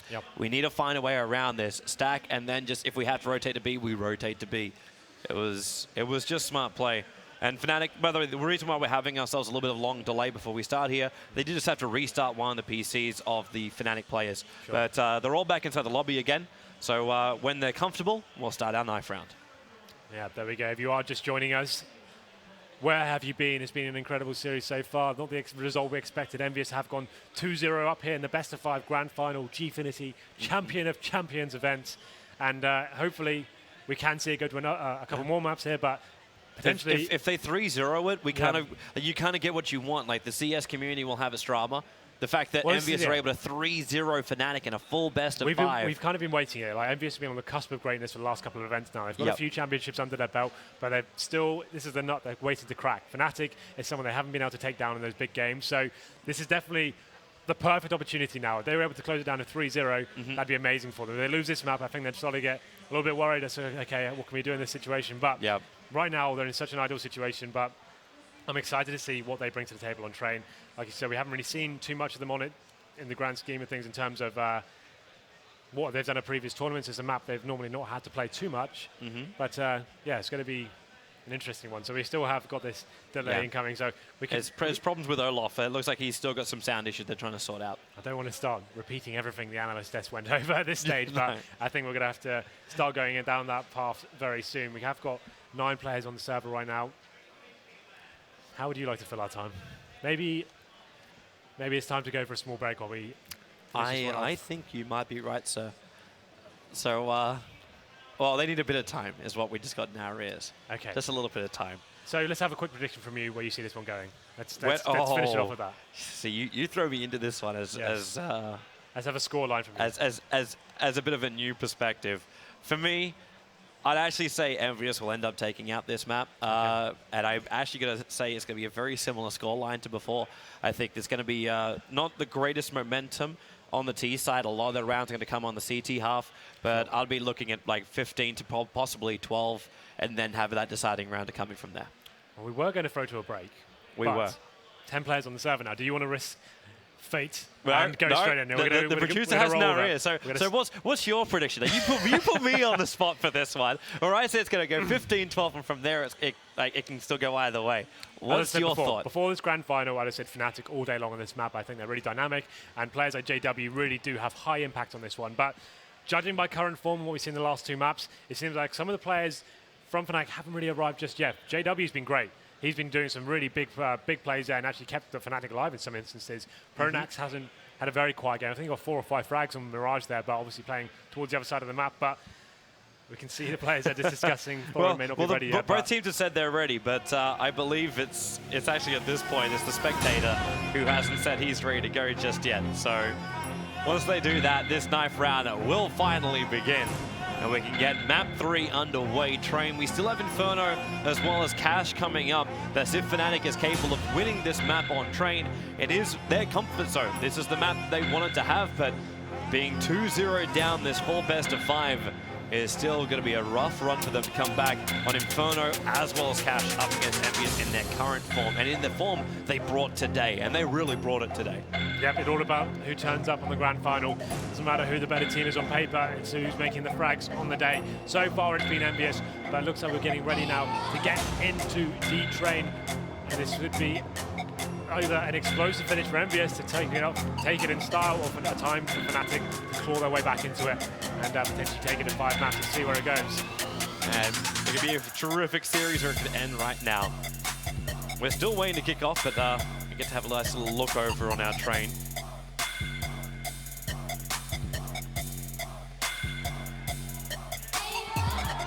Yeah. Kanife. Bring us to Kanife. That's what we need. All right, so Envious is ready. Fnatic is ready, and now we'll finally begin. We can go ourselves into our 9th round and find out who will start on the CT side. It leans towards the CTs on this map. If they can keep that control, if they can get that money advantage and hold that economical advantage, then it could be looking amazing. But for now, we go into our 9th round. MBK giving it slightly in chat to me there. I think he thinks I was the reason for the delay there. I assure you I was not. Damn you, Henry G. Why can you never be ready? There we go. 9th round coming in. Obviously, he just knifed his teammate. CT start absolutely huge, but from what we've seen today, maybe not such a big factor here, considering the T sides both these teams have presented. Going to be a 3-on-2 in favor of. Who is it? The logos there are slightly skewed. I'm trying to work out. Kyo actually knifed MBK during this, so he made it a lot more difficult for his team, as Flush will want to be the last man standing, killing off Pronax. But Fnatic, they are going to switch it up, so Fnatic will start on the CT side. And this is going to be the big test, as you said, like the T side, that's what it's been about today. It's been about Envious really hitting hard with the rounds early on their T side. Is it possible for them to do it here on Train? It's definitely possible, Toby. But who knows how it's going to go down, I guess. Yeah, they definitely have the skill. They have the way they're playing today. It's obviously they have the potential to kick off here. They got 10 rounds again on their T side, so why not? There's definitely no reason why they can't do it. But Train, one of the maps we don't really see them do that kind of results normally on. But like we said before, it's all going to come down to current form, and we'll see how that comes and who does step up on this map. I do expect Envious to still do a very good showing. Whether they can close this one out, I'm not so sure. Yeah. I want to see where Envious also push through. Like with the early pistol round, pistols have been so crazy throughout this entire event. Like even with the 2 series we had yesterday, with the pistols bouncing back and forward, no one really had like a full advantage. Even after you won the first pistol round. These teams are so stubborn with the pistol rounds, right? So yeah, especially Fnatic. Like Fnatic keep buying up inside their pistol round. They refuse to go full eco. Especially on Cobble, that was when they did the double CZ buy. Got themselves in a pretty difficult situation in terms of the money. That's when it all spiraled out of control from there. But Envious definitely known for that as well. If they ever lose a pistol, they're always forced back into that second round, and they normally win them as well. So that's what happened again on Mirage CT side. Lose the pistol, bounce straight back, win the second buy. Yep. I don't know how they do it almost every single time. You'd think teams probably try to go in a much slower pace now to try and counter it, but what can you do when players like Kiyoshima finding 1-bullet deagle headshots from across the map? It's very hard to contain. Yeah, and you have those kind of shots, like if you start looking towards the inside plant, like the B plant, and you're trying to go up against Kyo with that long range, or even when you're outside, like the CTs have so much space to work with. Maybe that's when you start looking towards Ivy, but getting through there with smokes and nades, so you can do the boost up defense. There's a lot of room to maneuver when you're the CT side. it's going to be interesting for Envious, and they are deciding to go in for the inside plant this time around unless they're thinking about going down through drop, but it looks like it is going to be a commitment over. And that one little peeker over on the B ramp, it's all about Flusher. He gets the information, and Fnatic rotate. And there he saw it. He only saw one, however, but that's still going to flag to Fnatic that this is a B move. Well, we've got Happy once again towards the Ivy area, doing his trademark roll here to try and either pincer, wanting to make their way into the inside box site, or going to be distracted. Here they come. That's a big flash. Flusher, Olaf, they're able to really clean this up. Flusher will take 3, and Envious, they were blind as they tried to drop themselves down onto that side. It was the perfect positioning. As you said, Happy, he was that floater. He loves to play that kind of role, but now, well, already scouted out, and he is backing out. He does have that armor on him, and maybe he wants to try and protect this, but surviving for 46 seconds, Fnatic, they're actually not going to chase this. But so Happy's having a peek for something, at least. Yeah, well, he's just going to try any sort of fragging get on the board. It would be fantastic. Not going to find anything. A clean sweep for Fnatic there, and a great start to their CT campaign on the 3rd map here. We saw Envious going for that 4-1 setup once again. I'd prefer to have Happy actually caused some sort of distraction, though. Actually didn't seem... I see what he was trying to do. He was trying to do the pincer coming in once the bomb went down. He was coming in clean up from CT spawn, perhaps. But obviously, when all your teammates die, that looks pretty redundant in that situation. So he didn't really have much impact there whatsoever. So now then, round number 2, of course, Envious, as usual, will be buying up. And this has been rounds of 1. Apex making his way out to main. Not going to find a shot just yet, though. As the terrorists spread themselves out. Kinshima had a peek out of Pop Dog as well. And MBK does go down to the hands of Pronax with that MP9. Envious are pushing so heavily. Like you have one player aggressively in through Vines. You drop one straight in through the through both Pop Dog as well as the train yard entrance.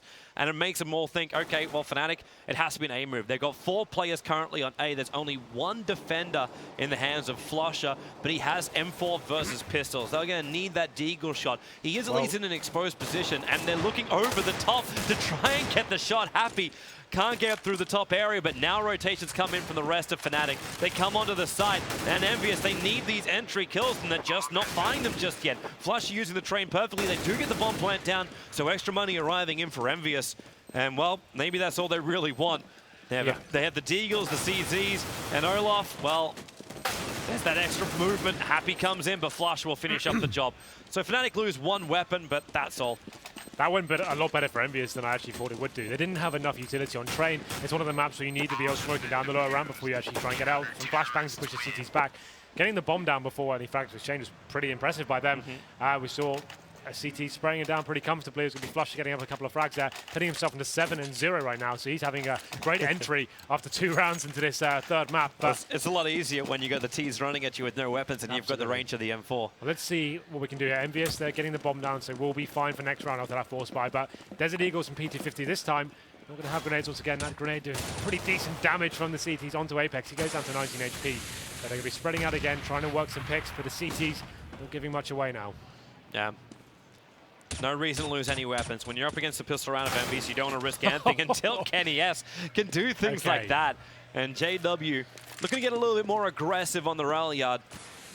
And this is going to spread the defense of Fnatic out a little bit more. Again, they still only have the 1 defender, but Kenny S, now he does go down to that M4 AS of Crims. So, 4-on-4 situation, but in this current scenario, CT's definitely favored considering the arsenal they have available. T's now, with no grenades, are just to be working on more of those deagle headshots. They haven't really got any positional control to take advantage of that yet. Just trying to wait for the CT to present them with an opportunity right now. MBK making his way to the Pop Dog room. Crimzo staying defensive. May get a shot here onto Apex, but here comes MBK trying to find something. He gets taken out to a very low HP as well. Yeah, he's going to have to back it up right now. With only 5 HP, there's not a lot to work with. Apex down to 19. They at least do pick up the SMG, and now it's Kio's turn to come forward with the Deagle, bringing down Pronax. Crims in the perfect position, however, to stop this. So both Apex, Kio, and MBK all being wrapped up. Flusher will mop up even more, taking out Happy. And now it's 3-0 in favor of Fnatic. We did know this was going to happen, however, as Envious were in no position to buy. This time, though, the AWP is up for Kenny S, and the 4 AKs to boot. This is the first time Fnatic have actually strung 3 rounds together in this series, I think. I can't think of a scenario they've actually done that so far. So they're actually getting themselves in a really good position now, going 3-0, not actually dropping out from that pistol round. And here we go then. We have got the AWP, as you mentioned, on to Kenny S. Fnatic going to be keeping their lower range weapon. JW once again pushing towards the inside with the Max 7 in hand. He's not done just yet, and he finds a headshot to Kiyashima. What an amazing way to open it up, and he still continues to do huge work there with that weapon. And Apex does answer back on the Pronax area as they make their way onto the outside bomb site. It was the dream for Fnatic to stop that push coming into the B area, but now, well, Olaf, he's trying to keep control of Pop Dog, but okay, maybe that's the better way. Apex was not looking towards there, and Kenny S is trapped on multiple sides. The smoke's giving good cover, so at least MBK can get himself through vines, but Kenny S, he still can't connect onto Olaf. Olaf sitting with only 3 armor taken from him. The rest of his life is there. MBK, now he's finally able to bring down Olaf. That's going to give a little bit more space at the top of the train yard. JW back in now with the AK in hand. Envious have inflicted serious damage into Fnatic, but this is their big buy round, and it's not working for them until now. Happy can find that kill on Crims. JW, he's actually moved over to B, and what a perfect prediction. Canius is coming down here with a bomb. He jumps down through the ramp. He caught a glimpse of the connector, but he may not know that other one's in close, but he gets a kill on JW. Sees a second. He'll go for the plant. 25 seconds on the clock. Both the T's have moved in. Happy looking down there, brought Flusher down to 21 life. He gets the kill on Kenny S, and Flusher now having to retake. Happy takes to the high side. There's Flusher. Now, this is a very difficult task. He's got to bait Happy out of his protection area. This is it. He's wasting valuable time here. He assumes that Happy's still down on the bomb site here, and now he's getting to the difficult scenario. He's going to have to go for that full diffuse play here. He needs to start in the next 5 seconds, or else he's out of time. The nades fly down as well, and he actually just switches. Saves the op, is on the run. Happy doesn't want to let him try and save this. He goes for the shots. He should be able to survive himself. But how deep does he chase for this? He can't chase deep enough. They're already running out, but that is going to be the first round coming in here for Envious on their T side. It's not too devastating for Fnatic this round. They actually kept the Mag 7 and the Famas there, so they didn't force buy into that round. They wanted to take the risk and see if they could build the bankroll even further. But Kenny S, this shot you can see on his screen right now, that is absolutely crazy. Great reaction from him. Unable to land the second. Comes down to a one-on-one, but not enough control there for the guys to retake and get into that side. So worst round on the board for Envious. And they go to a full AK setup now for losing their AWP. JW going on top of the green train. He's in the right spot. This is Envious trying to push into the train yard. So the smokes are down, the flashes come out. JW unaffected, and he gets a shot into MBK. So already a man down as Envious try and take a very difficult place in JW. He just gets back-to-back now into Apex. Olaf, because these 2 kills, feels he can be very aggressive pushing through. And the right time as the smoke starts to clear. Happy, he's going to find the pick on Olaf from Pop Dog. And they're getting out of here. The bomb, hilariously enough, is over at Vines. So Envious, they're committing themselves into an A push. This is it now. They're just going to try and find one more pick, see if there's any other opportunities before they commit. Bomb is actually going to start falling back from the Ivy area. So probably realizing if he does die in that situation, he's going to be isolating his teammates to smoke off towards Pop Dog. Crims just working towards that electric box area, trying to listen out for footsteps, gain information here. He may actually fancy pushing through the smoke, you know. He's going to play on the other side of it. It's distraction. Like, even with the pop flash, if he tries to go that on Crims, he's going to die inside the smoke. It's almost like he's trying to keep the attention of Fnatic over on this A side while the bomb moves over towards B. And now Flusher, well, he is in position for this. It's a good nade, but that plan is going down now for Envious, so they can play from the back of the site. They are still up against these 3 M4s plus an AWP. And Flusher, that's a good way to start. Kyo to drop. And already Kenny S injured, playing from on top of the side. Needs to find that kill. Has the support of Happy from high. And the bomb just keeps ticking. Fnatic need to take the side back again really, really quickly, and that's one way to do it. Kenny has to be dropped.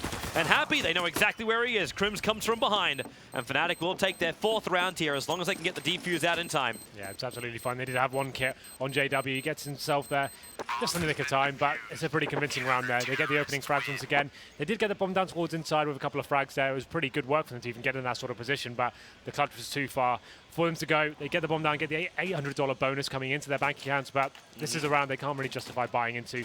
I'd say a quasi-buy, maybe some P250s, a little bit of utility in form of a smoke grenade or a couple of flashbangs perhaps, smoke off one of the key areas towards Ivy, and then maybe get out there. But actually not going to go with any utility whatsoever. Flush will be pushing up once again. It's actually going to be him with the Mag 7 this time. Yeah, he had the better spawn position, and so he can make it there just that little bit quicker. But with already the block grenade, goodbye MBK. And Flusher decides to get really aggressive. Jumping up a long way, trying to get a little bit more vision down the holes. He gets the kill over on Happy, and with a jumping leap into Kyo, JW's able to find a little bit more, and that leaves Kenny S in the bathrooms. But he'll be shouting his own blood in a moment, down to 8 HP. Yeah, And Kenny is just getting himself back, but the flank is already there from Pronax, so the man has already got so many kills this map. He now gets even more. 5-1 in favor of Fnatic. It was just that pistol round for Envious, though. Well, here we go then. We go into round number 7 here.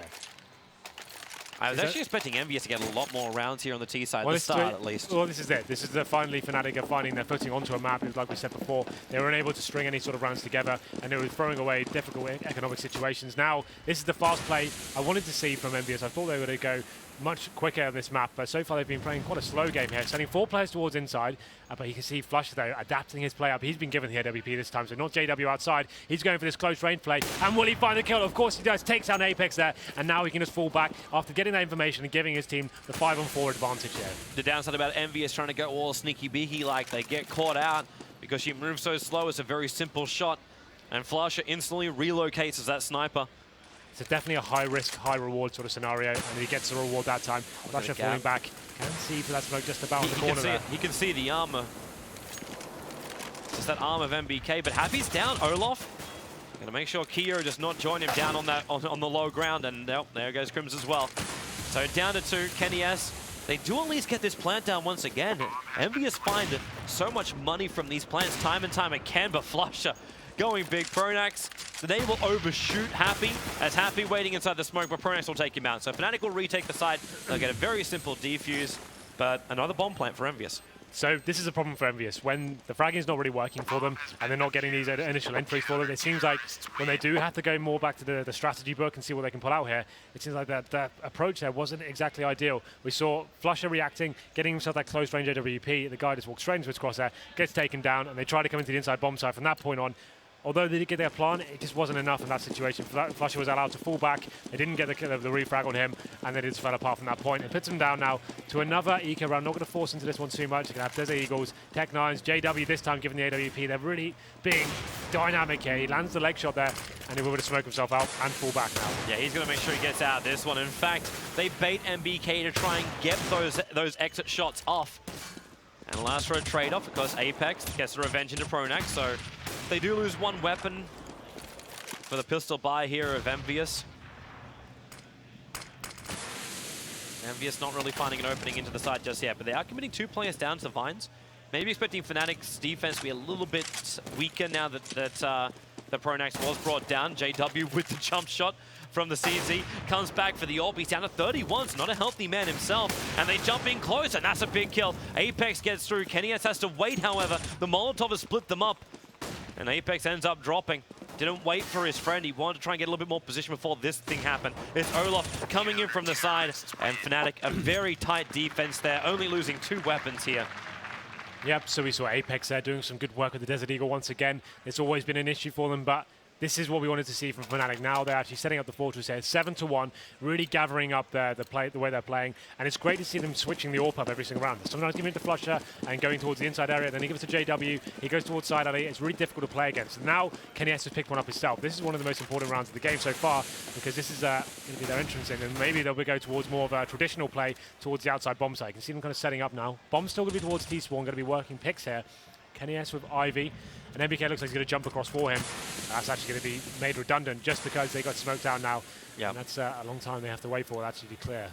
Yeah, that's a huge amount of time to wait, because now Fnatic, they're still in a great position. You've still got more Molotovs and smokes available, as well as heavy amounts of flashes. So Fnatic, they're playing this game exactly the way they want to, and the way they were denied in the previous maps, this slow control movement as far as CTs go, because Envious, they don't have these easy attack areas. They have to really work hard to get onto the sites, and they're not finding the openings. And when they thought they do have it, JW gets 2 kills back-to-back. Now it's Pronax's turn. Kenny S is able to find 1, but a very quick return from Olaf, as well as JW. Crims will get in on the action as well. And Kyo, the last man standing with 37 seconds left. JW inching around the corner for him. He can't inch any further, however. He has to wait for Kyo to come to him. So he's not going to have a chance in this round whatsoever. He's going to be absolutely peppered down as he runs away. But the thing for me is, though, Envious had 5 smokes remaining in that situation. They really are just relying on the picks and going out there and hoping that works out for them. Yep. But they should be going more tactical now. They need to be more methodical with the take, get the smoke grenades down, at least isolate some of the areas so the CTs don't have so much control. You see this JW running out of the AWP, getting close range battle there. He's not getting Molotovs out of position. He's not getting smoked off. He's not even being flashed, really. He's just getting easy shots as they run out. And it's a real problem for Envious right now. They need to...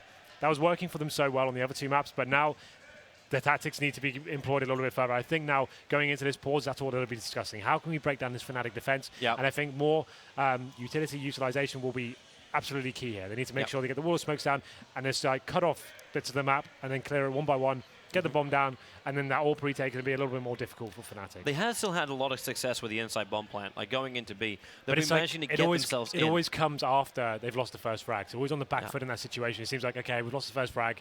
Let's go towards the inside side. Like you said, they do get the bomb down, but they're not getting that initial kill to, like, so Flush over, for example, he got the kill and fell back. That's the round already won, in my opinion. They're going to get the bomb down, but he's just waiting for his teammates to rotate. He gets another kill, and then it's just a simple pincer maneuver onto the bomb side from there. They need to be more tactical here. They need to have this to fall back onto. A lot of teams, towards even the top end of the scene, had a problem with this. Like, it's the adaptation to the game. You need to work out, okay, that's worked for the first 2 maps. We need to work out what we need to do to get into the third one, which seems like Fnatic definitely have answered back. They finally won the half here, and that's going to be a really nice bank of cash for them as well. You can see JW is going to be set on 11k right now, Flusher on 8k, so they're pretty much set for the rest of this game. And this should be a round they win as well, considering the money that Envious have. I think they have about 4k average here, so they will be able to get AK armors and smoke grenades. I would predict right now you're going to see the wall of smoke tates coming outside. But at the same time, Fnatic have been gifted this pause as well, right? Yep.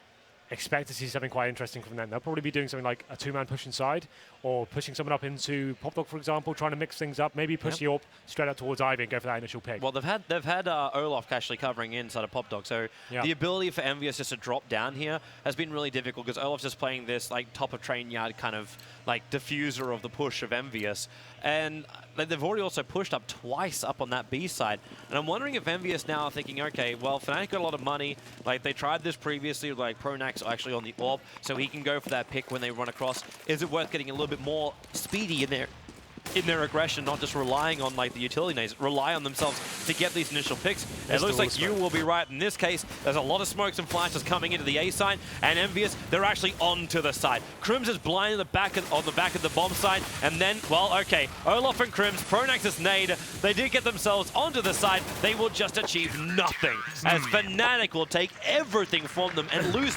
nothing. That looks like a very unpolished strategy they've got there. There was a lot of gaps in the smokes. The Molotovs weren't landing in all the key positions. You saw that. Like Crimson, he's got a lot of vision going towards that. That should be smoked off. He shouldn't be out there even and have a chance of going through that. That's where you want to get the bomb down that sort of area. Yep. It looks like they went for this tactic here, and something went a little bit wrong there. I'm not sure what it was. We'll have to look at the demo afterwards, but definitely an unpolished strat going into that one, and it's going to force Envious onto a Desert Eagle round here. Quasi-buy, they probably have about 2k in the bank, so they can justify some body armor with this. But there's the first frag from MBK to open things up. Yeah, and this can actually drag the defense off. That's why Fnatic, they have to bring back extra one. That's why like, JW is hoping for the initial pick, which Crims is able to get over on Keo instead.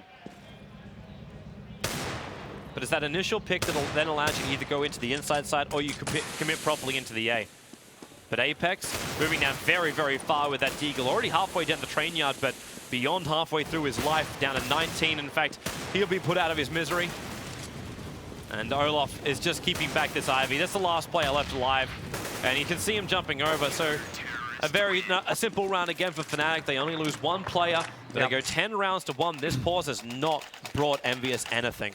So we saw MBK open things up on the side alley with the Desert Eagle there. But like you said, nothing coming to fruition from that. And this is the problem. This is when the picks aren't working for Envious, and it seems like a map that's pretty unpolished for them, they don't really have much to fall back onto. The inside execution was pretty weak. It's quite simple, and so is the outside one. We saw some big gaps in the strategy there. I'd like to see them just do something much faster. Go for the main rush, get out there, and just try and utilize the big AK fraggers you have. And maybe they are doing this now as Apex makes his way out now. Molotov in the bomb site, and will he be able to find this initial frag? This time at the back of the side. The pop flash allow his teammates to come out and him to jump down. He knows Olaf's been controlling this pretty well, but this time will be Crims who gets caught out, then into heaven, but JW gets the shot off, falling back down, only barely grabs the ladder before he kills himself, then back up, but he will be killed off by Keo. This time Envious get onto the side, and they take their second round, and they're pushing as hard as they possibly can. The dream would be to have what they've had up against Fnatic multiple times, the 10-5. Well, there we go. A much more tactical execution there. Smoke's going down, Molotov's going to correct position. They actually did the flashbang before they came out, which actually isolated one of the CT players behind the electric box. Came out, completely destroyed him. And the round is pretty simple from there. We almost saw one of the CT players crater, but he actually managed to grab at the ladder, as you mentioned. But here we go then. AWP comes out once again for Kenny S, but Crims takes down Happy, making it to 5-4 in favor of Fnatic once again. And this round could be crippling towards the T's, but MBK has got different ideas as he takes down Pronax, bringing it now to a 4-on-4. Kenny S chimes in as well. Man, Envious, they're finding these entry frags into A, and they're behind the lines as well. You've actually got the floater. It's actually Apex was at the back, but JW, well, there goes that floater. Basically gets flushed out as Envious, they're not looking to go any further. They're actually running the T's now and the bomb over towards the B side. They actually drop the bomb quickly. And this is just so flushing now into that battle. Keo is making sure that Olaf can't do it. He loves it. He's done this now, what, 2-3 rounds in a row, pushing so aggressively up. Keo must have been looking at the time because he didn't get the shot off. Well, now that the bomb still is making its way. JW's already in the right. Oh no, he looks away. Olaf Meister, look at this though, he's actually coming in. They're not going to suspect this whatsoever. If he keeps pushing, oh god, misthrown Molotov there as well for the T sides. That's going to delay himself. He can't come out with his own entrance. Sounds like a smoke put it out. Olaf, well, he could come from behind. There goes Kenny S, and yeah, Olaf, I think he's realized it. Jumps down, grabs the ladder, and now he's going to be in the perfect position. Takes an MBK. And Keo's in no man's land. There's actually two coming down through Pop Dog, and while Keo tagged in the back, if he can bring down okay, yeah, there's no time. Hold the AK, like cower in the corner. Olaf's going to come from above. Keo does get the kill, but he can't. Actually, he does hold the AK. Okay, yeah. So it kills Olaf off. So he won't get the extra cash, but he definitely will keep his AK-47. So that's good news for him. Once again, it seems like they were a little bit lackluster getting into the bomb side there. Olaf Meister coming around, perfect play by him. He got into main entrance undetected and managed to completely destroy the T side there. 11-2 now. The T's will be buying into this one, but Kenny S going to be on the Galil into the AWP, but I don't think he's really had that much impact as of yet with that orb. So let's see how round number 14 unfolds. As the T's once again not going to be going for that fast outside play that worked out so well for them. Just going to be going for the picks once again, but this time they actually get the opening one. Apex takes down Pronax once again towards side alley, and more than able to capitalize this time. And JW is not too healthy either, lost half of his life, and then decided to retreat back out. And Envious, they need this. Like 2 rounds as an advantage going into your CT half just doesn't seem like enough, especially if the pistol round goes awry. And JW, like he's keeping him down low, but MBK finds himself now the second kill of the round. And Envious, this means they don't have perfect control of the site yet, and they've also got to run all the way back to pick up the bomb. It's a long, long way away, but when MPK and Apex start getting these entry kills, they're almost making it look like, well, we could have done this 5 rounds ago. This all came down to that initial frag Apex got. Opened up the map for them, gave them some sort of control to get out of one of the key choke points there. Flusher, the inside player, going to be falling back. He's not having a bar of it. Yeah, he's not going to really be able to do much of this, but he knows that the team money isn't great right now. So if he can get some rifles down, that would definitely help going into the last round, but it's not going to matter for him if he dies. They've got such a high bankroll right now. He's getting dinked up a little bit. Actually coming in, just with a pop flash. Looking up towards heaven, he did get a glimpse, and he can actually see the arm. MBK walking back forward. After such a great start, Happy will finally put an end to Flush's holdout. And that is now 3 rounds to 11, the last round of the first half. Those kills were so vital by Flusher as well. You can see the money that was left in. MBK not going to have a full set of utility here. Will be the buy, but Happy can potentially drop in there, so maybe it's okay. They get the AWP out, but now the double orc setup comes in for Fnatic. Last round, I think this is a really nice call. It means Olaf can do something a little bit interesting, maybe change things up, go for an early pick here. Let's see where he makes his way towards. He's actually just holding connector, but this is the push into Ivy from the CTs now. And JW got that quick look. Tip for that trade-off with Crims as well as Apex. So MBK's worried, where is the rest of the team? Flash above, MBK shooting everywhere apart from where he can bang. Where he can't bang, I should say. Now, 4-on-4, going in favor of the T's really, but then Kenny is taking a bunch of damage there, going down to 21 HP. MBK working the Ivy area by himself to trying to keep the CTs there as long as possible. If he can find one more frag here, that'd be absolutely perfect. You can see the rest of his teammates making their way toward the inside bomb side, but JW pushing towards inside. Pronax takes on MBK. That's going to be the information gathered, and now you can see the fact that he's pushed all the way to T-spawn, he's going to have some fantastic info here as to where the T's are actually going. They're coming towards the inside side, but JW's hot on their tail now. He was able to push up so far. He ran straight through the train yard. Gonna spot him now. And now sees 1. Will wait though. Sees 2, and now starts shooting. Doesn't see the 3rd in close, and he actually jumps down after them. Throws out the nade behind him, and he'll come back in for the orb shot, taking out Keo. And, well, Envious, if they had a hope of taking out a 4th round right now, I think the hope has gone out the window. Happy might be able to get a revenge kill, but they've got 23 seconds left on the clock to try and get themselves down onto the B side. Kenny he needs the initial kill, and he can't find it. Flusher being such a wall of strength, he's able to grab up the last 2 kills here for Fnatic, and actually ending with 19 kills on the CT side. Fantastic half from Flusher there. He played the inside bomb side so perfectly. Great flanks from the team. That's much better. That's a Fnatic we know and love. And they're finally arriving into this series now. A great CT half from them and actually getting some serious momentum built up. You can see there, I think they're, what, 7 rounds in a row at the midpoint of the game. Envious actually not managing to gain any sort of chain rounds together whatsoever. So that's really impressive from them. It seemed like they were not really ready for the actual tactical side of that map. They got a little bit lost halfway through. They did have, after the pause, they did bring some new ideas to the table. That fast outside execution with the set smokes and molotovs did work out for them, but as you said, like, it wasn't refined. There was a couple of holes in it. There was some holes in it. It wasn't perfect. And there's the round when Apex got out and got that first entry kill is when they came into their own. That's what they're relying on still, is the big individual plays coming in. But here we go then, the second half. Fnatic 12, Envious 3. Fnatic go over to the T side now. They are currently 2 maps behind. Have a look at their buy. They've got 4 sets of armor. Prodax on the utility. 1 smoke and a flashbang for him. He's going to be going towards the inside area so far. Olafmeister going towards side Ivy by himself. They're actually going on main this time. Yeah, this is Fnatic trying to show Envious how it's done. The smoke in between the trains, they can move down onto the site. At the same time now, Envious take up a little bit to the skies as Kyo, who finds one, gets vision over on the second before he's completely blinded out. JW missing the shots. That allows Apex to get back into this one with 2 kills himself. But it's now a 2-on-2 situation. Olaf as well as Flusher with this armor going to go to work. There's a Molotov for MBK as opposed to the armor. And Happy floats around the flashes as well. MBK, Olaf knows exactly where he is.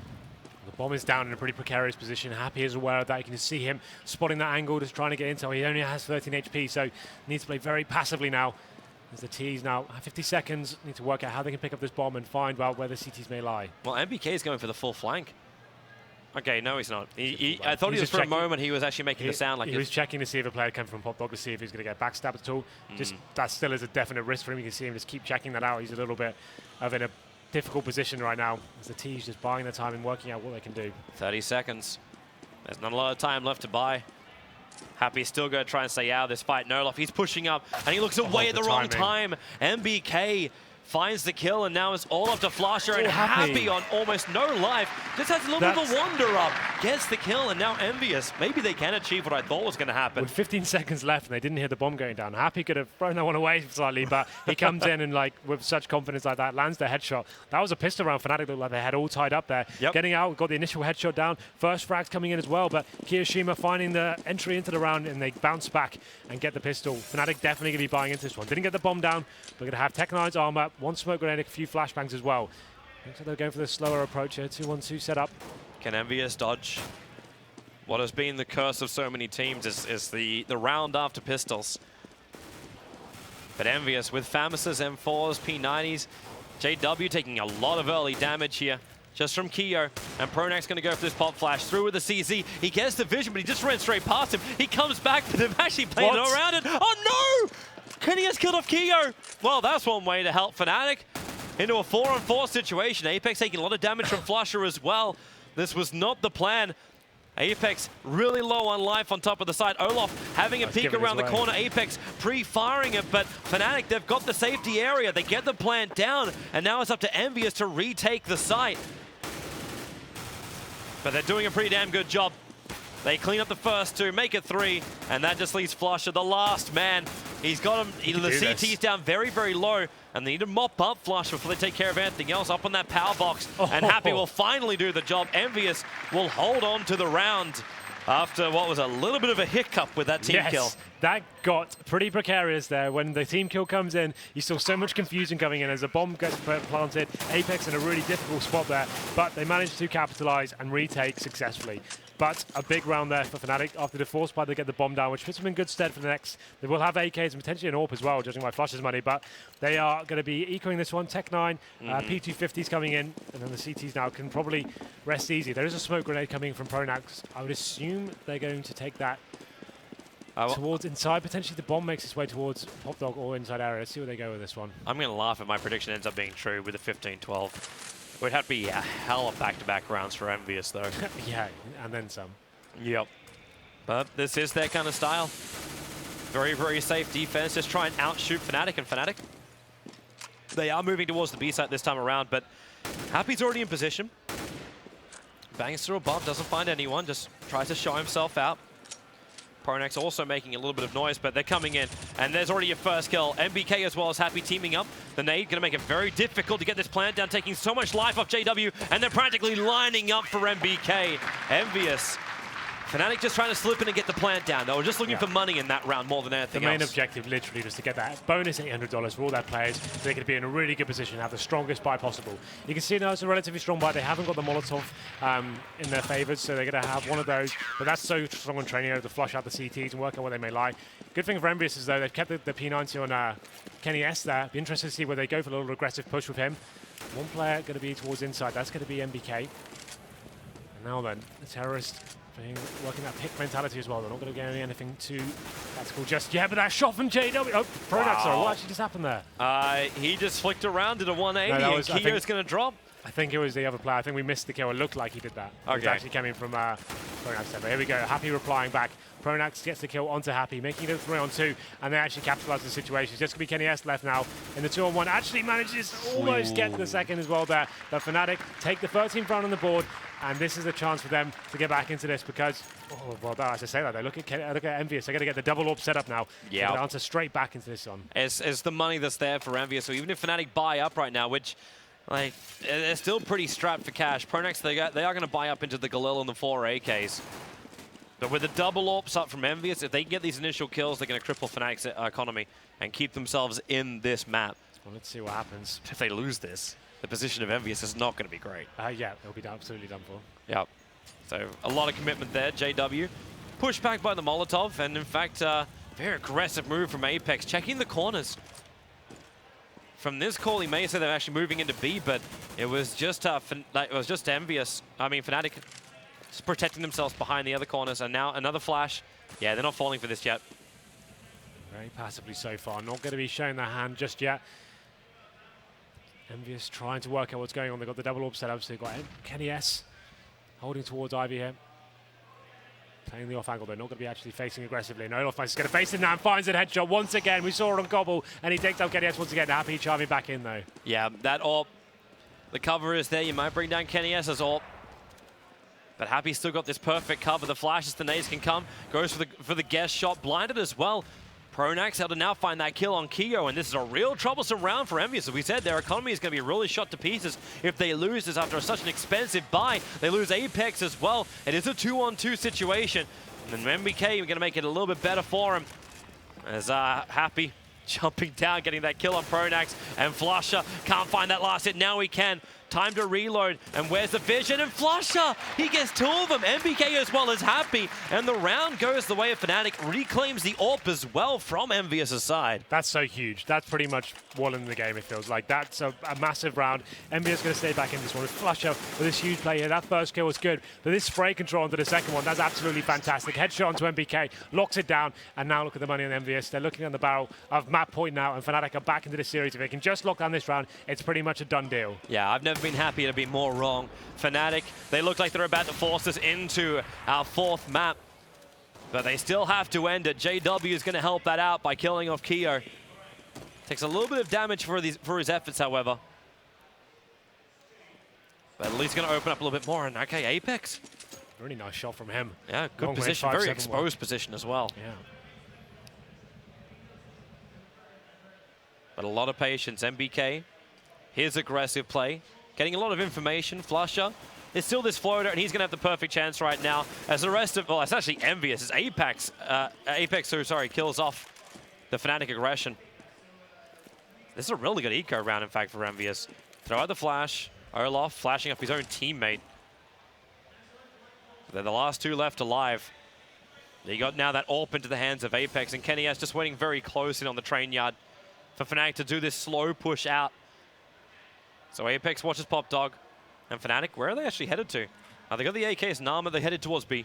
Yep, so they're going to be making their way towards the inside bomb. So they have got a couple of smoke grenades still, but Happy Seems like he's aware of this situation, getting himself behind. They're coming down. They went through Pop Dog. They're actually coming back over to the A side, which is funny because that's after Apex has now managed to move. He runs up closer towards the side. The plan is going to go down here. Kenny does bring down Olaf, and Flusher needs to defend against 3, and he defends against none, as he will go down. So a great round, and that is going to be Envious, who managed to actually take the round off Fnatic and get their 7th on the board. They buy themselves another lifeline at least, so they're not going to get up against the map point just yet. They actually bite back there and manage to make the force buy work out for them. Some great picks there, and especially that Apex 5-7 kill into main really did open things up. And then the round fell apart for Fnatic from then. You can see their money not great now. And it's definitely a wise decision for them to take the eco on the chin. I think they've got such a massive advantage right now. They started force buying into these situations, started destroying their own economy. That's where they could find themselves in a very difficult position indeed. So gotta go for some CZ Tech 9s, a couple of smoke grenades as well. So potentially could go out towards Ivy, one smoke off to the left, smoke off connector, try and get out that way, but the bomb will be going towards main right now. Olaf is getting through. Yeah.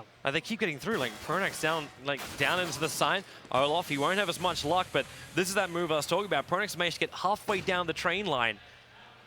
And it looks like Envious are not aware of this at all, so he waits, gets as much information as possible, takes out one, looks for the second down near Ivy, cannot claim it though.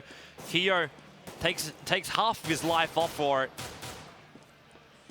But now 14-7, JW still trying to play in close. Envious. JW looking for that information up near Heaven.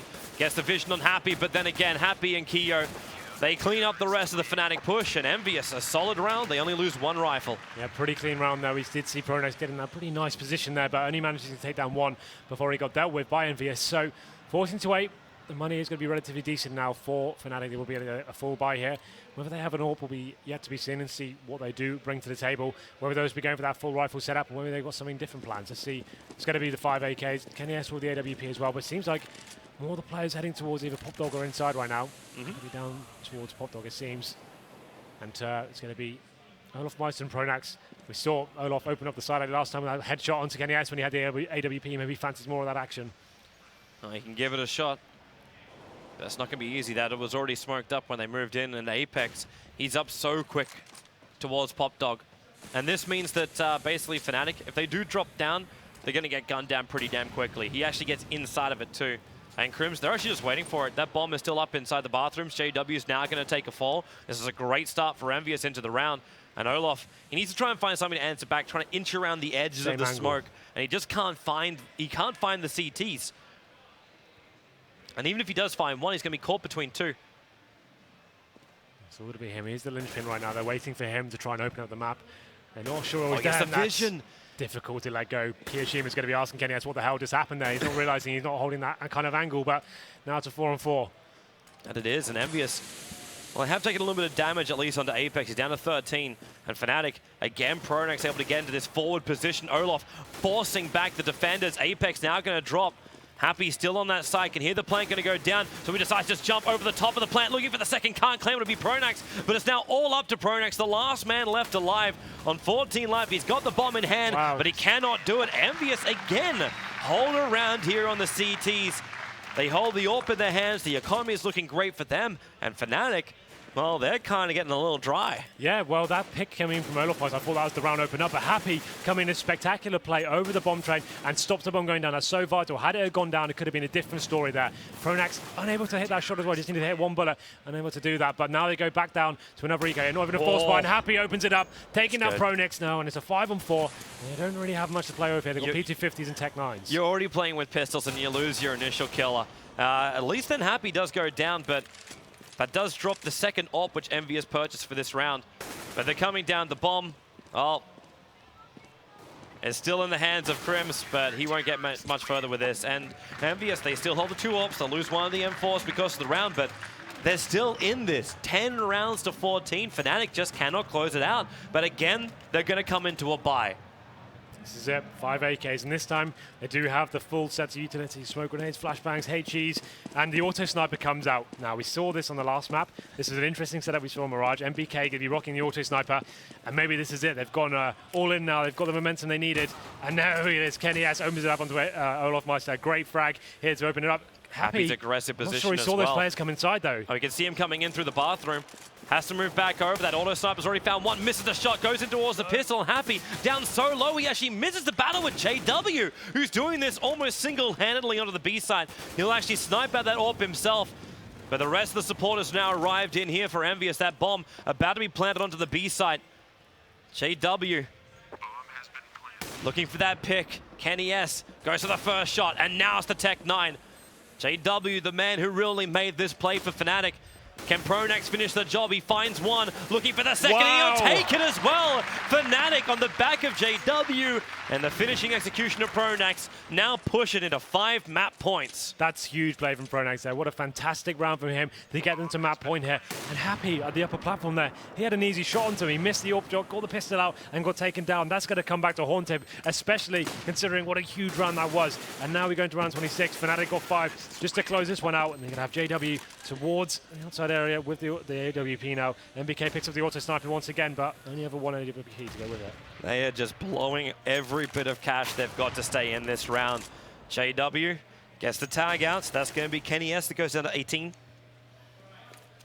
They're holding a lot tighter and defensive this time around. JW again with these shots, just hoping for the picks. It lands some damage of the Kenny S there. I think he hit him through the train just there and actually rattles him back. That was with the first shot, yep.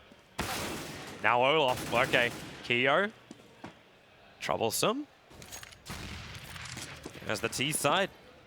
They're losing players, now Happy as well. JW can't jump it through. They've got the angles right now, Envious, and they've got the manpower, especially when Apex can do this. Even if he loses his life, he's still making the odds a lot better here for Envious until Crims gets to work. Picking up that AWP. Initially belonging to Happy and Keo. Okay, they're going to shut it down. It's again in the hands of Flusher. He's the top fragger for Fnatic, but he should not be able to do this. It should not be possible. What? No! MBK just killed off Kenny S. It's a one-on-one. Okay. He will finish the job on Flusher, but whoops. Sorry. That could have been a horrible way. Not like this, MBK. Keep the it together, second man. now. Yeah, let's keep it together. And that's going to be huge, considering the money they've actually got to present now, losing so many frags that round. They keep the auto sniper then, but Flusher definitely had a window to win that one. Their money goes down. 4 to go. They're going to take an eco hit. Glocks and some Tech 9s and CZs here. Flashbang's going over. Just going to try and get in and see if they can find any early frags here. One of the T players make it out to quad, but Pronax does get taken down by Kiyoshima. Now the rest of the guys getting towards Pop Dog. Smoke, they're going to be covering them for now, but they've got no utility, so you just have to assume they're going to run through this and hope for the best as Happy makes his way towards inside. And then she gets himself in a corner, a little bit of a difficult situation now. He's going to try and smoke and flash his way out this one. Actually not running away so he doesn't get hit by the bullets. Actually waits for Flusher. Jumps up to get the better vision. Doing a lot of damage here and switches out. Crims will get the knife kill on Happy. Money! But Happy will go down. And Olaf as well as JW took a lot of damage for this. So if they do want to come down to B, it's very difficult. Already the rotations are in there for MBK, plus friends. But then, yeah, they're jumping back now, Fnatic. But Apex has the perfect angle here as well as Keo. If they try and come down Pop Dog, they're going to get shot from 2 different lines of fire. And here's the first one. Keo keeps him back in, just starts spraying up a little bit more, worried about the guys coming from behind. And Fnatic, now they go back to B. They haven't got the grenades to get them into the bomb. They're coming down. MBK's looking the wrong way, but he's got the help from Kenny S, and that's going to give them the information they need. There's Envious now, 15 rounds to 12. They inch closer. Still. The Fnatic forced it out now. Do they save for a real buy on the 29th round? They're considering that right now. Yeah. This is the thing. That round from Pronax, that's going to come back to bite. Well, haunt Envious, I guess. But yeah, they are going to take another eco here. It's going to be the quasi buy, so it means you can keep around 2.5k. Yeah, you can keep about 2.5k in your bank right now, and you can justify some grenades, some upgraded pistols, maybe some armor, and then you can work out what you can do there. The key is just to get the bomb down once again, but definitely still viable to win these rounds. 3 to go though. Into round number 28, and MBK just trying to work out who's going to be coming towards him. Apex now wielding the auto sniper. Yeah, that was JW trying to push in through the top of train yard. They're still going to float her over near Vines, but Happy. Okay, he's actually going to give an M4 into the hands of Fnatic. Mainly Flusher, who's already done great work with that on the CT side. Crims gets down on the site. They're trying to find the close-in players. The bomb plan going to go down, and Crims, the bodyguard right now for killing off MBK. So with that plan down, Fnatic, could they actually do this with just a couple of extra pistol upgrades? The shots from Apex not working. That auto sniper not doing the work, but Kenny S comes forward with the M4. And a 2-on-2 situation is where we're at. He goes for the defuse. The kit is there and waiting for that peek. It's not going to come until now. One-on-one, Kyo, he's going for it. He's not dummying, and Crims will get the kill, and that is now the rounded map. And Fnatic will force it to a 4th map, going 16-12 here on Train. That should have been a lot easier for Fnatic as well. They were really made to work for it in the last half of their T side. Fnatic finally arriving on the CT half. First half going 12-3, looked much stronger there, managing to string some decent rounds together and actually controlling the economy, which has been a massive problem for them the last 2 rounds. But there we go. They go into the terrorist half, although, like you said, Envious did come back into it. It wasn't the easiest affair for them in the second half. Some big clutches there. Pronax's one really does stand out for me. That 2-on-1 he won to actually get them to map point really did help out there. And they took the double eco, and it's the quasi-buy that finishes it off. Did you see that really nice execution from them, though? That's a really polished strat that time. We didn't really see that from Envious, that inside push. They didn't really have that kind of level of strategy. So you got the first pick, smokes come down into upper, set flashbangs come out, CT's had to fall back, and it just kind of fell apart from there. Really shows that it's just not their map, Train. I think but so. The next 2 maps we're going into is comfort zone for all teams. And I'm looking forward to seeing what they can bring there. So for now, we're going to take a break because we will be heading into the 4th map. We'll take a break and we'll come back with our analysts.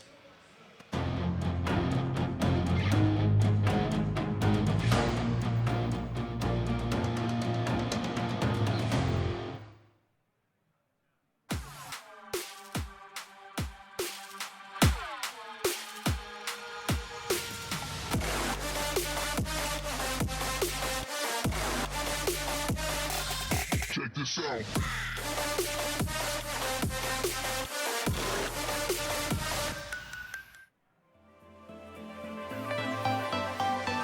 Stars shine into the night, wide-eyed and underexposure. Tonight, our hearts align, faster than light. Welcome everyone.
Welcome to the Champion of Champions here for Gfinity at EGX 2015. My name is Lycan. With me, I have Richard Lewis and Thorn. How you doing, guys? Pretty good. That game, it was looking pretty handy for Fnatic, and then Envious kind of came back.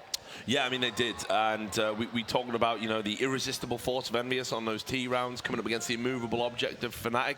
Actually, Envious showed that they are capable of being a bit of an immovable object themselves. I thought the CT side was very good. Conceivably, if we're just being honest, right off the top, I think Envious could have won that map. I think they're going to be kicking themselves. They had 3 situations that really stood out for me on CT that would have changed the complete, you know, just the complexion of the map. They would have given them the victory. And that was, there was a 2-on-1 against Pronax that they threw away. They ran in, they got the timing off. That shouldn't be happening. Pronax was able to get 2 kills. Then Happy on inner, I think this is when it was like 14-10. Happy missed like a real easy AWP shot on a stationary target from that upper area on B. And then, right at the end, for the 15th round, they obviously, they're like Fnatic are on a Tech 9 bar, you know, they're kind of trying to force the issue, but also set the economy so they can buy out if need be and maybe not face overtime. Flusher comes and runs to upper, and Happy sprays away with the silenced M4, runs out of bullets, doesn't get the kill, gives them a gun, they go on to win the round.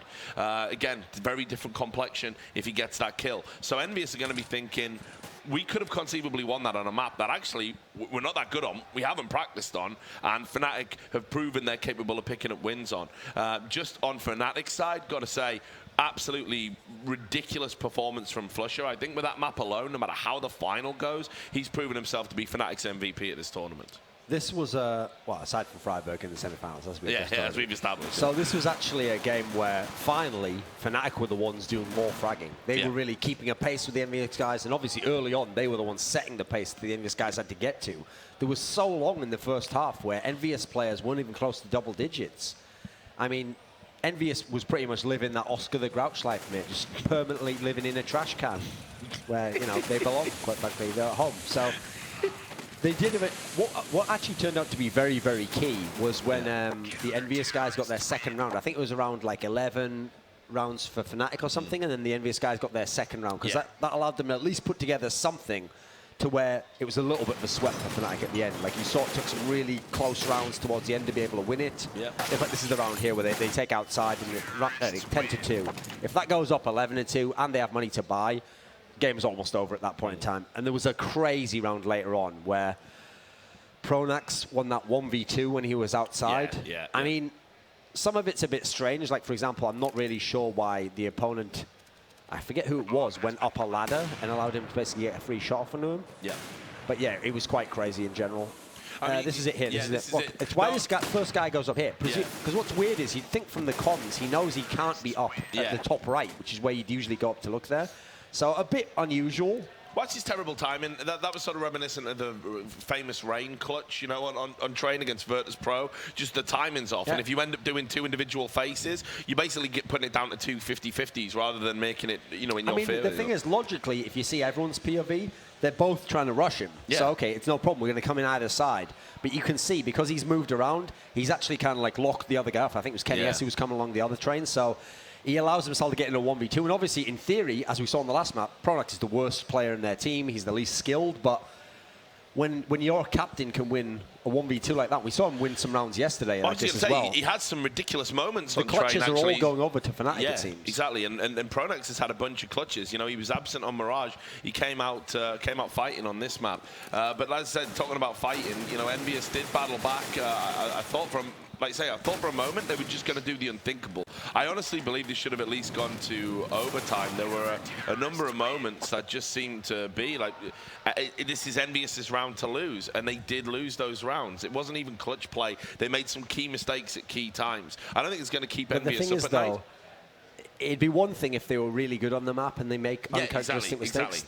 You can see that it's not a map they play. No. Terra's side, they had nothing. They had no strats whatsoever. I mean, this is one of those times where, because I'm not really kicking guys down. Envious are up 2 maps, still never very good chance to win the series. That's one of those times where I would make a joke like, you know, and you know, Happy's tactics didn't quite have all the wrinkles figured out. He's like, listen, Apex, I told you, go outside and headshot 3 people. What don't you understand about that part? Like, you're going out there, you put the crosshair in him, and you're not headshotting him. Like, remember, we went over this in practice, but that's the point. They had no terrorist tactics, you could see. They very much were just trying to force outside. Yeah, exactly. And look, it's like I said just before we went into the map, I don't even think it's that they don't necessarily have the tactics. It's just that I think the way they play can't fundamentally work on this map. They need to come up with something a little bit different and to the usual style.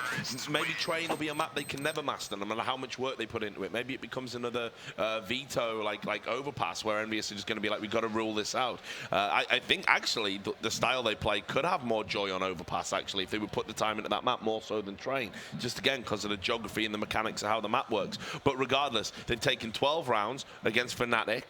They had a good CT half this side where actually it was the terrorists that was a little bit lacking. There's plenty of positives to take from that map, but as I said, you've got to spend a bit of time just talking about Flusher. I thought Flusher was absolutely ridiculous this map. I mean, as I said, I think overall for this tournament, and he never gets the props and we all know why, but Flusher was definitely pound for pound. He's been the best player for Fnatic, I think, overall at this tournament.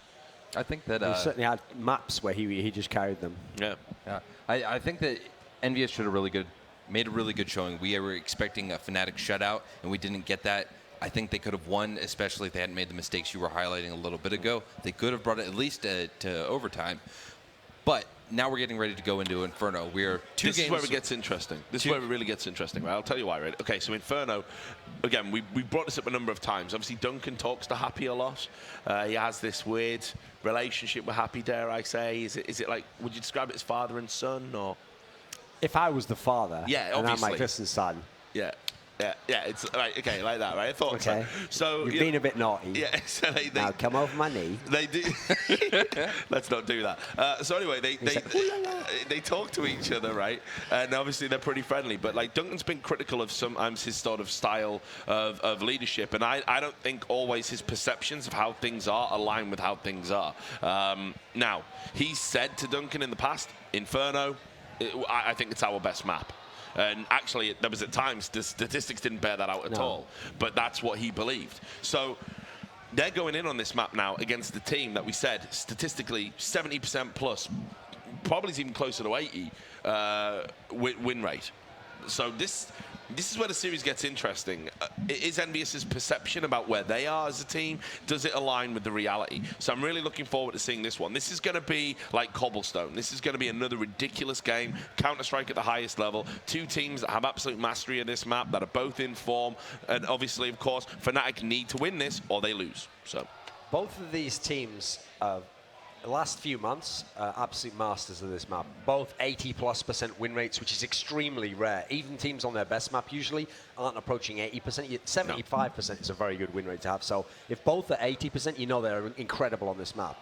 The problem I see for Fnatic is, I think this can definitely be one of their strongest maps, but I actually get the feeling like it was a bit deceptive on train in terms of the fragging, because I think part of the fragging came from the fact that you could tell the Envious guys weren't accustomed to that map. They don't have the basic routine of team play down. They're not knowing, like for example, there was a great example of it. Okay, when the Fnatic was on T side, Olafmeister pushed up the alley area, and he was just waiting in that little cubby where normally you're waiting to see if a guy peeks right or left, and the guy on his left is just waiting for him, and they had a crossfire actually waiting for him.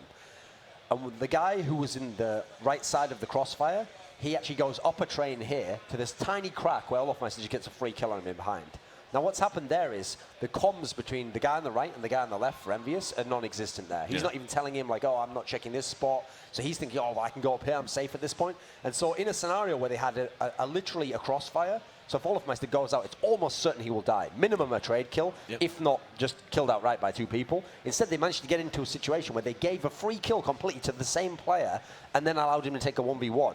So you can see how that's where you don't have even the basic routine of like, if I do this, you're supposed to do this. If I'm looking here, that means you're looking there. They didn't have those basics down. So I think that made the fragging for Fnatic. It evened up the disparity of other maps. Now, I'm more concerned on Inferno because so far the way the series has been going, even with how it ended up on train there, the guys from Envious are just man for man playing at a higher level at the moment. Agreed. All of them, it's very rare that any of them's having problems on any of these maps, whereas Fnatic players, yeah, they've done the same thing they've done throughout the tournament. One takes turns on this map, the other one has a turn on this map, the other one has a turn on this map. There's not really one player who's on it every single time, unlike Taz in that great Gfinity advert I've seen too many times.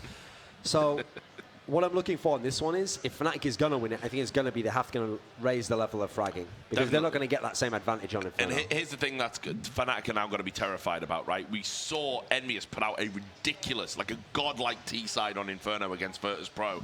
And Apex, 18 kills after 10 rounds. I believe if Anders were here, he'd be screaming, are you kidding me? Because that is a ridiculous level of performance from Apex. So Fnatic are going to know, like, they're coming for them. They're going to come out aggressive. Like, even if you get the CT side, Envious might be even happy with that because, you know, they just put together a ridiculous run. And if Apex can play today like he did yesterday, Fnatic are going to have a real handful, no matter how good they are on this map. Duncan, do you think that where we are right now in the series, do you think that we're likely to see Envious come out on top next game?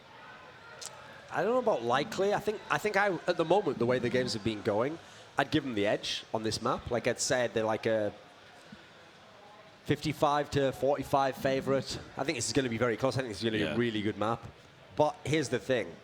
If Fnatic can survive this map, if they can get it to 5 maps, that's where the psychological component reverses and goes back on Envious. 'Cause it's like we were blowing them out all the time. We were always ahead of them. We were always leading. We were playing so well, and somehow we've arrived at a 5th map. That's where it'll get very interesting. So I think if you're the Fnatic guys at this point in time, the way the series has been going, there's no reason to feel ashamed or whatever, like, oh, we're getting beat up. They're playing incredible CS on the other side of the server.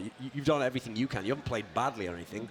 So I think for Fnatic, again, it's like I've said before, the key thing about them is they can always get to the deep water. They can always survive long enough to figure things out. Because remember, if you get to the 5th map, you only have to figure it out for 1 map at that point in time. Yeah. You don't ever have to have those blowout performances that Envious had on the 2nd map. You just have to survive, and hey, you win the last one close. They go home with the story, oh, we were so close, we were beating them up. Who cares? At the end of the day, you just have to know how to win, which is what Fnatic knows.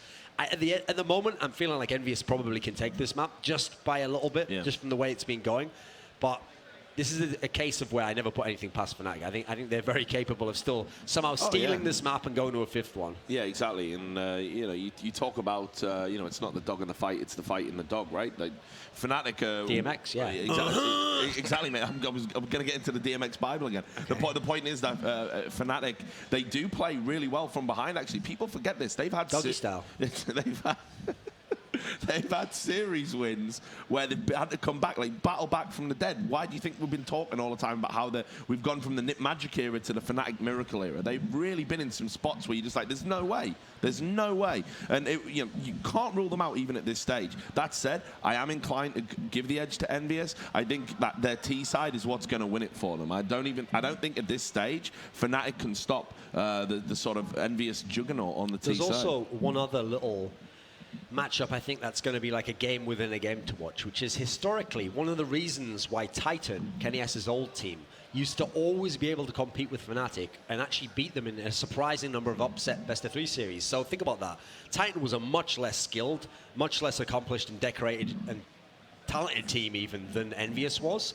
Envious could never beat Fnatic in best-of-3s. Titan was beating them and was beating them on maps. One of the reasons why was Inferno, because on Inferno, one of the matchups was Kenny S, when he opted on this map, used to always be able to get in the head of JW, because the standard spots JW goes to do those crazy peaks, which normally, almost the recklessness of it is what makes it work against the opponent, because they think no one would have the balls to push us here when we're waiting and we're all set up, you know, and he would do that. Problem is, the guy waiting for him would be Kenny S. And Kenny S even said in an interview recently, he doesn't feel that confident in his AWPing himself. But then when he was talking about JW, he was like, that's my favorite AWPer to go against, because I always knew where he'd be on the map. Yeah. So the idea is, whenever they played in the past, either early on, JW would try a few AWP battles and he'd lose them to Kenny S, or more importantly, what tended to happen after that, after he lost the initial ones, was he'd just stop AWPing altogether. He just wouldn't buy that weapon anymore. He'd go to a straight rifle style. And at least back then, in the earlier Fnatic days of this lineup, JW wasn't that effective. He just put him straight onto a rifle. So it just made their CT side less effective, and that's what had been so strong before. All right. Well, thank you, guys. We're going to get ready to get into the game. Take it away, Henry G, Toby 1. Thank you very much. Yes, we're back here for Game 4. Map 4, I should say. Yes, you should. Map 4 for our CSGO Grand Final. Envious up against Fnatic. I'm interested to see what happens here on map 4, primarily because I kind of feel like Train is something that Envious would have looked at. I said, you know what? We don't really have this map down pat. We're not prepared for this one. We still think we're playing better as individuals. Sure. Let's just have a new map. Obviously, Inferno, this could be the end of it. This is where Envious, definitely very strong, but Fnatic, famously, this is their best map as well. They could do some huge damage on this going into this one. So I don't really know how to call it. Definitely the CT advantage is going to help out, but both teams seem to have found their form right now. Fnatic, off the back of that great CT performance on D-Train, they seem like they finally arrived. They did a little bit lackluster the first 2 maps, but that was much more convincing from them. Yeah, that it was. And let's see if they can take it into this next map. But as I always just call him God now. Yeah. After Voice of God yesterday. Yeah. But as the panel was saying, yes. If you do get yourself into the 5th map now, like if Fnatic now kick back on Inferno and they pushed it into the 5th map, that confidence of like, we are just playing better than Fnatic right now is going to start to drip out the window. So it almost just levels up cash for me when we reach that, if we reach that, of course. You used when? I did say when, because I have that feeling it could happen. It's like, then again, I also thought the feeling was that it was going to be a 3-0. So my feelings are wrong. Well, we'll see how the scoring goes down. Looks like the players are just getting ready there. I'm not sure whether NBK did go to the toilet. It seemed to be speculation he needed to go at the last minute just as we were coming to us. So we may be filling for another 20 minutes or so again. We're not Thorin, man. Like, we can't fill for 20 minutes. Well, we tried to before. We did. To mixed results. We did. We came close. Yeah. We came pretty damn close to it all. Sorry, just look at the camera. I don't know if that was really intentional to switch it over at the time it did. But still, this is Kiyoshima on camera. He's had such a great series, especially like I just want to like flag both of the games they played on Cobble. Like that was terrific work for him on B plat. Yeah, he seems to be getting entry kills, both maps, Mirage and Cobble, who's really high fragging potential there. Train, a lot of Envious were quite quiet. They did have some bouncing back, but the T side was just a little bit lackluster, I guess. They didn't really have that strategy book to fall back to. Some of the rounds they did take the pause, and it seemed like they came back with different ideas at least. They kind of came with a new approach. The first round didn't work out, and then they came back with that very fast approach, and it worked out for them. It looks like MBK has gone to the toilet. He only had 15 minutes to go before, so why use that time? Wait till we're about to go live. That's crazy, man. That's crazy. Yeah. I know some of the people here had to run themselves outside, run down the toilet. Now they have to wait back in line to get back in because this place is absolutely packed. There is, well, there's no standing room because of fire safety, but there's no seating room at least. Every seat is filled here. Yep, we have got a packed crowd eagerly awaiting. You can see them all waving there. Hi, Mum. Everyone hyped. I promised I was doing homework today. Well, at least it's the final that's definitely producing some decent results so far. Yeah. Fnatic, we are hoping they would bounce back just because we wanted someone to go all the way. Yeah, we want to see more games more than anything else. Well, we only have one to watch today, right? We only have one series. So yesterday we were blessed with 2. We got all 10 maps there. What, 10 maps yesterday wasn't enough for you? Well, this is it. But compared to yesterday, you always want finals day to be better than the first. So that's why we want to see it go and at least equal that level of hype we had there. Towards the end of it, we really did have a great series of CS there. But hopefully we'll be able to get into this one ASAP. We can stop us talking and obviously filling for time. It would be wonderful. Let's actually just talk about Inferno because it's a map which we've seen a little bit of already throughout this tournament. Yep. And the one main part of it, which I want to focus on, is banana control. Sure. The ability to aggressively push down hasn't really seemed to be there for this tournament.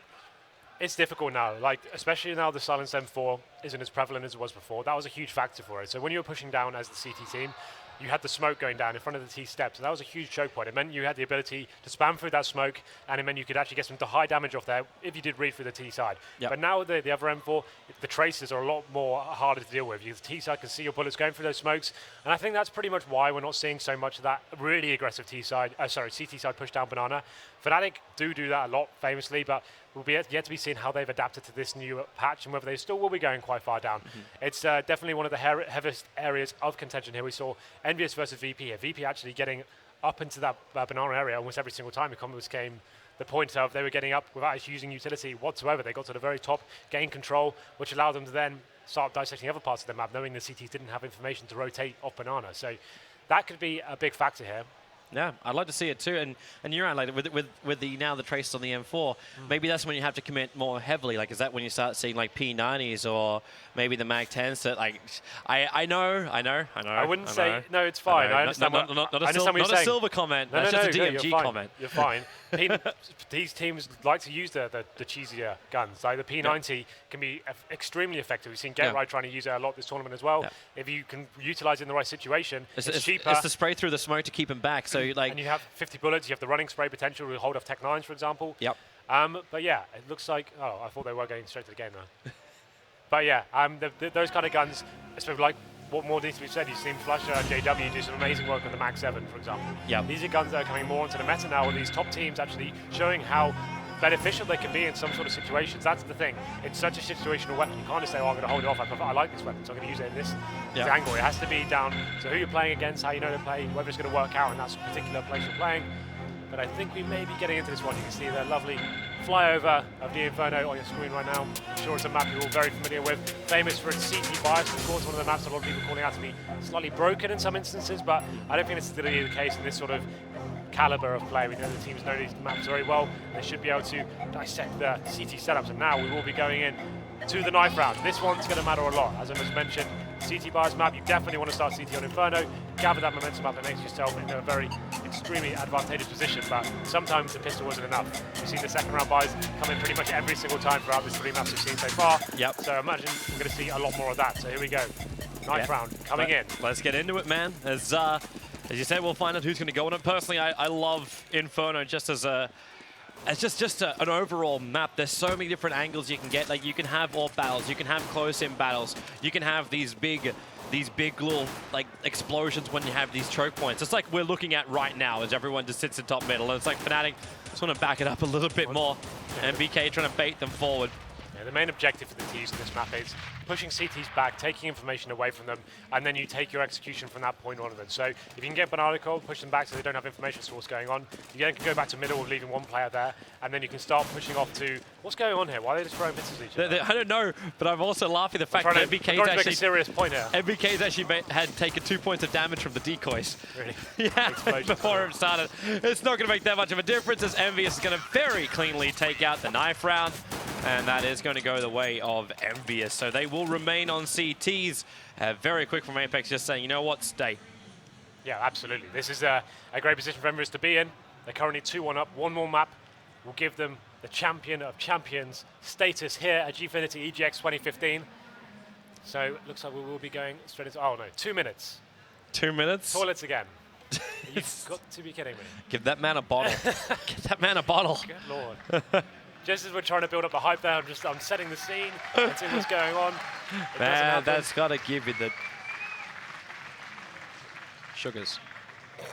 The sugars. Well, here we go. So, having a little team talk. So okay. We're going to be working out. Obviously, this is a lot on the line in this situation. That's You fine. want to make sure you go in with your right strategies, the right approach, and make sure that no mistakes are made. So, definitely a good idea to have a little huddle before. There is the huddle. So, I'll be working out how they're going to approach this map in terms of what they think that's going to happen in the pistol rounds, whether they can handle this, what they're going to do in their sort of an aggressive approach. Normally on the Counter-Strike, you have the CT pistol rounds, you play a lot more dynamically based on the team you're going to be playing against, knowing the mentality they normally have. You don't normally have like a run X pistol strat. We're going to say, right, we know they do this, let's try running this, let's try and get 3 players pushed down Banana, let's go for that initial bit of intelligence, and then we'll fall back and try and retake from there. Yeah. It's definitely viable for T sides to just Glock, armor up, go in up to middle or maybe rush Banana just to try and get that thing we've seen throughout this tournament really is stay together, go for that initial kill, and then you can get the bomb down in that situation, and then you kind of force, if you don't win the round, you've definitely got bomb down guaranteed, which sets you up for AKs in the third round, or you can actually definitely have a very solid chance of winning the round. So this pistol round, especially in grand finals, this is where you see really interesting plays coming in, and maybe we'll see something a little bit special. I just love the fact too that Envious are like they're so serious about this. This must mean so much to them to make sure they can drop down Fnatic, like taking the prize, taking the championship. Like that's fantastic. But also being able to topple down Fnatic in a full best of 5 here in a grand final. That's what it's all about for them. It's going to mean so much, and they just take the time to make sure everything is together, everything is right. They come forward, and they just execute cleanly the CT side. Because if they can do that, if they can show what they've done in the previous maps, Fnatic is going to have a real hard time getting onto bomb sites. Yeah. A real hard time. Well, let's see how this goes down. We've seen Envious be so formidable on their T side on this map. They're going to be starting on the CT side this time. They definitely like to keep running that 4-man setup on this one. That's really scary to hold. We saw DreamHack London against TSM and Easy Skins. They were pushing very aggressively and getting themselves into key areas of the map with no problem whatsoever. But finally, we go into the pistol round on the 4th map here. It's going to be Envious starting on the CT side, Fnatic on T, as we go into the Gfinity Champion of Champions Grand Final. Yep, let's get it underway, man, as our match is starting up. So Envious, the critical pistol round. I love the dualies up for MBK. Ever since they got reworked, he seems to be picking them up more and more as the pistol round is underway. Apex, very early push to try and get some instant information. He actually gets the kill. So Olaf already down for the count. So that's the aggressive play. They've got that information. They've taken out a player, and now they can go much more passively. That's so key from Apex. It's a really ballsy move to even go down there by yourself. He had no backup, but he took the chance and made the headshot now. You can see the T's making their way towards Banana, and this is going to be quite a fast execution, seeing as they're all gathered up there. They have got a smoke for CT spawn and a Molotov to flush out the barrels as well. I haven't seen that Molotov being thrown just yet. The smoke is down. JW forced out. And they're actually just pushing in. Flusher, he did so much work previously, but Happy able to find that first kill before he's brought down by Crims.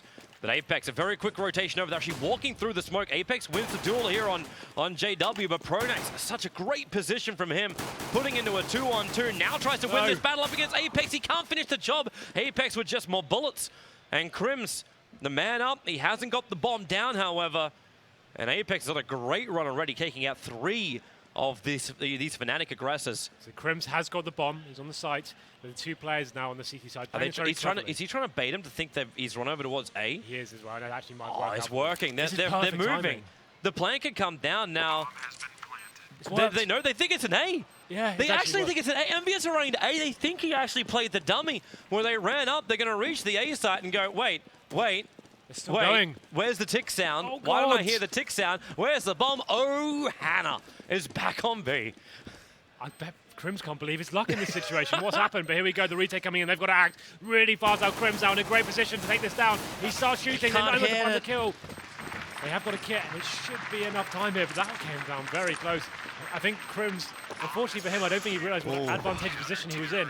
Had he got to the back right of the bomb site and just delayed them for as long as possible, just kept ducking and weaving, that could have been a lot more viable for him. But how would he ever know that? Like, that's the thing. Like, he wouldn't be able to hear the CTs running from back at the CT spawn. When you kind of realise you've got like 10 seconds, they still haven't arrived here. What's going on?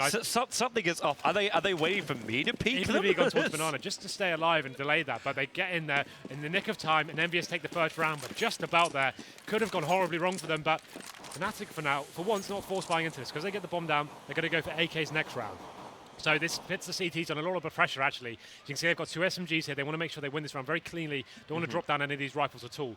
There's going to be PT-50s, Desert Eagles, purchased for Fnatic, but making their way out to Banana once again. They have to make sure they try and get this first pick with the Desert Eagle, but Happy's going to be waiting for them. Yeah, Happy hasn't moved off yet. Pronax is trying to make a little bit of noise at the top. He just starts spraying through the smoke. A lot of damage done, but no actual kills. And then the hit from Olaf. He brings down MBK.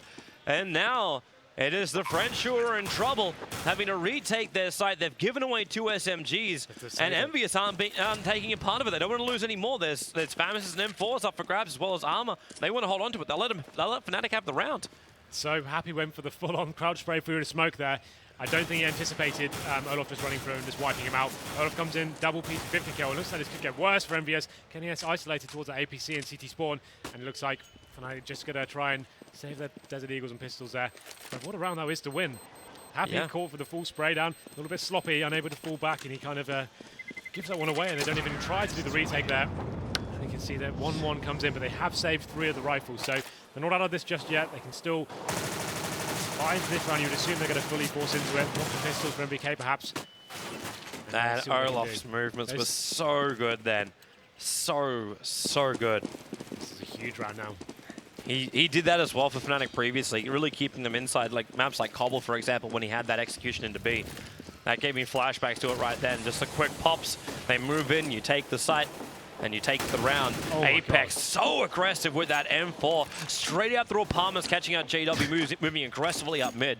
They just didn't see that coming at all. That's what I'm talking about, these grand final plays. You do things that are unorthodox, catch Fnatic completely off guard there. He had to do something. They didn't have the arsenal to go toe-to-toe with Fnatic right now, and now he takes it to the 5-on-4 situation. Fnatic is working out what the hell just happened then. How he got that first shot is an entry frag on the T side normally, but what a frag that was to get them back into this round.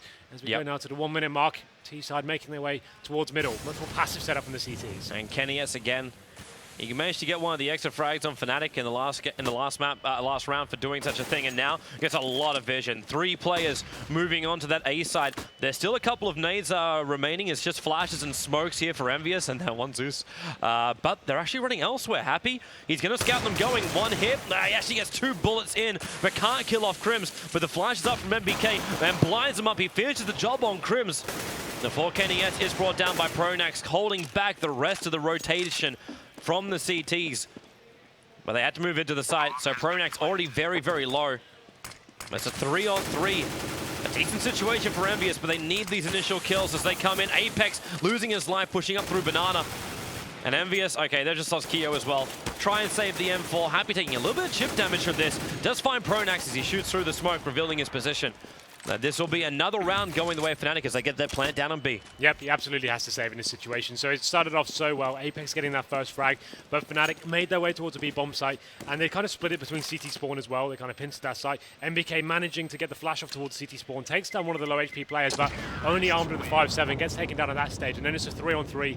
Bomb goes down on the B site, and then the key thing about that was Fnatic still had 2 smoke grenades remaining. Chucked one in spawn, chucked one to Banana, and actually locked out the CTs from retaking whatsoever. They're getting absolutely pummeled through the smoke, and they had no choice but to save that after losing 2 kills through that smoke.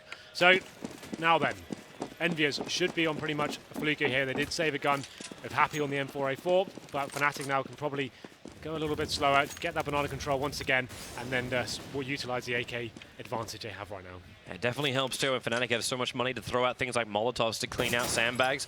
Kenny S. Oh, the peak was having a crack at him, and actually drops down very low. 2 very quick follow-up nades there from Fnatic. But somehow Kenny S survives on 3 HP. So just stable it up now. Where are the T's looking to come? So they will be pushing up through mid. They smoke out on apartment side so they can move over towards the archers. And that is actually where Envious's defense is the thinnest. This is perfect for Fnatic. They know they've got some positional control of middle, and staying in this 4-man unit means even if anyone dies to a chance kill here, they can get the refrag here. So one goes down, and there it is. That's exactly what I'm talking about. JW's there straight away to get that frag back onto Happy, and they've locked down that weapon as well. 4-on-4 definitely favors them, considering the guns they have, and now you can see them making their way to the B bomb site. You've got Flusher here, just holding them off, sending them bananas clear, but Apex, though, snake in the grass, he comes in the back, yeah. Flusher can hear him, takes out Apex's head. And, well, MBK does manage to bring down JW, but it's... oh, wow, okay, Keo, that's a thing. Tries to go for another one, but Olaf too strong. And Kenny S with 3 life still. He does not want to be part of this. He'll save the AK, and once again, we find ourselves in this position. Fnatic get themselves into B side, get that plant down after the initial engagements, and they will take the round. Now 3-1 on their T side. So Kenny S, the last remaining man. I assume he saved the rivalry situation. He's gone all the way to T-spawn. Let's have a look what he's currently up to, but Olaf Meister and Crims leading the charge there, 5 and 3 frag respectively. Same goes for Apex and Happy, they're on 5 and 3 as well. And Kenny S saving that AK-47, that's going to be valuable considering the money right now. Should get a decent buy, but this will only help them kind of maintain that level. It even means Kenny S could drop that if needed.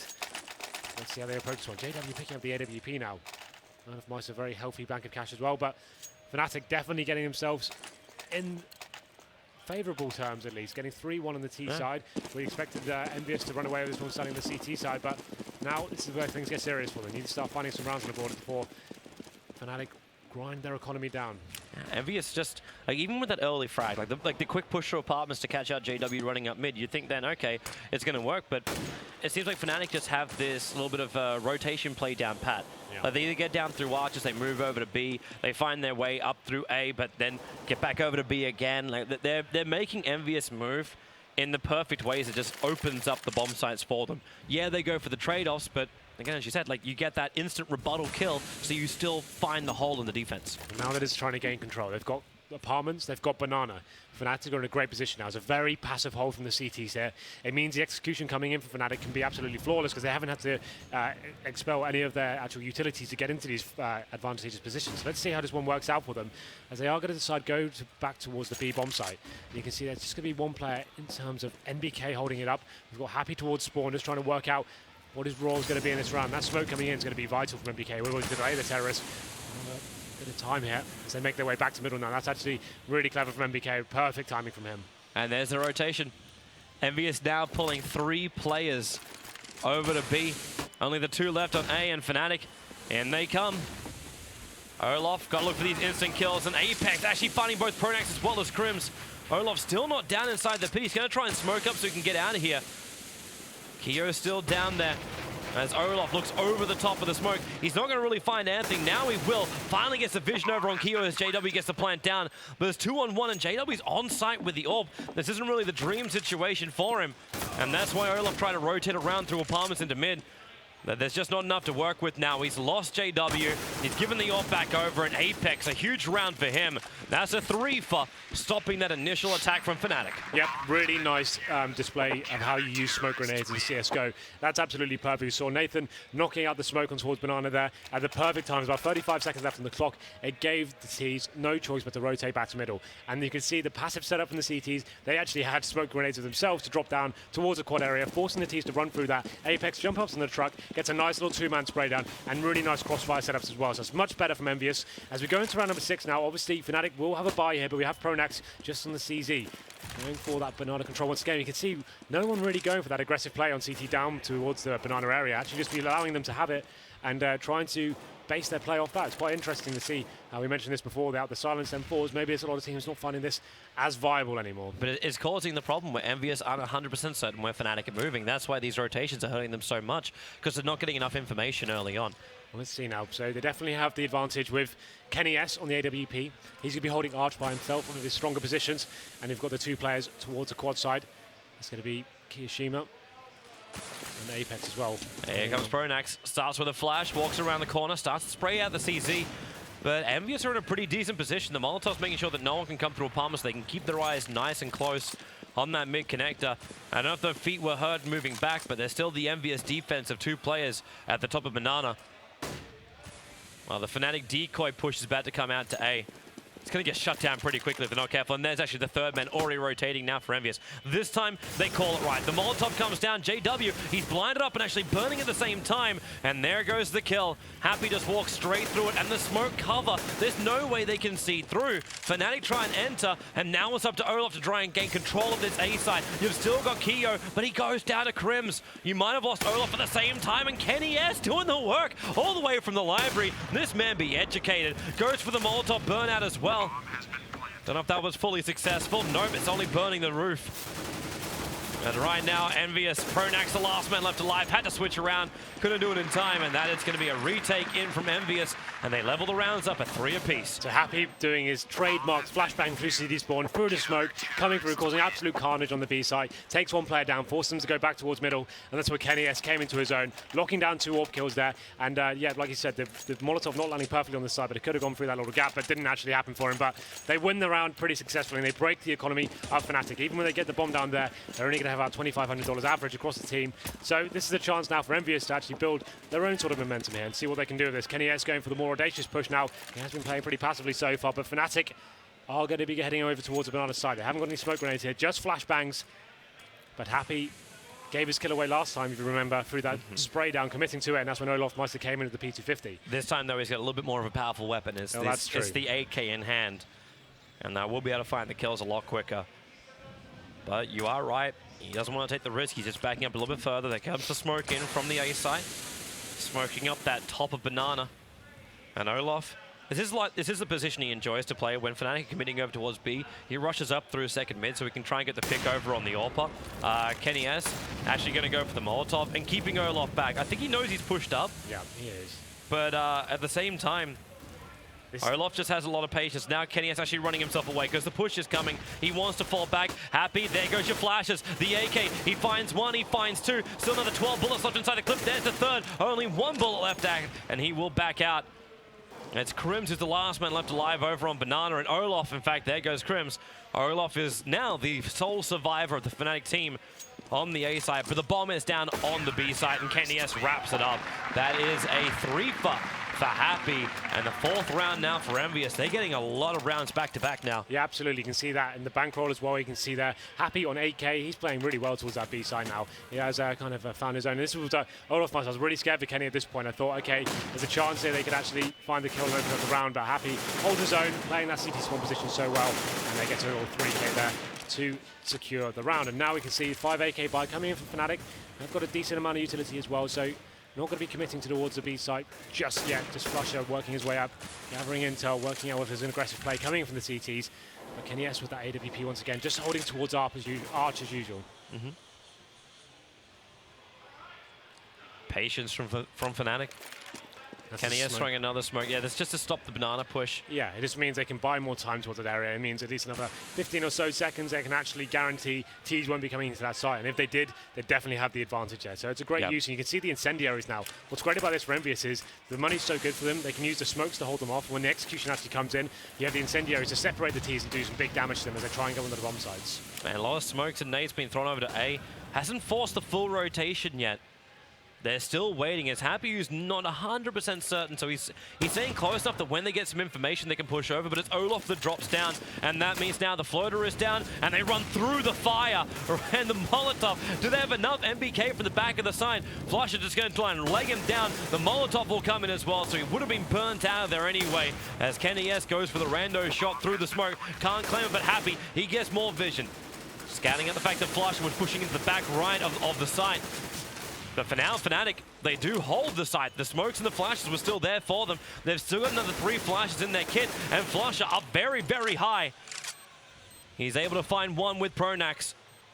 So a 2-on-1. There's the kill from Happy.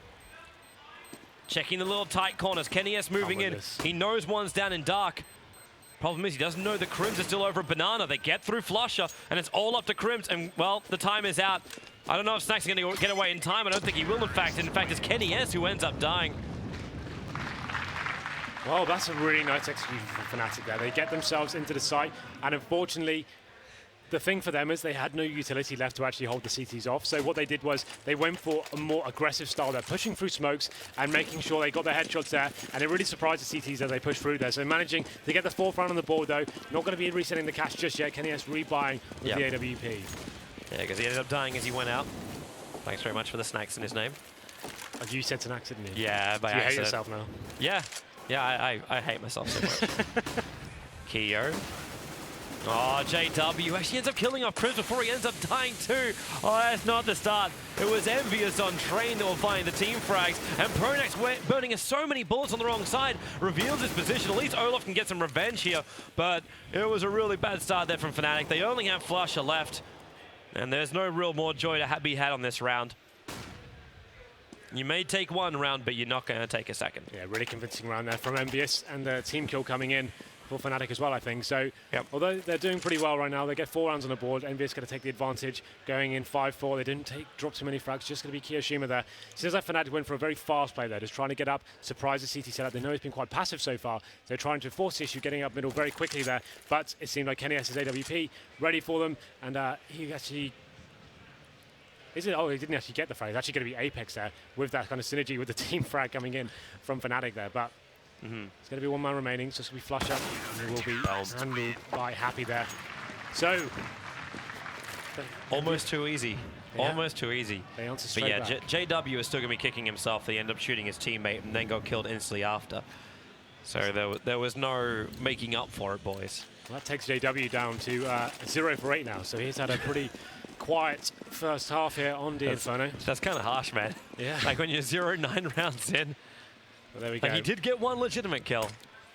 So Kenny S now going for the aggressive peek here. He knows the money's probably working in their favor after Fnatic 1-1 and then lost the subsequent round after that.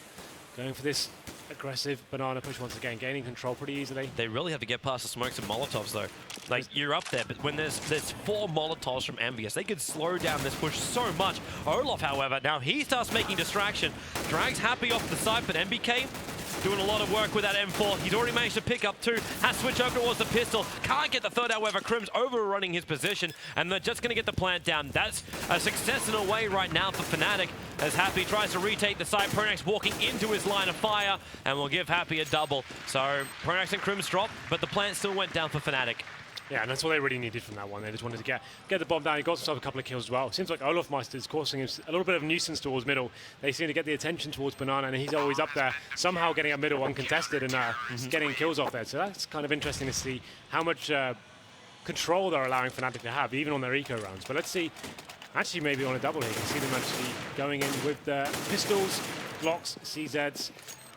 Well, then it's going to be the AWP once again for Kenny S. 4 rifles, and Happy with that AK-47 as well. Great bankroll for them as well. And going to round number 11 here. Yeah, they're looking fantastic, but Fnatic, yeah, good luck for your pistols. Happy actually next round is what counts. A little bit more aggression here. He hasn't gone to the sandbags area just yet. Going to be waiting to flash over by his teammate, perhaps, and then... They've still got 3 nades.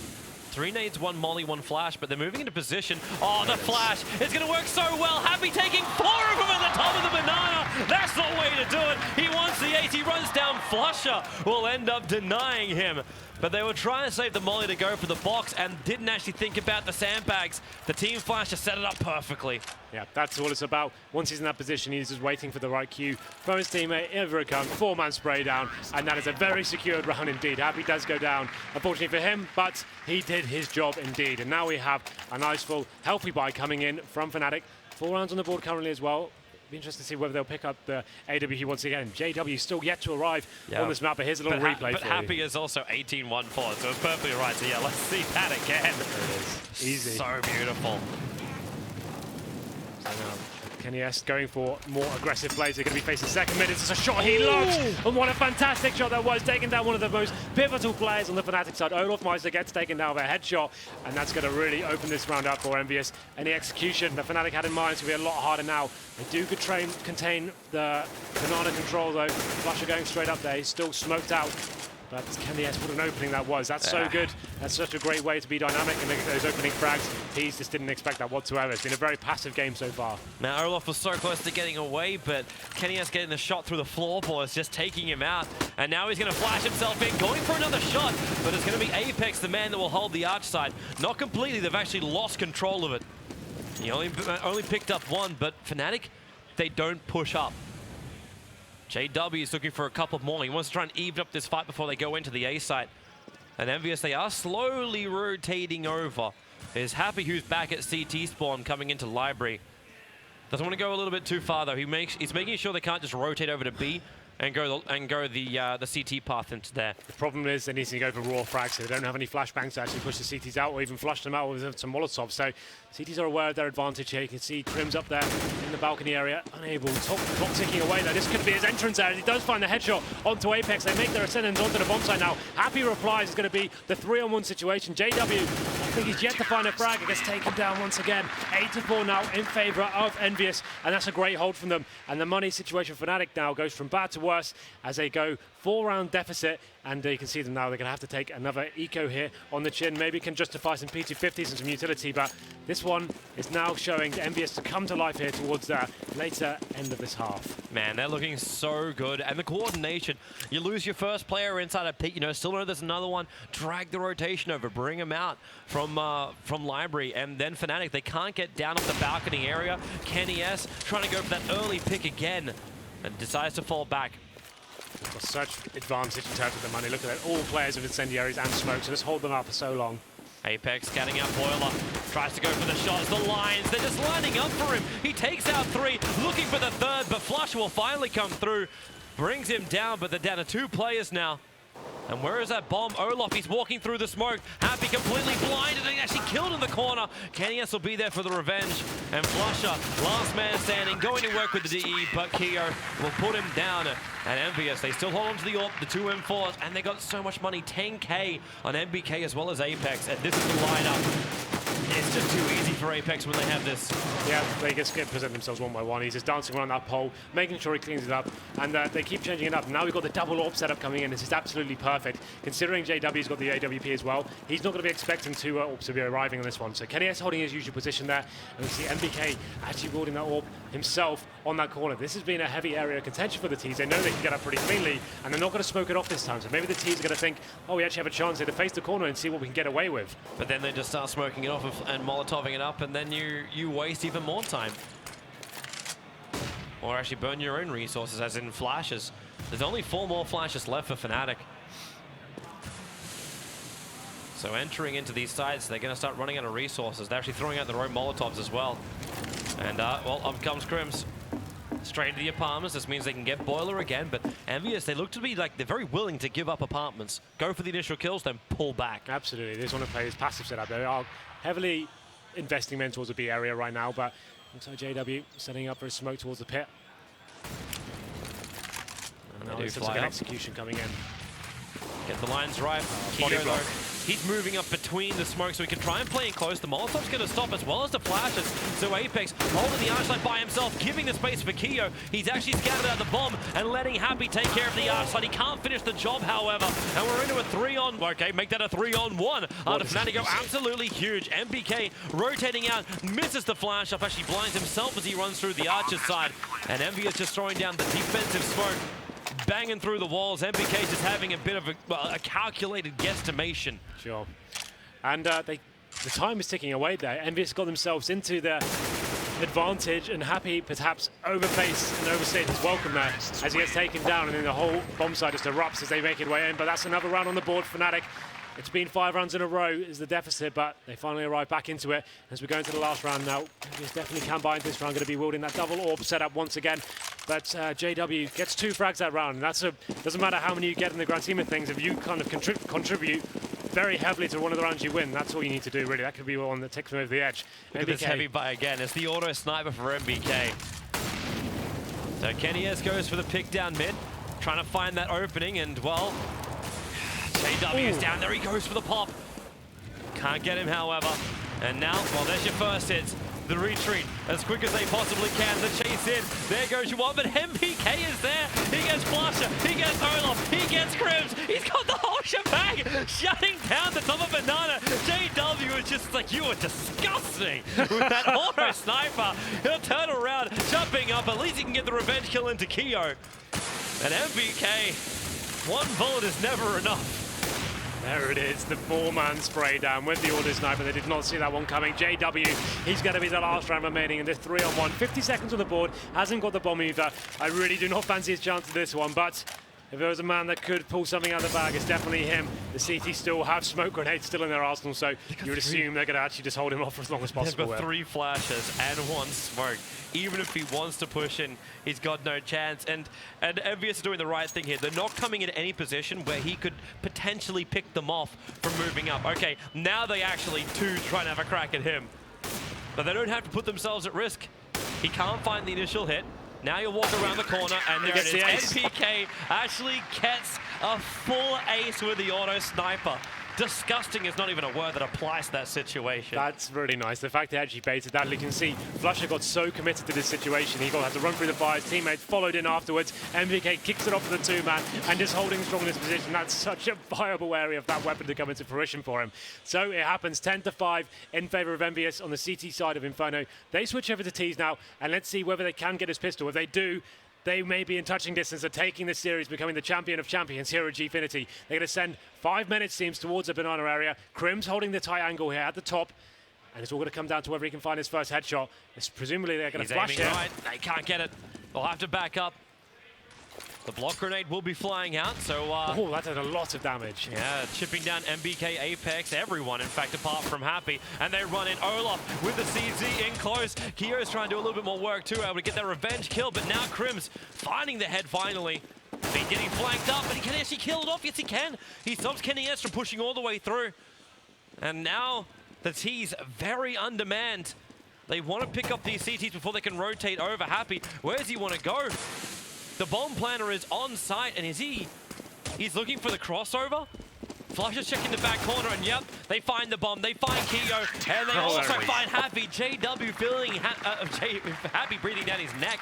Turns and gets the hit, so Fnatic, they do take the pistol round here. Will it be enough, however? Well, this is yet to be seen. We know Envious like to force buy into these rounds, and looks like they will be doing that once again. But look at the buy from Fnatic going into this one. Did I see? I love the man coming out right now from JW. So is he going to play the apartment side is my question, because that's that position where he just runs so quickly in, gets the initial kill, and then they just fall back. But he's going to play at the top instead. MBK has already managed to take over the apartments.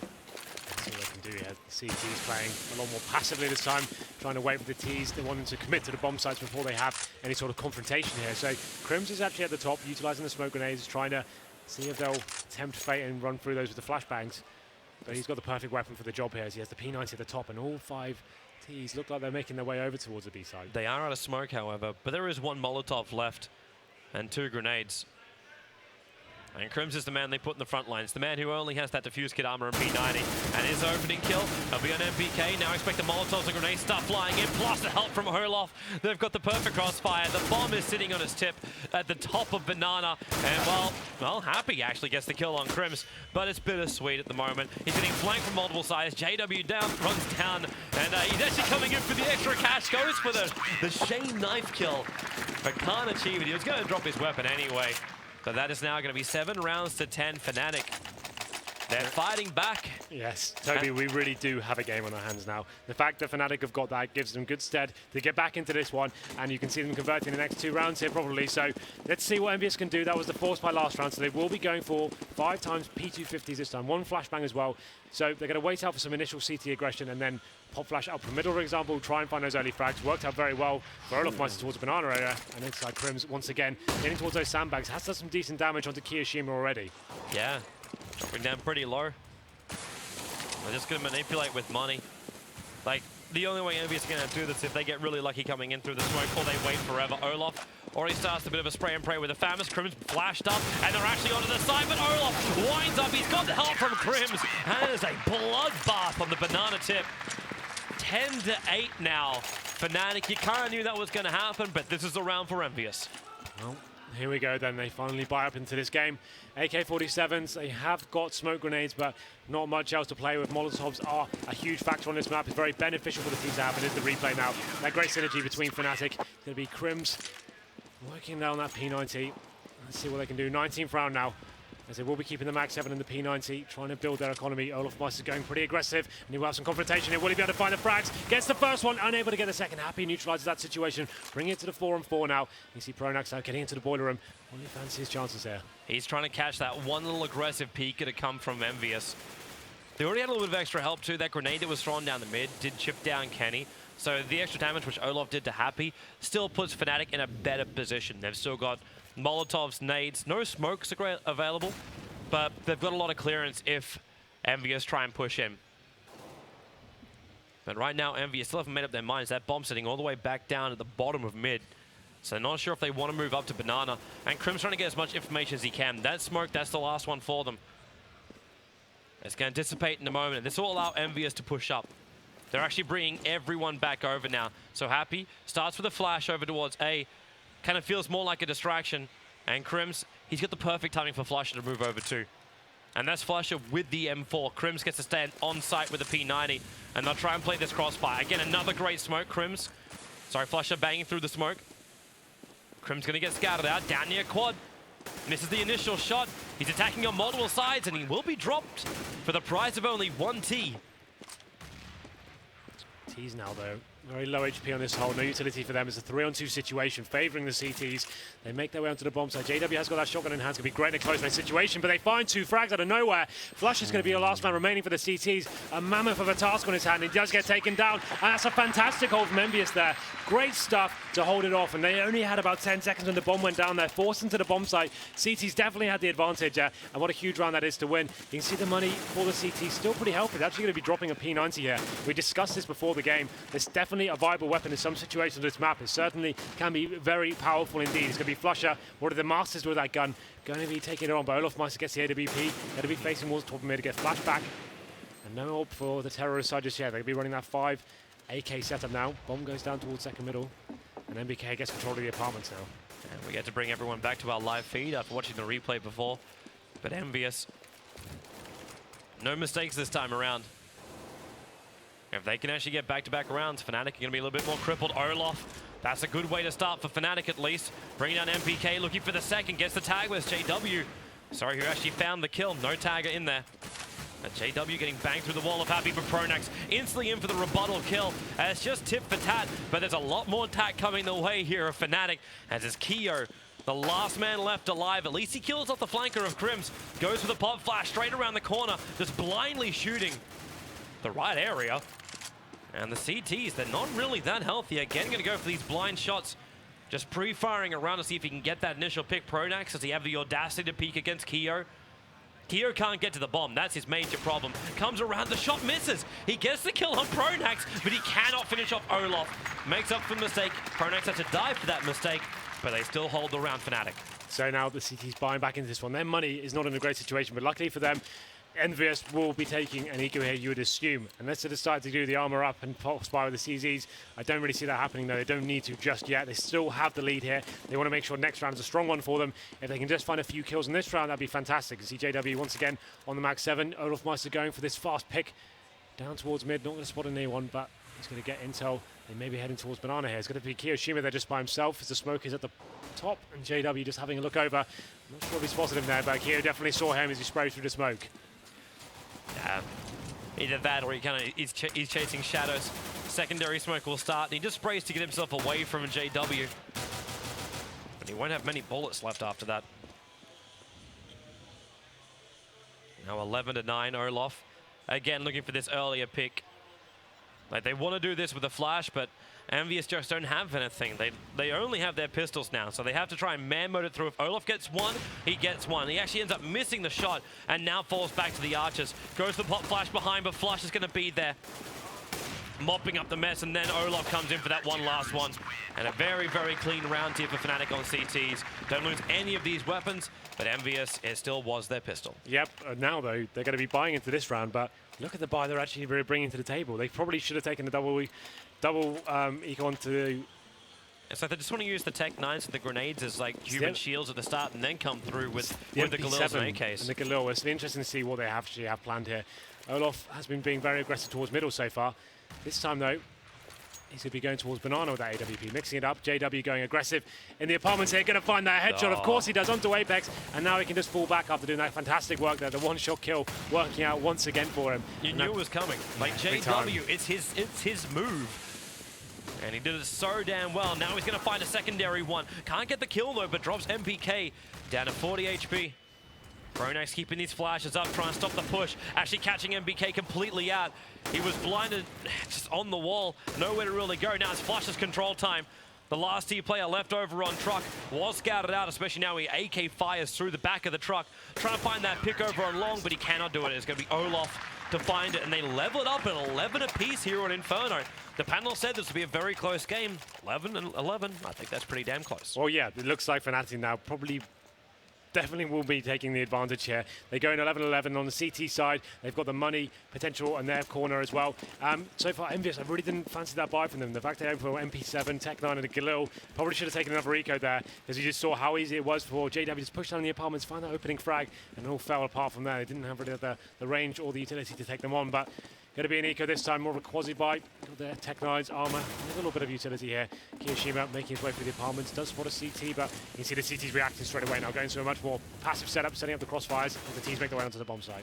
Pronax, if he wasn't blind, then maybe he could bring down one of these T's, but Envious pushing so quickly with the pistols. They've already got through two, but Pronax, that flow that was still left over in the pit, taking out three, going huge with the nade to fly in. He does even more damage. He's got the quad right now. Apex is the last man left alive. Pronax is coming in for it, but Crims will steal the entire race, but it doesn't matter. It's all for the greater good of Fnatic. They go 12 rounds to 11 after Envious looked in a fantastic position to actually win on a force. They get the first two frags onto the bomb side there, but Pronax has been playing really well now. 15 frags for him, gets a really big four-man there, staying alive in the pit, and you just see this on your screen right now. Gets the first one there, nice little shot into the apartments. This is a great edge on this grenade as well, just really ties it up as a nice little package there. Great four-man, and it secures in the round. Now Fnatic take the lead, 12-11 on the CT side. Once again, JW with the Max 7 in hand, but the change this time is Kenny S has gone for the AWP. Yep. So they're going to be working picks here, maybe going a little bit slower and working out where JW might be, and they finally get him down. Apex arrives and gets that first headshot though, and they're going to try and react straight away, and MBK making very fast work there. Takes down Pronax in the apartments. They should be able to swarm into the bomb site yet, but Flusher's not done as he takes down Happy. Apex reacts though, making it a 4-on-2 situation in favor of the terrorist side now. Olaf Meister towards Banana with the AWP in hand, and Crims just going to be saving his weapon as well. Yeah. That's a much better round there for What Envious. A huge round as well for Envious. When you buy that heavily, you need to also hold on to your weapons. They only lose Happy out of all of that. But catching Fnatic out, JW going for that aggressive push into the apartments, misses on the time and gets shot through the wall, and then the flashbang to try and regain carpets, not possible because he just, again, timing is CS. Well, here we go then. Last two players for Fnatic going to be Olaf and Crims, just holding towards the B area there. One watching Spawn, one on holding Banana. The T's don't seem to be hunting down too heavily, though. You've got one guy in T-spawn just trying to sniff him out, but Yeah, they don't want to lose their weapons. well, that's the main thing right here, right? Like, it's building up the economy so you can keep buying until the end of this map. You're 12-12 right now. And look at Fnatic's money. It's still very, very good. They have not been bled dry. Crim still has 9k and is starting to buy up for others. Yeah, this is the thing. This is obviously an important round here. They should be able to buy still next round. 2 players on 6k. Olofmeister going back towards middle now. Probably will go for the aggressive face here. And he is going to be facing towards T-step. And the flashbang comes in and he just narrowly misses out on the headshot there. But makes his way towards the boiler room. He's going to be trying to fall back to more passive position now as it gets a little bit dangerous for him. Yeah, that Molotov just stopping MVS's ability to take over the apartments nice and quick. Because he didn't get the initial frag. He could be just worried that that second mid-push from MVS will just be too strong. Crim's back to this M4AS, so he's actually trying to do what we were talking about previously, this banana control with the M4AS. So, just now just want to look out, but that's a miss there from Olofmeister. Had a great opportunity, and it may cost him as well as Apex comes out the boiler room. Punishes for him. MBK jumps in for a shot through the smoke on the flusher as well. Now Pronax left in a difficult situation trying to hold off the T-push. Pronax just getting himself back off the balcony. JW's helping Matt a little bit, but he's got one high, one low. Can't actually bring down MBK, who was a low player. Wow. And MBK goes for a second on JW. Crim's the last man standing, and MVS is back-to-back rounds right now, as if they can finish the job. And it's going to be fantastic. They're going to drain Fnatic into a position where if they lose one more round in a row, then Fnatic going to be really strapped for cash. NBK really stepping up there. He had 14 HP, excuse me, and he somehow manages to get those 3 huge frags there that really did sum up the round. We know he was big and the major on this map, and he is turning up once again. Great entry kills there, and NBK secures another round for Envious as they go into the advantage once again, 13-12. But as we mentioned before, it's not going to break the CT economy just yet. They're still going to have 2 players on pretty high bankroll right now, and if they do manage to take the next one, that's when it could get interesting for them. Hey, interesting is the name of this map. 13-12, it's so close. And we get to watch the money buy up, but quickly let's just have a look back at that wonderful play by MPK. 2 quick, easy picks, and all Crims can do is just save it. Like, if he didn't get this, he would never have actually held on to that M4 into this round. But the buys are there. I'm looking at M4s, AKs, and AWPs. 1 AWP for either side, and the rest of it, easily said, AKs for Ts, M4s for CTs. That is normally how it goes. Yeah, it is. Well, here we go then. Unless there are a whole bunch of thieving people. All right, so the T's once again just waiting for any CT aggression coming in. It looks like the CT's showing a bit more aggression than Envious did there. Actually, like to get towards that car area, smoking off a deeper choke point there. JW going to have the AWP this time, not Olofmeister, who's been wielding it most of this half. Apex does get control of the apartments, but chooses to drop out of there. So that you would assume that means they're going to go back towards the B area now. Crim's smoke about to run out, so he probably has to make his way out of that area. It's a dangerous kind of play when, like, you know Fnatic have money, you know they've got Molotovs and smokes, they're going to slow you down. This looks like the full B execute now coming in from Envious, but Crim's going to be jumping up to that one-way so smoke. close. This will work out really well for him. He spots the T, but they're going to know he's there as well.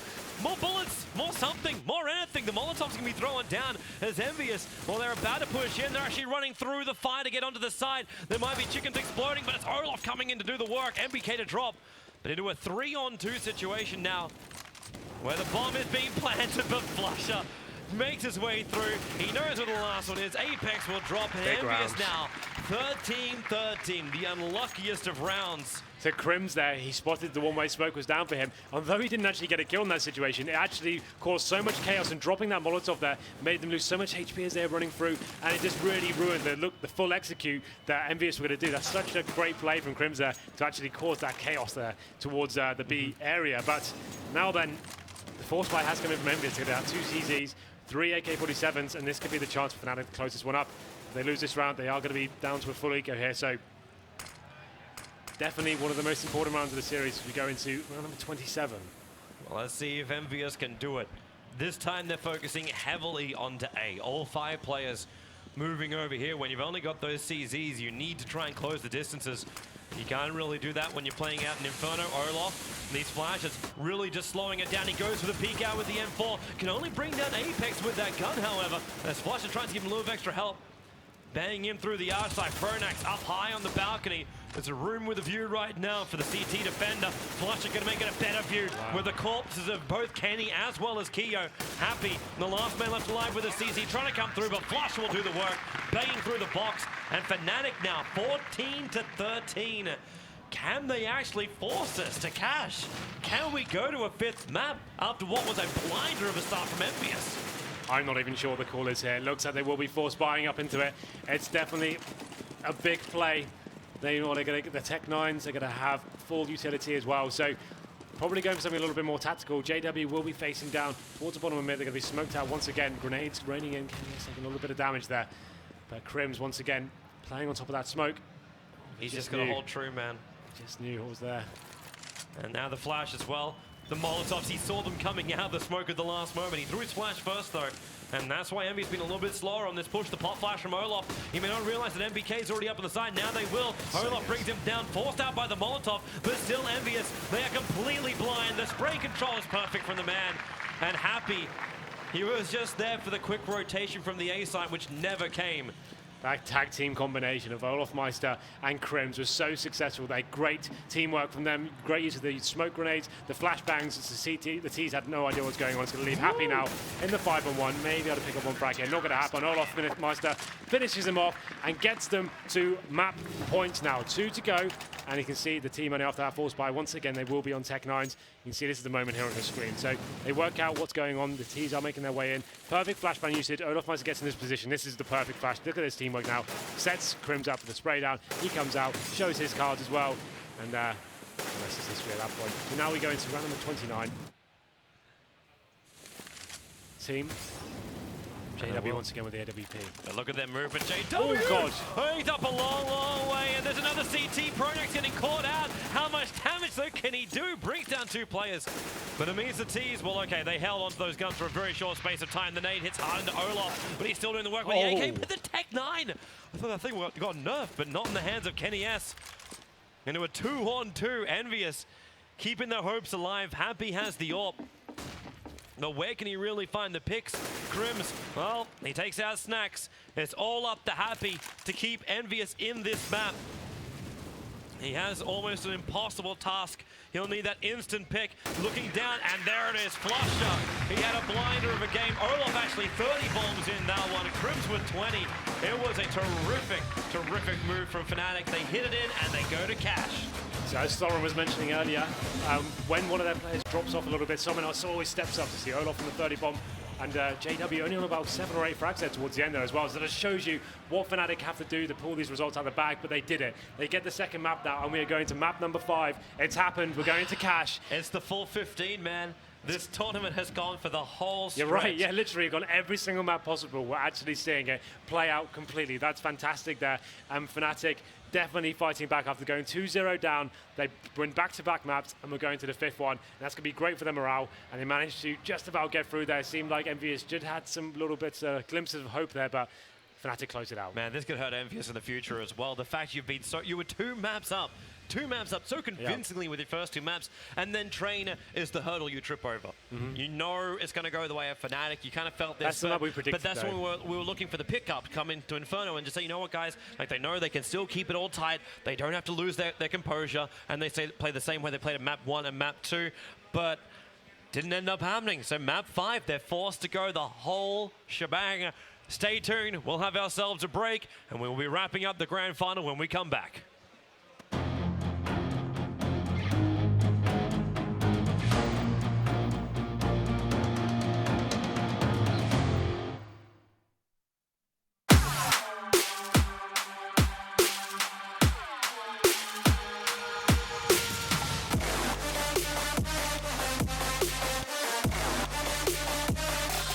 Check this out.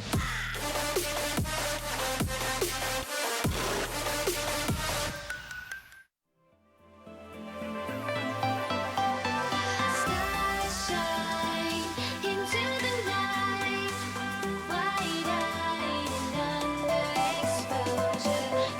Tonight, our hearts align, faster than light. Welcome everyone.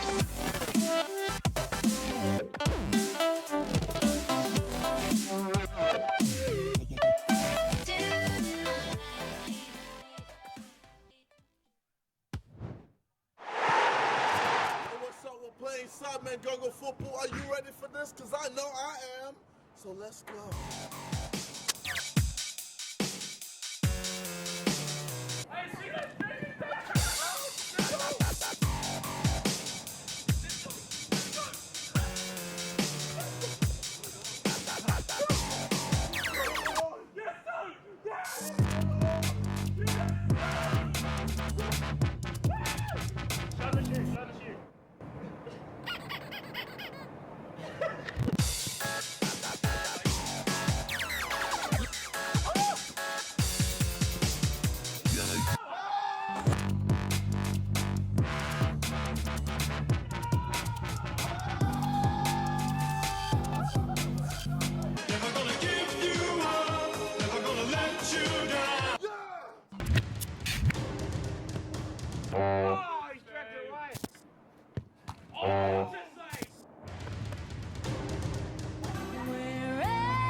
Jack, I want you to draw me like one of your French girls.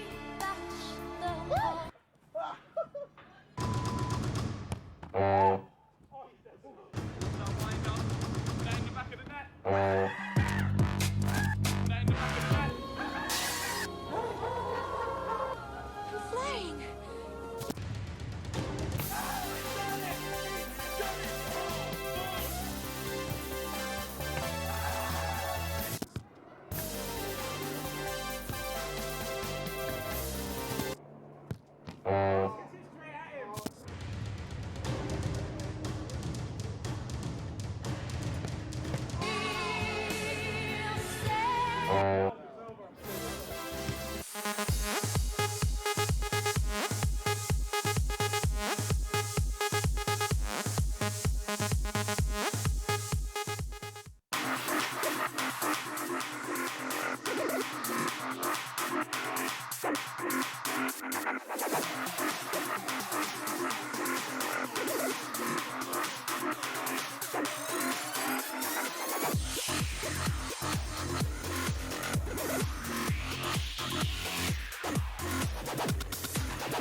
Welcome back to EGX 2015. Here we have Gfinity, champion of champions. It is Fnatic versus Team MVS. Easy for you to say, man.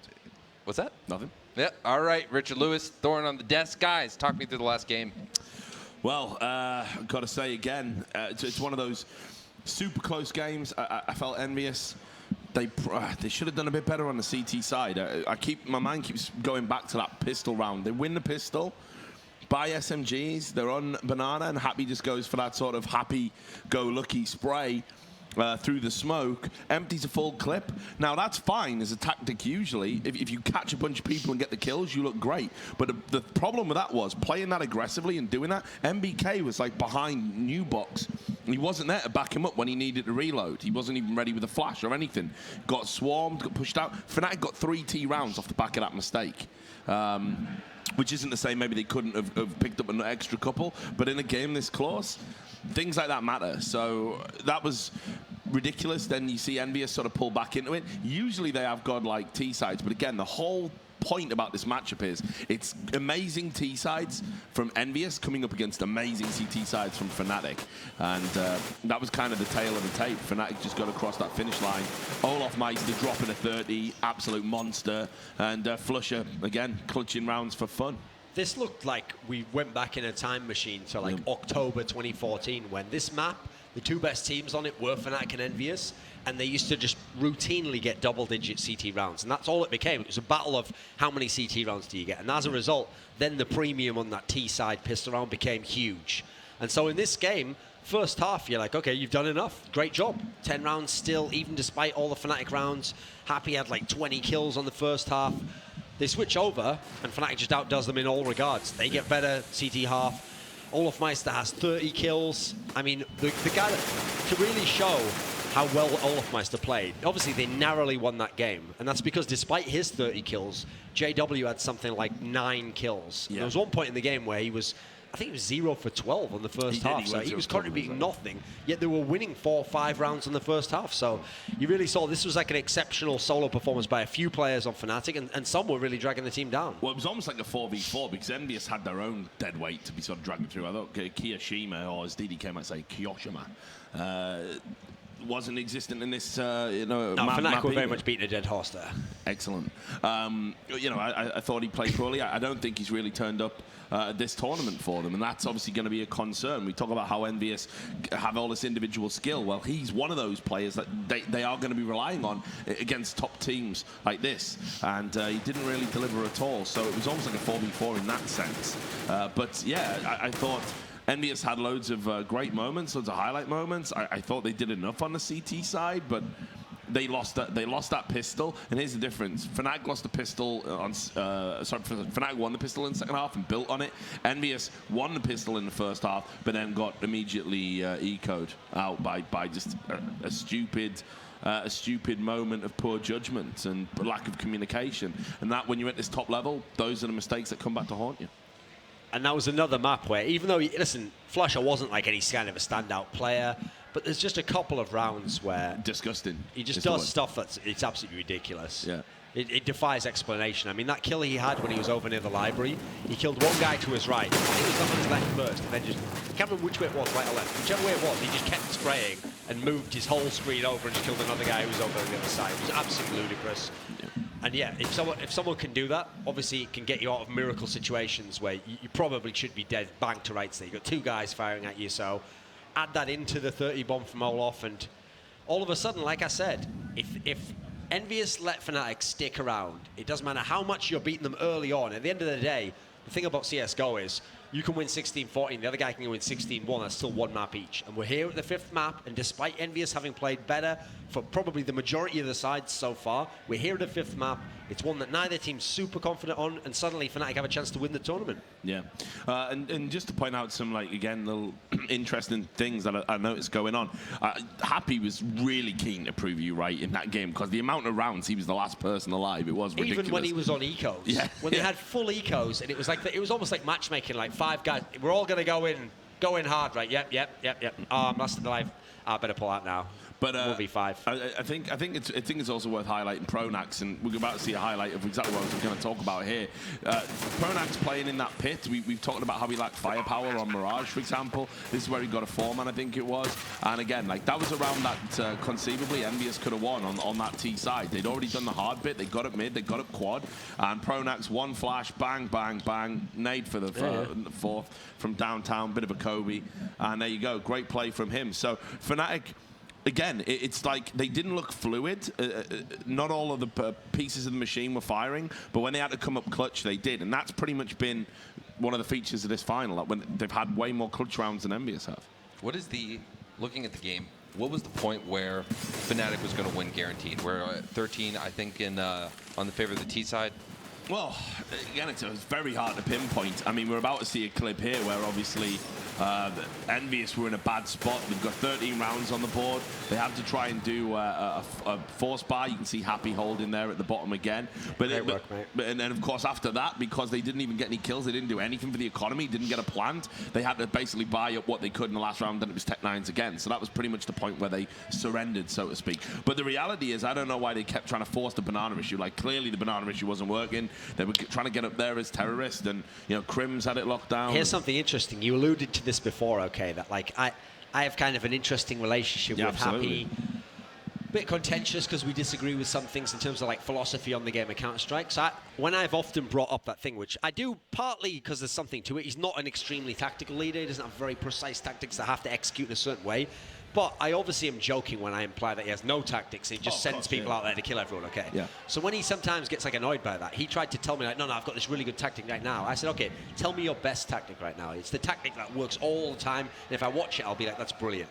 And actually, he said it was a tactic. I'm not going to reveal what it was, but it's a tactic on Inferno, on T side, and it's a tactic that attacks the A site all the time. Right. And I watched it, and in this game, they did it sometimes, and it failed almost every single time. And as a result, you could tell they were panicking. They weren't getting any T rounds. And so what they relied on doing for a whole bunch of the rounds is just walking up Banana, and Crimson All of them just ate that up every time they came there. There was even that ridiculous round where Crimson All of them, even on a buy round, had like P90s, both of them, smoked down and just fired all the way through. And when they were getting those kills, when they were rushing up to the car area, none of those were even contested. No one was going to kill them at that point in time. They were just free kills. They were just collecting free kills over and over and over again. So normally you think of Envious, classically, and like we said, they're dangerous with every weapon. Even when they're on saves, what they're going to do is at least get a couple of you, and then it's going to be a 3v3, and you're like, we have better weapons, but we still have to watch our, like, be on our P's and Q's in terms of our positioning. That wasn't happening at all here. They were getting mowed down. So uncharacteristic. And I actually feel like I'm really interested on Cash now to see if the series has turned.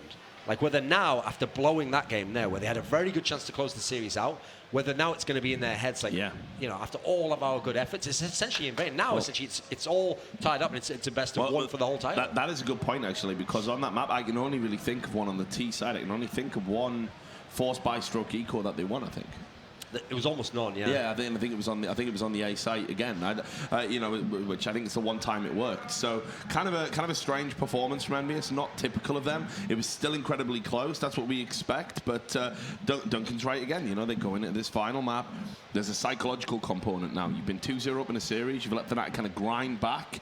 Both maps were winnable for Envious, I think. Like, really striking mistakes have cost you. I mean, they could have. The mad thing is now, from a psychological perspective, they could have done a 3-0. There was literally 3 CT rounds on train they threw away, and that would have been enough to get them over the finish line, and they'd already be holding the trophy and quaffing champagne and everything else. So they've absolutely got to just knuckle down. They've got to, you know, be completely calm and focused on this. I think I give them the edge on Cash, but then again, I said that about Inferno. So right. So let's talk about Cash. This is the next map. It's the last map. This is the last chance that these guys have to get in there and get something done and take their victory over Fnatic. How do they need to approach this map with Fnatic style? Well, I mean, we've seen Envious on Cash already this yesterday, obviously, with the best of 5 format, and again, they've got this.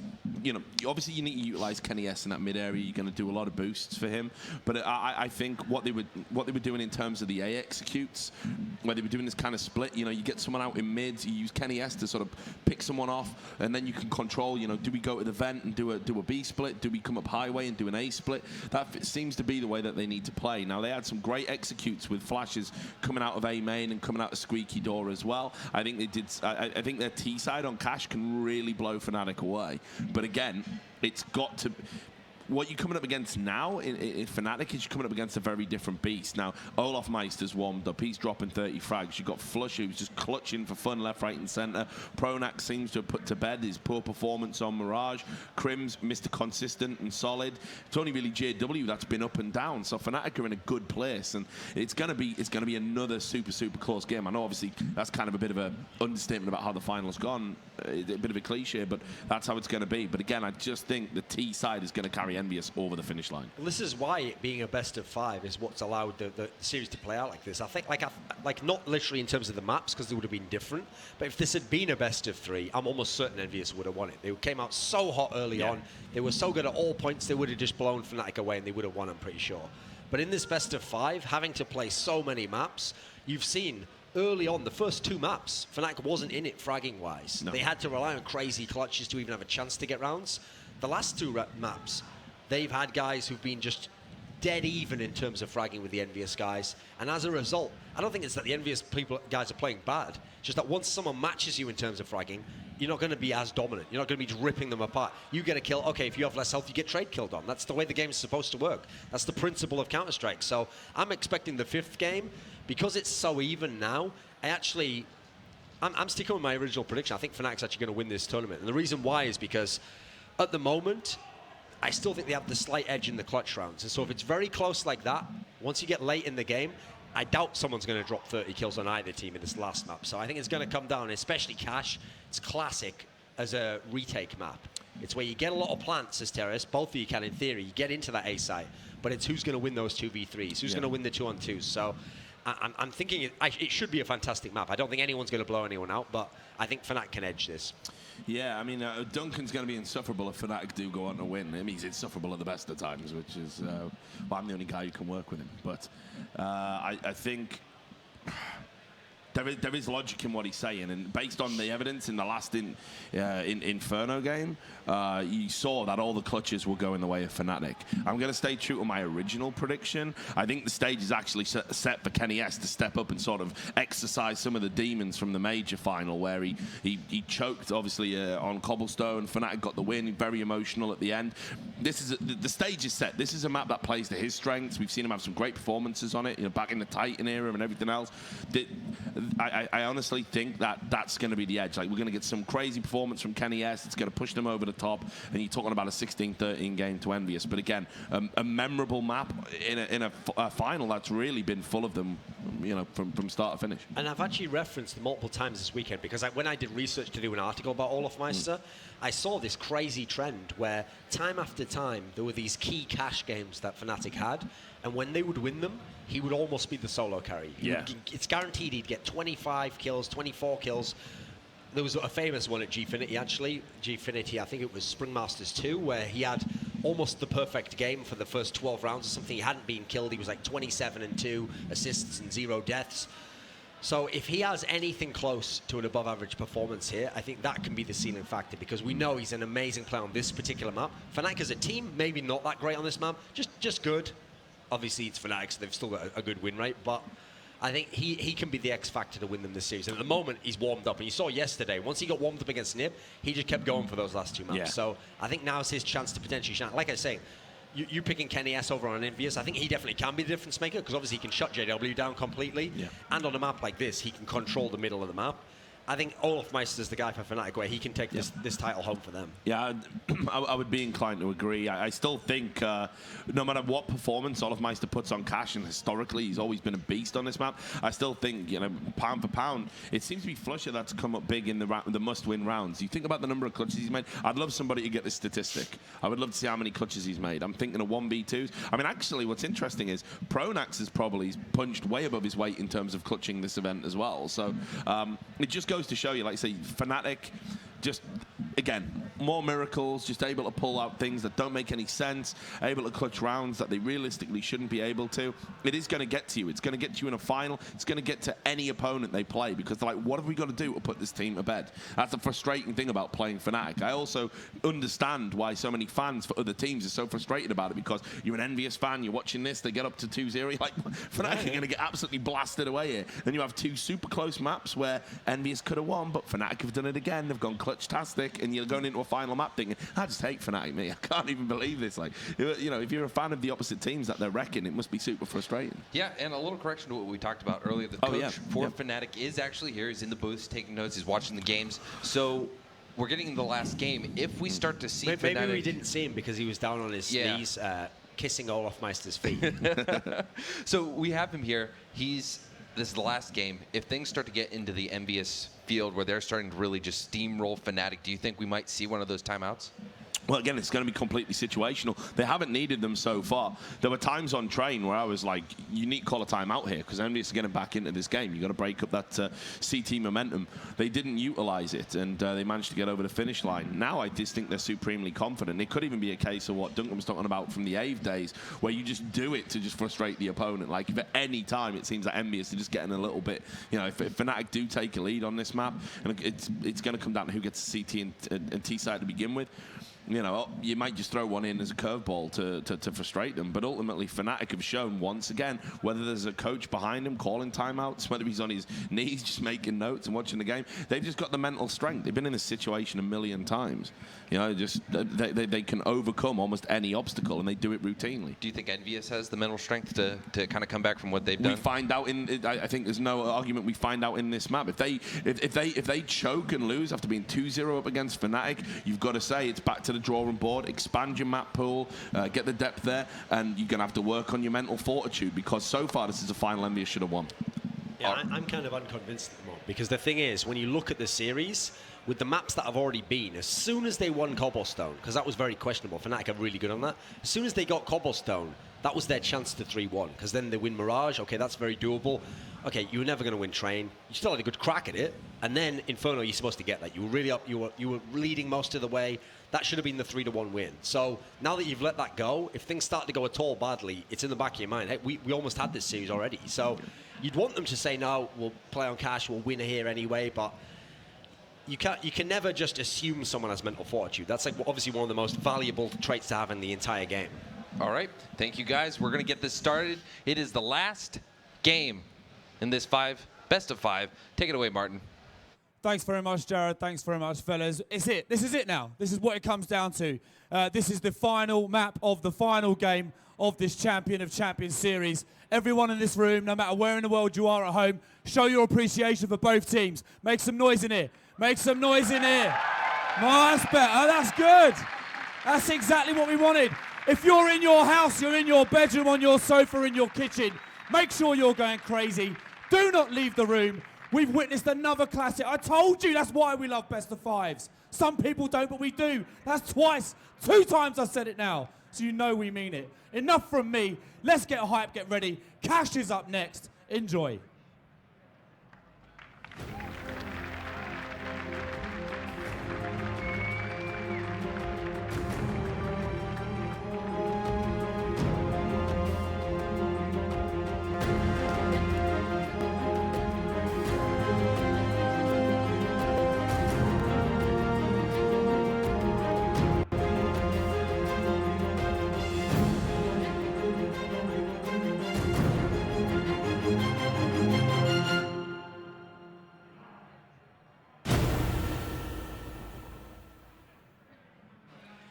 Welcome back, everybody, here to our grand final, Game 5. This is where it all ends.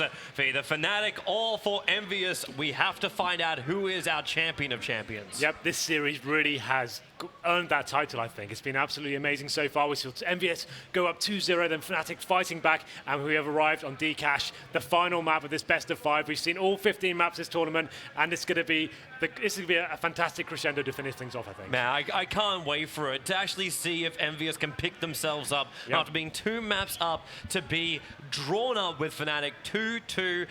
They may have expected it to come on Train. They probably didn't expect it to happen like this on Inferno. Sure. But there's also been so intense, these matchups. Back-to-back rounds coming in, or actually not coming in, actually being thrown back and forth between the 2 teams. It's been really intense CS. It's been a lot of clutch situations as well. Things that could have been little nuances that could have changed the outcome of the entire match as well. But it all comes down to this one. Everything's leveled up, and Envious probably feeling the heat a little bit. After getting that 2-0 position, we thought they were going to run away with it. We thought the 3-0 may be coming to fruition, but unfortunately for them, it's not going to happen. You can see the maps that we have played so far on your screen right now. We started off with Cobblestone, Envious took that, and then Mirage. We expected Fnatic to bounce back, but somehow the 2-0 came in. Then Fnatic, Train, Inferno going in their favor, and that's how we arrived at Dcash now. So we're still so close, like 16-13, 16-12. It wasn't a free walkover for Fnatic. They still had to work very hard to get these maps, and they're going to work just as hard if they're going to take cash. Absolutely. This is Olaf Meister's home ground, I would say. We've seen him have some fantastic performances in finals again on this map before. Thorin referenced Gfinity performance against Virtus Pro in the grand final, where I think he went like 20 for 0 at one stage here. So if he can replicate that kind of form going into this one, it could be a very explosive finale indeed.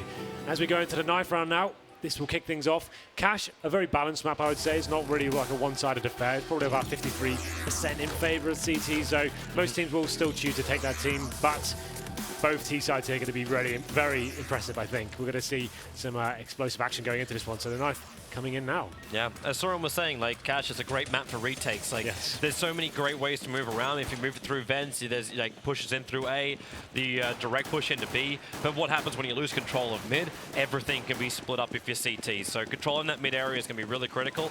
And, well, at this point, maybe winning the knife is just critical for Fnatic. But Olaf, no way for him to stall it out at the last moment this time around. They're chasing him down with these knives. Yep, so 4-on-2 now. Crims does manage to get one back. And we should see this one tied up pretty quickly as Pronas goes down as well. So, Envious do win the knife round. Like I said, I would assume they will take the CT side here, but you never know. Maybe they've got something up their sleeve and see what they will go with this. Just discussing it right now, and they will be swapping over to the CT side. It's just more comfortable for them. Of course, this allows them to move into this slow kind of hold, maybe even getting into that double AWP position as well, which Envious really enjoy. We can see that, but one thing about Envious is they've got an interesting CD setup. Sometimes they'll allow middle to be completely open. We saw that yesterday, in fact. So they have that different range where they can play more heavy stack towards A side, have the AWP looking down towards highway, and allow Ts to think they have that false sense of security. We can go middle every round being uncontested there, and all of a sudden they'll switch it up and play 3 players towards mid and actually contest it there. So a lot of mind games will be going on this one, but this is going to be a lot of aggressive players coming in as well. Imagine some pop flashes coming from the CTs, pushing into unfavorable situations to try and surprise the terrorist team. But here we go then. Yep, let's start it off. We go Final live. map. So the countdown begins for map 5, Envious versus Fnatic. Who will be able to take out the champion of champions? We are going to find out over the course of the next potential 30 rounds. You will see most teams here will opt to go towards B on the pistol as the terrorist side, but it seems like Fnatic won't be going straight in for the rush here. They're going to be spreading out in a 2-1-2 formation. Bomb going to be towards mid. And Kenny S just looking in for that first bit of intel there. He may get some confrontation right now as Pronax will make his way over there with the smoke grenade as well. He's just trying to blindly just bang through there with the USP. And Envious playing a very close defense. Keo actually playing from up in checkers now. He's going to back himself out. Not the most comfortable position for him. As now Kenny S also retreating back to the side after just exchanging that first little hits.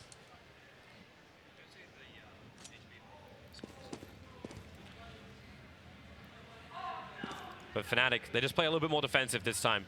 As you said, like there's no... They just have one up on the boost. Maybe Olaf can get that initial pick. And in fact, it looks like it's going to be Crims to do it. Find that pick up in mid so they are able to take control of Z. But as you said, Envious, sometimes they like to split it up. It's going to be the B split coming in here from Fnatic. You've got Kiyoshima waiting on the side now.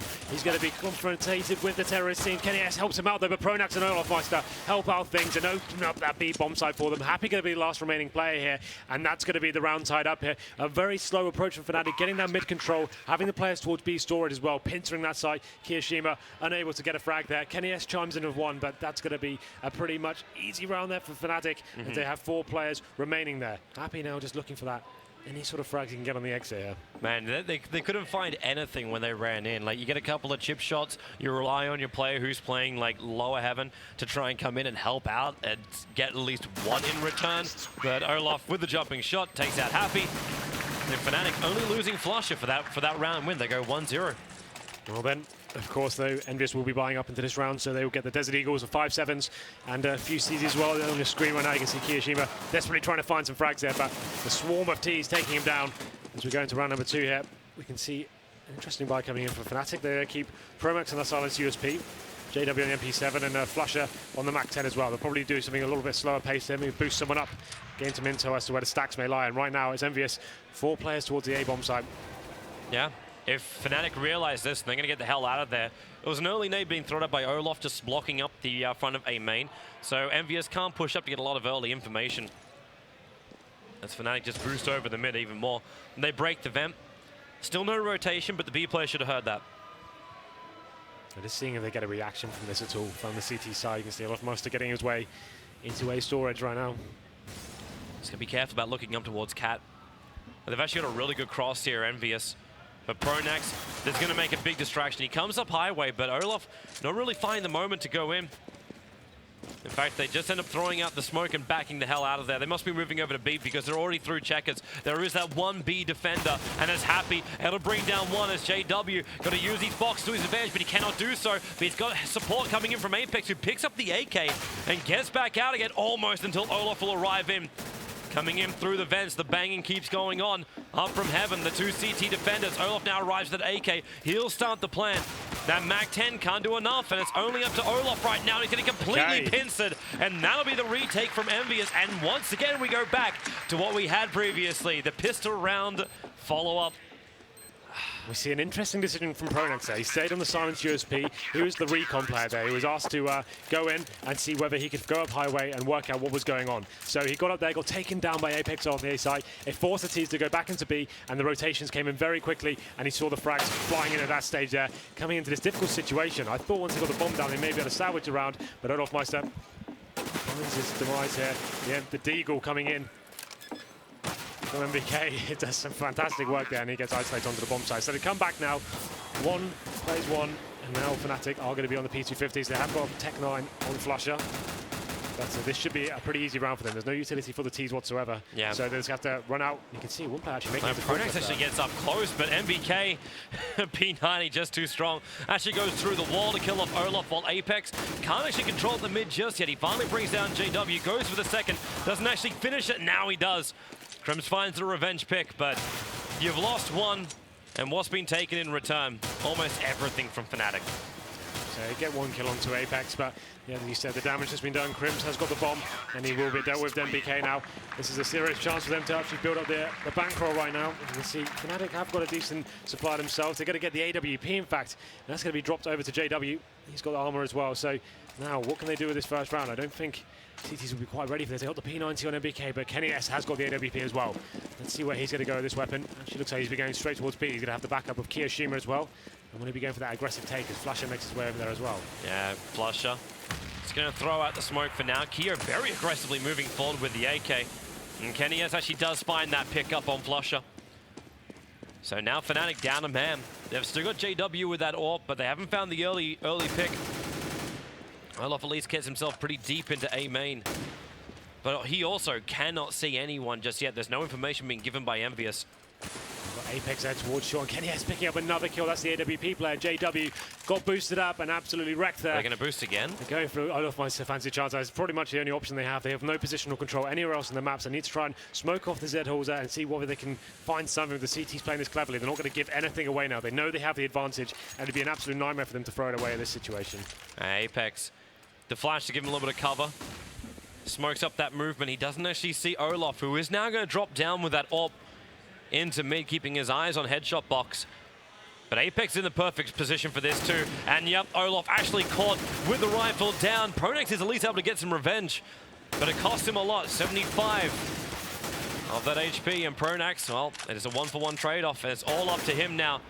He lost his teammate, Crims, trapped inside the vents, getting sandwiched in, down to 4, and now down to 0. MBK, with the help of Apex, is able to win the round, and Envious now 3-1 on their CT side, and Fnatic strapped for cash. Yep, looking pretty strong as well. They're going to go for that double AWP setup. Kenny S really opening up the round that time. Takes down the first pick onto Flusher, answers back onto JW as well. The fact they actually get to 2 first picks of the round really does suggest he may be turning up this final. So Happy going to be wielding the AWP as well. He'll be taking that towards quad by the looks of things. There's a fast mid-take now coming in from the terrorists. They are on pistols, but trying to get that mid-control nice and early on. He looks at the B split, maybe coming in. And they're coming in really quick too. If Kenny S pops up right now, misses the first shot, needs to find that second, can't actually claim it, and they're going to close the distance. Actually, no, they're not. The CT support is just too strong. They hold the site, and this will be a very quick pistol round from Fnatic as JW locked at headshot box, and MBK will finish the job there. 4 rounds to 1 in favor of Envious. Now this is now a buy round for Fnatic. So yeah, Pronax is working out what he's going to do with this one. He's going to go for the 5 AK setup this time. So we haven't really seen any proper executions from the onto bomb sites. A lot of picks coming in on the gun round. So let's see if they can slow the pace down. They're not going to be trying to work those picks so intently right now as they haven't got that AWP to fall back onto. Apex will be molotoving off the boost there. It's not going to be a problem for the T's. They won't go for that. Those mid smokes coming in once again. Apex got so far up with that because they were able to Molotov at least the prop-up box. Now Apex, he can't get the win. The smoke was there. JW wasn't really aware that Apex had pushed up so far, but he still wins out in the battle until he gets grenaded down.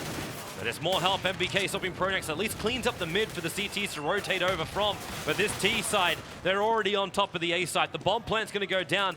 Keo as well as Kenny S. They're making their way up now. Looking for that opening. Retake going to be very difficult here. Smoke's blocking them out. Kenny S needs to find a pick. If he can just get a little bit of information, but he can't find anything, and now it's just not worth it. Like, just back it up. They're smoked up too much. Just let it go. Hold on to the orb. Hold on to the AK. Apex actually had the right idea, you know, that he was actually playing middle by himself, and they got smoked out. The mid smoke's coming in from Fnatic. Flashbangs came over. He had two players in front of him. He had the opportunity to take both of them down. A little bit of a whiff on his part. Doesn't manage to take anyone. If he'd got one kill there, it could have been a different situation. They made their way up the highway and got up to the A bomb site, and it was just too much of a difficult retake considering the amount of smoke grenades they still had left in their arsenal at that stage. They do save the AWP though, and will be running the dual AWP setup still. Fnatic take that round though. It's going to be a 4-2. And let's have a look at their buy coming in here. They should have the AWP, so yeah, so JW is going to be picking that one up and potentially hoping to have a little bit more impact than he did the first time round. So let's see where he's going to be going towards with this one. Well, it looks like he's making his way over to boost, but JW does like the extra pick, so if he can get up through A main. In fact, they're actually pushing two players in through Squeaky side. So Fnatic very split with their attack. But Envy's in a great position for this too. Already with the two riflers right on top of the A. In fact, it's actually the AWP who's back at quad. Maybe have a little bit of trouble now that Squeaky door is open. Might be a little bit concerned about being rushed up. They're going to smoke out of that probably, isolate Happy in this area, and then they can make their execute. He's just trying to wallbang through those, see if he can get off any damage. But JW picks up another frag there. Apex trying to react and make something happen, and this A site should be ready to take Happy, the last man remaining on it. Oh, here comes the Molotov. So the four-man attack from Fnatic. Kenny S actually able to bring down JW. So keeping him outside of Squeaky. The flash going to pop around the corner too. Trying to give Happy that cover to get back over to quad, but he can't do it. Crimson Pronax, they take over the site. And it's all up to Keo now with a 1-on-3. He does have two flashes, smoke, and a grenade. So the question is, does he want to go? No, absolutely not. Considering that all three Fnatic players have full HP and they have smoke and flashbangs to hold him off, it's just not worth even trying to get this one. He wants to save this gun for next round. And it just came down to those picks. They slowed it right down, and JW is holding the tight angles there in towards the A storage, finds those initial picks, and he just left Happy isolated on the side with an AWP himself. And unfortunately for him, just left in a difficult position towards quad. We didn't see how MBK died there. I assume he was going for a flash face and just got taken out by JW, but there we go then. Fnatic managed to string two rounds together. Kiyoshima is going to be spotted towards the upper area now. He's able to save that AK. Even as Olaf was the man chasing him. Had a little bump delay into the corner, actually saved him a little bit of life. Because he could have got shot in the back with the timing that Olaf was taking. So we saw JW have a very quiet last map. Going into, I think he finished with about 6 frags or something. But this time, he opens up one of the first gun rounds with impeccable style there. Gets the first 2 picks and really does summarize. And now they're going for those mid-smokes once again. Maybe boosting up with this one. There's going to be more mid-presence this time from MBS. They're actually boosting over the mid-red crates. They can get out without copping any spray through the wall. But Apex in a great position. Having that sandbag position means they can't go over boost. But again, Fnatic, they commit 2 players to go in through Squeaky. Getting Envious to look behind themselves and bringing JW and Crims. This is that combo.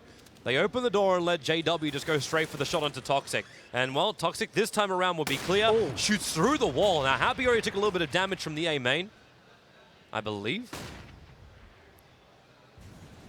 And that has dropped him down low. JW thinking about going for a secondary shot. And, yeah, MBK holding in. He brings down Crims. Still knows that JW's over there. And JW switches the AK, but it's not enough. MBK holding strong from Forklift.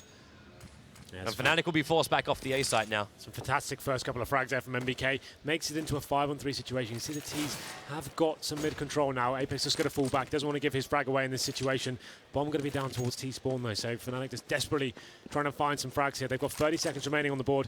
They need to find a kill pretty much right now if they're going to have any chance of it. So do go and reclaim that bomb. But You can see mid control is going in favor of Pronax. He makes his way towards connector there. And actually, that's the frag he needed. Apex goes down. 20 seconds remaining now. Olaf needs to go big to get onto this side. Kenny S, he's already waiting there for him.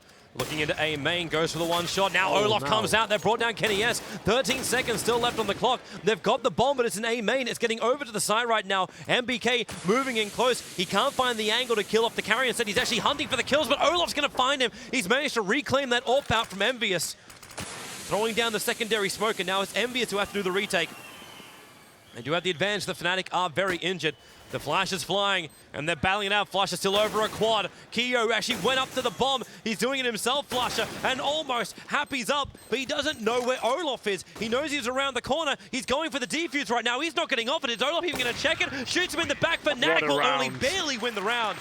Going now 4-4. That was a 4-on-2 situation. Kenny S in that quad area missed an absolute sitter right in front of his screen there, and that was the kill that actually lost it for him. Once he got down, the bomb got planted, and it all fell apart from that point on. That's a massive round for Fnatic to win, and you can see it's actually broken the economy of Envious as well. That's huge. And Envious really are going to be questioning actually what went wrong there. It seemed like there was only 15 seconds left, and this is the last pick coming in from Olaf Meister going in. I'm not really sure what Kiyoshima was doing before that. He went for the full defuse in the 2-on-2 situation. He must have thought his teammate had it. Not really sure what he's hoping to happen in that situation, but there we go. He takes it. It's going to be a 4-on-4, but plays 4 now, and we got Desert Eagles coming in for Envious. They have got body armor on Apex, but he's taking considerable damage. And now much slower play from Fnatic. They're just trying to work picks once again. Yeah, there's no reason to give away weapons if they can hold on to them. So they open up Squeaky, so again, A site becoming this problem for Envious, where they're having to look not only at A main, but they're worried about the push coming up through mid into highway as well as over from Squeaky and A main. It's a real problem for them. They can't just hold the quad position they've been trying to hold before. And now the peak, there goes Happy. Does get some good damage into Olaf, but Olaf checking every corner absolutely perfectly. He'll check over back towards Car, looking for that third. Apex is able to find one, but JW comes in to help out. So that is going to be the last man left alive, which is, well, Kyo. And he is all by his lonesome over on the B side. It's kind of scary when you see Olaf Meister aim, get that crisp. You know he's kind of zoning in. And we talked about his his cash being really formidable, and it seems like he's just warming up now. And that's another round going in favor of Fnatic. It's going to be Kiyoshima remaining with the Desert Eagle here. He does get taken down by JW there. And now Fnatic stringing 4 rounds together. They really are bouncing back in this series. Yeah. Olaf's had a great time as well with his entries. Now he's up to 10 kills for this T half of Fnatic. They go back to the double AWP setup now. Did work for them for the first few gun rounds here, but started to get picked apart when JW got his AWP out. So let's see what he's going to do here. Did have a relatively decent mid-spawn. They're going to go for those mid-smokes once again to take away the CT vision. Nade coming in for the boost, but looks like they're going for more picks once again as they get control of A storage. No easy way to find an entry onto Envious, so they just play it a little slower. Obviously, as you said, understanding that Envious are on a buy around and will probably be looking at that double AWP. So you've got Apex as well. That actually is what I'm talking about. They've left middle control fully open here. They're not going to show any presence there from the CTs, and you see now Pronax has made his way out. He's going to be aware of this, but Happy takes down Olaf Meister. It's a massive pick considering what's going on and the positional control that Pronax has right now. He can get into the vents if he wanted to. Especially the work that Olaf has done to get in through A main, because that means Envious, if they want it, actually they do. They actually drop one player back into mid. So it's Apex, the man, looking over towards Pronax, and Pronax, is he going to finally make the little jump up? And the head, Apex, yep, now he sees it, and now he shoots it. So Pronax will drop down, and Fnatic, this is a really rough buy round for them, especially when Kenny S can do that. He tries to go for a shot through the smoke. Actually, no, he held onto his bullet. Didn't let it go a second time. Kiyoshima helps him out. It's going to be JW saving the AWP goal, 30 seconds. And CTs definitely will be hunting him down in this situation, I think. Yeah, they don't want to let him to hold on to that. Yeah, it's going to be very important. So you can see them just working out where the bomb is right now, waiting until they get out the 20-second mark, and that's probably when they'll start getting the hunt on here. They know he's not going to be going for this. And there you go. So Envious, MBK making his way back to the bomb site. JW comes to the most defensive position he can think of, back to where he started the previous rounds at least. Over next to Squeaky, but he won't come out of this door. And in fact, they are going to completely walk by him. So the AWP will be saved by JW, work for the next round, but what are we even going to get out from Fnatic? We see Happy then JW won the first time they encountered each other on the A-bomb side of the AWPs. He finds the kill that time. And it seems like Fnatic are just trying to take vision away from the mid area right now, so the TTs are second guessing as to what's going on. They put the mid smokes down. They're aware that his Apex there by himself, so he can't really give a solid call off in that situation. He's not sure whether the T's come out, and that means he has to keep questioning himself and giving pretty bad information in this sort of scenario. Now they can actually utilize this, and Pronax will be going out straight away instead of slowing it right down. And you can see he actually doesn't navigate through the smoke correctly. But once again, the CT's not showing any presence towards mid. They're going to allow that to be open, and Pronax makes his way out again. He got flashed and smoked both times he attempted to come out of that mid. But now Apex moves back, so he'll be able to get that information. Actually, no, he can't. He can't see anything. They're moving so stealthily. Happy will get the information by snapping at back Pronax. And Kenny S also had to bring down JW. They're pushing into the site, but locked up in A main. There is still that squeaky player left, but MBK going absolutely huge from quad, banging through the wall. Crimson gets some kind of revenge, but they're just going to try and bang through. He gets another one. Happy through the squeaky door. This door a lot more sturdy than the one over on Nuke. So it's still existing and giving that protection. Well then, big plays coming in once again. We see Happy picking up initial frag, and then it all kind of fell apart from there. And now it's just going to be Crims left in the squeaky door area now, 5-5. He's got to survive for 33 seconds. I'm surprised we haven't even seen a move from Envious to go down through A main and try and get in around behind him. So at least they know 100% where he is. What I like about this Envious setup, when they go for the very passive and leave mid completely open, a lot of teams don't know how to handle that. They're not really sure what they should do with that sort of situation. And it means they have to almost face highway to work out what's going on. And Happy, I really like him because he can just play towards quad area of the AWP. And if he hits that first shot, it really does rattle the terrorist team now. So you can see Crims on 1 HP. Just about to buy him in. There it is. Headshot through the wall. Kenny S ends that nonsense straight away. And it goes 6-5 in favor of Envious. And you can see the money isn't great for Fnatic Cam. They probably could do some PT50s. JW got enough cash to drop a few perhaps, but not going to be forced buying into this one now. Yeah, JW holding onto that money because he was able to save the AWP from the previous round. So he didn't have to buy like the rest of his team. So the push will now come. But where does it come? Do they come aggressive? Because you know, I know you were saying, like, if you got pistols normally on the pistol round itself, you at least try and go for the B. But Fnatic's attempts towards the B have always been the second thoughts, not the first thought. Well, you can see them going towards middle once again. They're going to be running straight through the smoke. They notice it in an area they can get through into, and Apex will be taken down, so that is actually work out for them.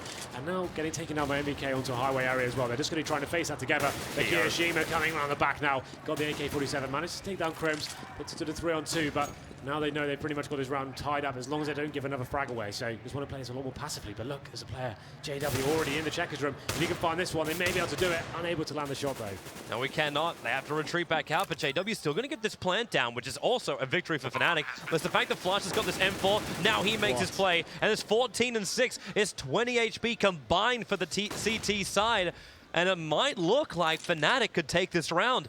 They just can't get picked. JW turns his back at the wrong time. Kyo gets an opening. Flush was also right next to him. They're going to start with the smoke. And Flusher, he's playing this so patiently, sitting inside the smoke. Happy's moving up. Envious, they're going for the defuse. Flusher finds one, finds a second. He takes the round. And Fnatic will level it up at 6 apiece. Such patience. That smoke play, though, that was one of the CT smoke. They were trying to cut up that area for themselves, and he just sits in it and plays the situation perfectly. Waits till he hears the defuse in, comes through, low HP player in front of him, runs around, keeps spraying, and takes down the diffuser as well. That's absolutely massive there for Flusher, and a fantastic round to get them to 6-6 here and tie things up. CT's now, money not great. You can see one player, Apex, on the Famish right now, and you have got the AWP on Kenny S, though, so this is obviously going to be huge. If Fnatic can take this one, they're going to break the economy of the CTs. And that is absolutely massive. Going into the last, well, we're on the third last round now of our first half.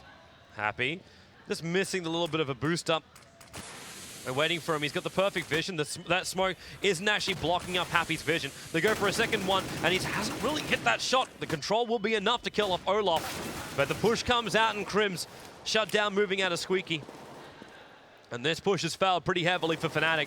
They've only got JW and Flusher left. Flusher at least able to do some kind of damage from highway into quad. Can't get the pick off on MBK. And JW with this off. He knows he needs to save it, but he can't do it. MBK going big in that round. And now 16 kills in total for the CT side for him. Yeah, that boost was pretty much perfect from Happy there. Like, those are the only plays they didn't consider to actually check or smoke off or even flash. He had that first pick. He had about 20 bullets to use onto Olofmeister, but he got it down, and then the rest of the frags came in their way pretty easily after that. So that was a big round. We talked about the CT economy being crushed there. We look towards the T's now.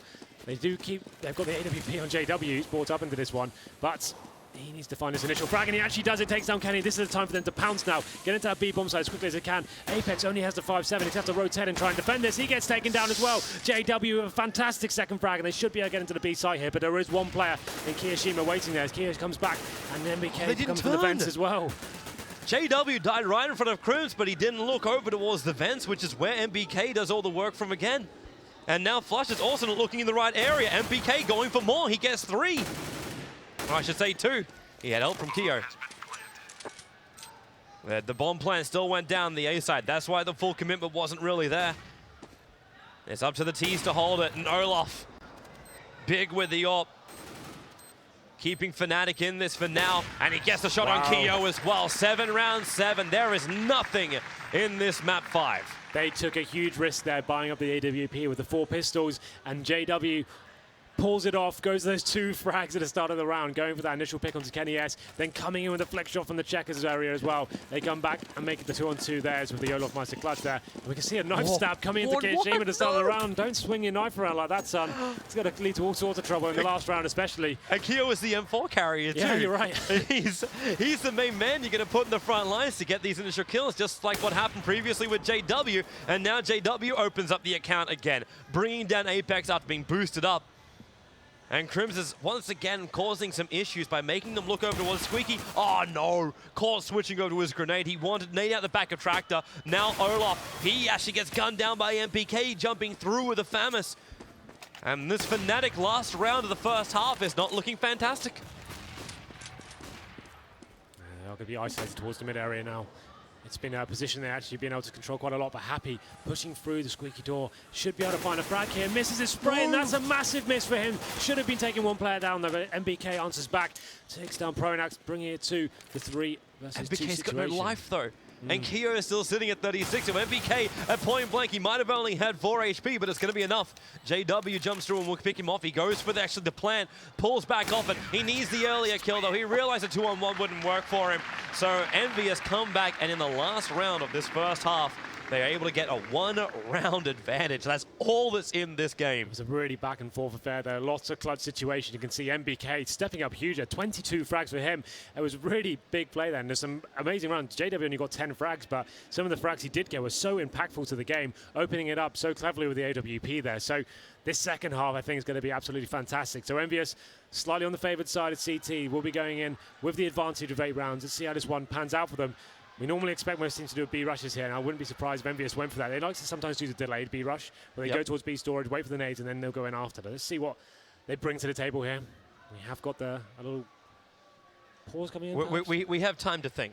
Time to think, time to calm down after that, perhaps. Well, I don't know if time to calm down is even going to help either team, because both teams have basically been like, yeah, MBK was going huge. Olaf and JW were really hitting shots. I don't think either team really want to lose the momentum they've got, because both teams are going to be feeling confident. They're able to find entry frags. Sure, you might get snapped back on 1 round, but you instantly get your confidence back on the 2nd round. Yeah, no one really running away from it in that first half. It's going to be a really great last half here. I wouldn't be surprised if this one went to overtime. It's been that kind of series so far as we're in map number 5 here today. So we're just getting ready now to go into that second half. We want to keep it flowing. Let's get into this. Man, we'll lose that hype. Most definitely. Most definitely. Already, Fnatic have said they're ready to go, so we're just waiting on Envious. They do take a little bit more time to talk before they go into their rounds. Be calm and calculated. They do have to switch themselves over now. And, well, CT side for Fnatic. Can Envious actually break them? And how aggressive do Fnatic want to play? Do we see JW doing what I remember most of him? That quick push down to mid, try and control the front of Garage, even boosting over. He's been really clever at just going for those initial picks. He somehow finds them out of absolutely nowhere. That's what he's famous for. He goes towards A storage. He can find frags there. He went towards B, and that's the frag. That's the YOLO round they went for. They bought an AWP, 4 pistols, and he somehow finds that pick, and he gets another one as well. And those rounds can be so scary for them going into those kind of situations. There's so many rounds there. Like I said, he only got 10 frags, but some of them were so high impact moments for him. So that was absolutely fantastic from JW. Olofmeister seems like you had some glimmers of absolute amazing showouts as well. He had some good clutch situations towards the end there, picking up the AWP, picking up the 2 frags onto the A bomb side as well. So I think Fnatic will be reasonably happy with that half. Like, normally we expect them to win their terrorist half. They can be so strong on that. But the way Envious have been playing today, I'm glad this is going right down to the wire. It's really hard to call who's going to run away with this now. It's like no one also can keep this financial momentum, even when you do go down to pistols. Both these teams know Cash so well and know each other so well. They're finding every single corner when they've got to go into sites. And they're cleaning them up, and they're finding the players with these pistols.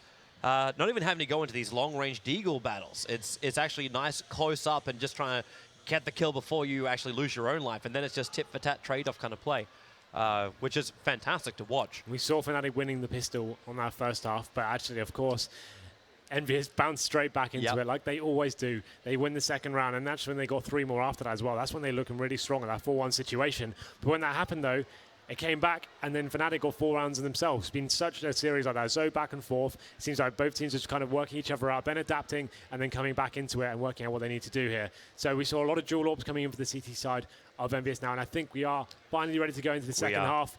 And it's going to be it. I'm going to call overtime, Toby. You're going to call overtime. I would not be surprised. How far it's gone back and forward. It is so close. Last half, at least, of this map 5, Envious versus Fnatic. Who will be able to get the advantage here on Pistol, and who will be able to hold it the round after Pistol? Pronax so aggressively pushing into A main, throws out the grenade, and is actually going to do some decent damage, but then he pushes in too deep. Flusher, as well as Kenny S, able to be the ones to find these kills. And Flusher very aggressively pushing up, and he actually finds the headshot on Apex too. This is so big for Fnatic. This is that aggressive push I was looking for from them. Yeah, so they actually reacted with 4 players towards the A-bomb side. It's a big risk here, considering what the T side normally do here, but now MBK getting into a checker room, takes down Olofmeister, taking it onto a 3-on-3 situation. Now the T's have a real opportunity to get into that site. You can see the rotation now coming in from the CTs, making their way to the upper site. And Crims holding middle, waiting for any rotations coming out the vent here, but Kenny S is coming in with the bomb. That lurker shutdown opens up the B site. Flusher can't find an angle right now, but at least can tell them that they've got to be at the back of the side, or over, in fact, out near Toxic. They're the only other 2, well, and Checkers location. But now the rest of Fnatic are coming in.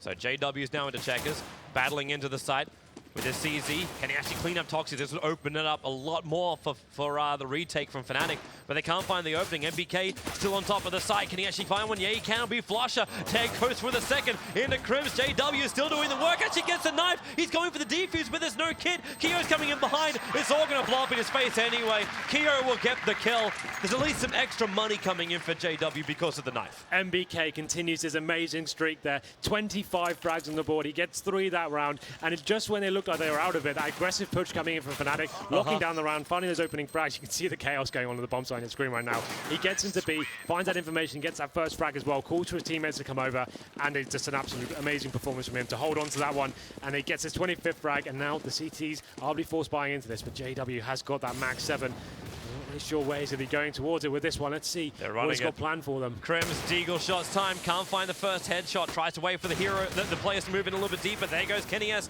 down for the count. Crims, there's more support coming in, and it's really just a cluster here from Fnatic. Envious have not found the initial kills they wanted. Olaf is able to play from the back, and even Apex, he couldn't do anything with the Mag 10. Now is Happy, who has his Mag 10, trying to finish it for the team, but they cannot do it. Fnatic hit back again, and not only that, they get the weapons off Envious. So the Desert Eagle from Crims opened things up, and of course the Max 7 works out with JW once again. And that's a really weird play from Envious. They just wanted to end that anti-eco as quickly as possible. They knew a force pilot coming in. It was pretty much what we've seen every single time for Fnatic. They make their way to the B bomb site. It's quite a scrappy affair though. Instead of swarming the bomb site and making sure they go for that frag for frag sort of mentality, they're letting themselves go down to one-on-one situations that the CTs capitalize. But here we go then. Envious do fight back as well.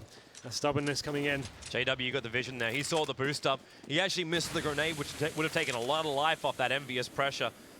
But he's moved over. Squeaky opens up. Flash. He throws out the Molotov right on top of Squeaky. Takes the head off of MBK. But still Kio gets onto the site. Pronax trying to go for the quick retake. He's already up here with that MP9 getting sprayed with the Tech 9 through the smoke, and Happy cancelling off Olofmeister's rotation. You do still, however, have that M4 as well as FAMs to try and retake the site, but now it's Envious who have their weapon stolen back again. Crims spraying through onto the forklift. He can't find the opening, and now they're really not sure they want to do this, but they might be forced into it anyway. Happy with the AK. Flusher, he's going to be worried about the car as well as the Z. And now, in fact, gets brought down by Keo. Envious now 10 rounds to 8. The retake of the retake of the retake. It keeps happening, and Fnatic now need to make a decision. Are they going to allow themselves to get into this battle even further by keeping force buying here? It looks like they might not even have the option. They're actually going to do it, you know. They're going for the force buy. We're going to see it again. This time, though, it's a much stronger buy from Envious. They have the AKs and, well, an MP9 and a Max 7 to go with it, but Fnatic making a huge play here. If they can win this round, I'll be absolutely amazed. Olaf's got to do so much work with this M4. Like, JW is always going to play this little, like, close-in combat using the smoke, so we can hold at least closer towards the CT side of mid. But the push is coming in towards A main. And that's where they have to be. Pronax on the front lines. He does have the CZ, the Molotovs, both trying to make sure the quad is completely open. And JW just backing up even further. He's here to help out his teammates, seeing MBK. Can't actually get the shot, legs him up. Now he actually finds the chest, but they've lost Pronax as well as Flusher. Whereas Olaf, he's already taken a little bit of damage. As JW, he keeps cleaning it out. He's completely blind to the world as well. Keo back at quad. He's got the M4 in his hand. Olaf looking to make his way in. They're going for that plant, but up on top of red. Olaf, he takes out Happy. It's a 2-on-1 now. Will they make it to a 1-on-1? Apex, the plan is down. Olaf, that smoke on the side's kind of forcing him out, so he'll go for the flash, maybe force a reaction, gets flashed himself, however. He has nothing more left as he picks up a secondary flash, throws it around the corner, and, well, where's that move? He comes back, but Apex using the weapon of JW to kill off Olaf. And that is now Envious getting back-to-back rounds. Yep. The first time we've really seen in a very long time. It was 2 in a row. Came down to the wire, though, JW, once again. He just plays around that smoke so smartly. He gets around there, somehow finds frags at absolutely anywhere he can, and that's going to be a big impact now to the game, considering they force ball once again. Their money is going to be absolutely broken now. You can see them pretty much taking a full eco here. A couple of PC-50s, that's going to be about it. Olaf must make his way to B storage and will get taken down there. JW answers back up to Happy, though.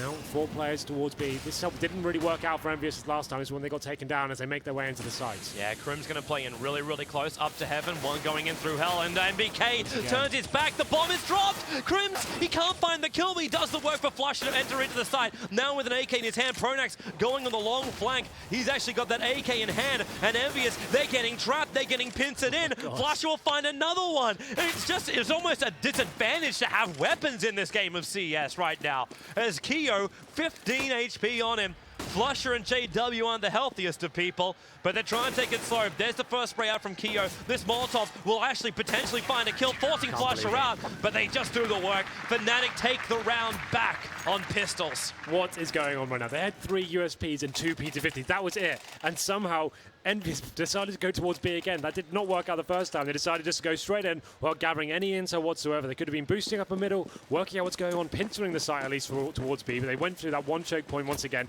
getting locked down by one player on the site, and it all fell apart once again. Now they're going to be buying up. It's going to be a forced buy from them. This game, it just continues to deliver. And they pop the vents. Apex already managed to pick off JW, playing very aggressive in the mid. They can try and regain these guns. It's now as Envious that are doing the work. They did buy 3 AKs and the 2 upgraded pistols, but Fnatic getting over-aggressive, feeling like they might have just been on a full eco, spraying through the smoke, but giving away their positions while they did it. So 5-on-2 now. Krims and Flusher have got rifles, but that mid control coming in, and there's finding those entry kills coming in. MBK, Apex, and Kiyoshiba, that little dream team running around, getting big frags there with the AK-47s. And it looks like now the CTs... They're saving. Well, they're going to keep one towards that B-bomb side. Krims, I think he's like the last line of defense. If he goes down, the dream truly is over. But it looks like now the guys have made the call. Happy is on the A-bomb side. He'll be able to call over his teammates. Yep. And this should be a pretty convincing round now. That was great stuff. At the same time now, like, you wait for Envious to start the hunt. Like, to actually win on economy. You need these weapons out of the hands of Flusher. They want to make sure this kind of nonsense stops. There's so many back-to-back rounds of people just force by, getting back into it. And once again, Envious buy up into this round, and they answer straight back here. So the CT's unable to stabilize their economy just yet, but saving these 2 guns definitely will help. Oh, Happy's not going to have any of that as he takes down Flash. It's just going to leave Crimson out on that B-bomb side. And they're all over him. They're coming in from all angles right now. Checkers as well as Toxic and Crims. He hasn't revealed his position, but MBK is about to come and have a check. Maybe Keo. Okay, well, he finds one. How long can he hold this M4? That bomb is ticking down for now, but they're just converging on him. vultures towards a live corpse. Crims, now he's a real corpse. MBK will find the kill. And Envious, more rounds coming their way, but it's still going back and forward now. 12-9 on the board. Yep, so it's 4-2 in this current half. And I think just looking at the money right now, they may have broken the CT economy once again. So this is going to put Envious in touching distance and getting this series pointed. They're getting very close now. This is going to be a full eco once again from Fnatic, but that didn't hold them back before. No, it didn't. But they've only got two Deagles. That's all they've got right now. And there, well, there goes one of them. JW also purchased up a nade, which he's dropped with him. So Flusher will have to do a lot of work here. But already the B side, they've given it up. They group up as a team. Maybe they can find a pick-off. Happy is probably the most exposed, looking down through mid into Z. Fnatic, what do you even do here? The bomb hasn't even been planted. It's actually coming back through Garage. So they moved over to the B side. Now Happy, he does find a pick-off on Pronax.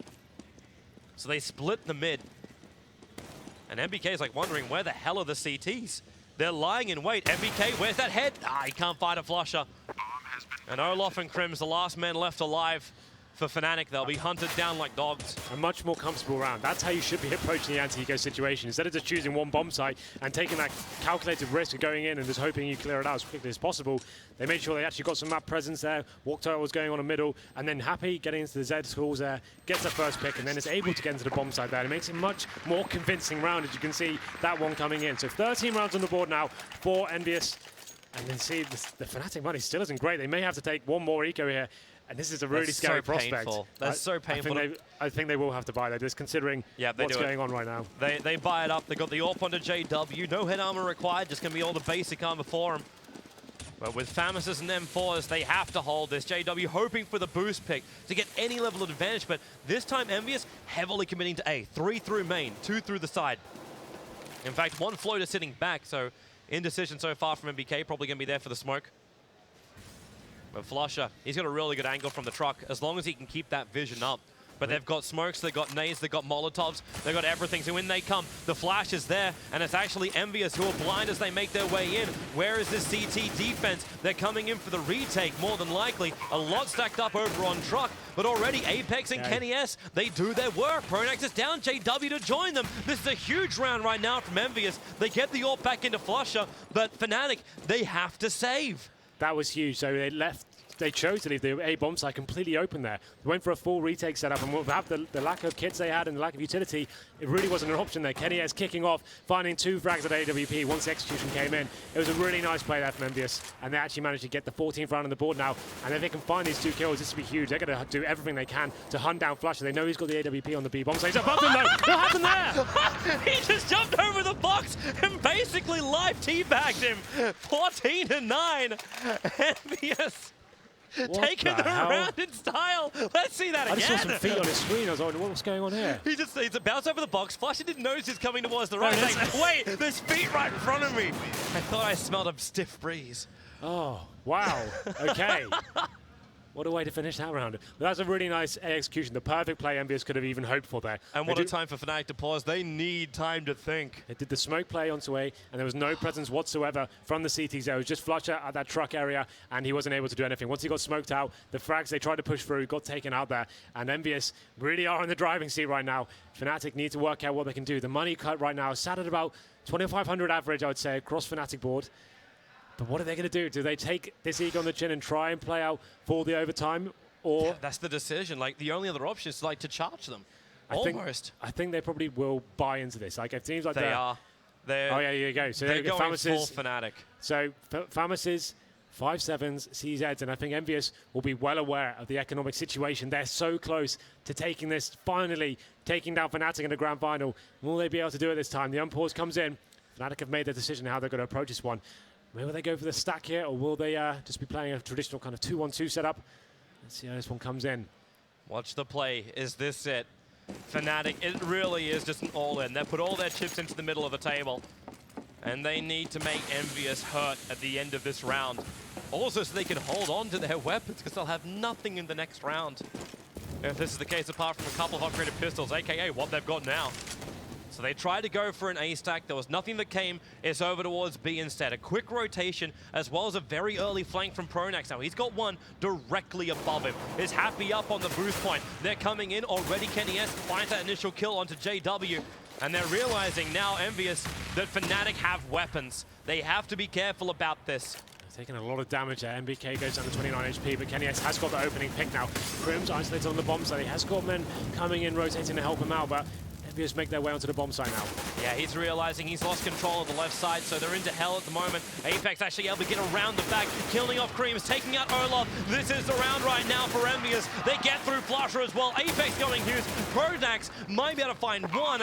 Even then, a little bit of chip damage goes out. He gets tagged up on the way, but he's also getting flanked, and that is where, he is just trapped inside of a maze of death. Pronax, there's no way out. He smokes his way through, but he finds at least Happy, but he will find nothing more. Envious now with 6 championship points here against Fnatic. Obviously now, Fnatic have to buy up into this one. It's all or nothing. They need 6 in a row to finish the overtime. We saw them have an amazing comeback on Dust 2 at the Major.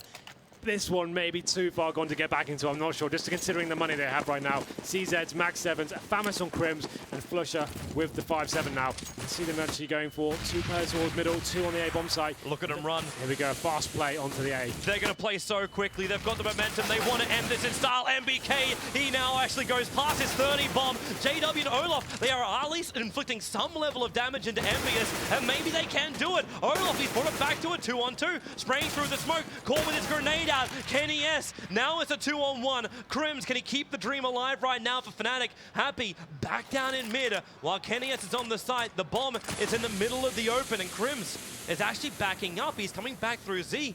I think he realizes just how split up he is. But that bomb is still on the site. Zip, they're just trying to make sure they utilize all this time they have available. They don't want to give a single frag away here. They've got the huge advantage. This is it. Championship points. If they make this last frag, they've done it.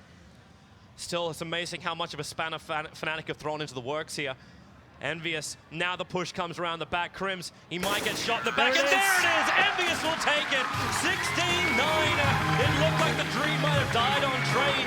We then pushed to Inferno, and the dream became even more of a nightmare. But they push back here in map 5.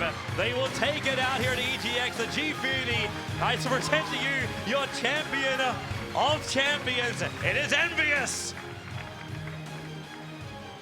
Well, there you have it. What a contest. What a contest we've had from these two teams. Show your appreciation, please.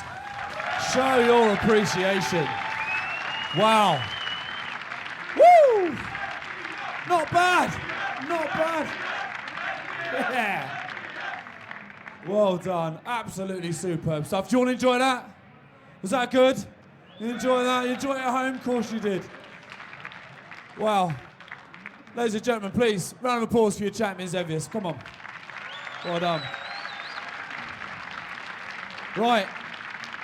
That was mammoth. That was some effort. How are you feeling? Really good, really good. It's like awesome, you know. We like win the first map, and after they come back, and yeah, the feeling is really good. Because I think, like, you know, you've got loads of your fans here. They've been loving you, supporting you all day. How hard is it to play for what effectively is, 4.5, 5 hours at that level? We have a lot of pressure, and we are really tired. Like, our brain's not really maybe full, you know. Yeah. But it's really a pleasure to play in front of a lot of people like cheering for us or something like that. Good stuff. They've loved you. Well, I think all that's left to do really is, guys, make your way over to the trophy, take it to the front, lift it up. Yes, please, take the trophy all the way to the front and lift it up. And everybody in the room, make some noise for your champion of champions, Team Envious, people.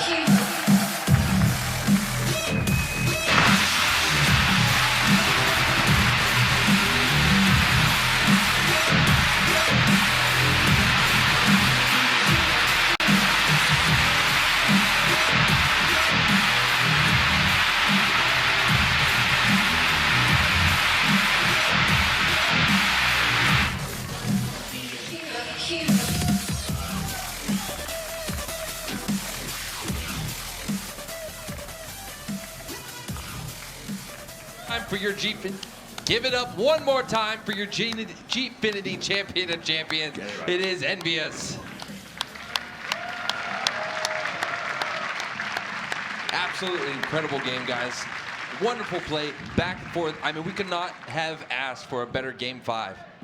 No, definitely not. I mean, I knew it was going to be, a huge, final. I knew it was going to be just a monumental map. But again, Envious saved the best to last. They went through the gears over the course of the game. You're 2-0 up. You let Fnatic back into it.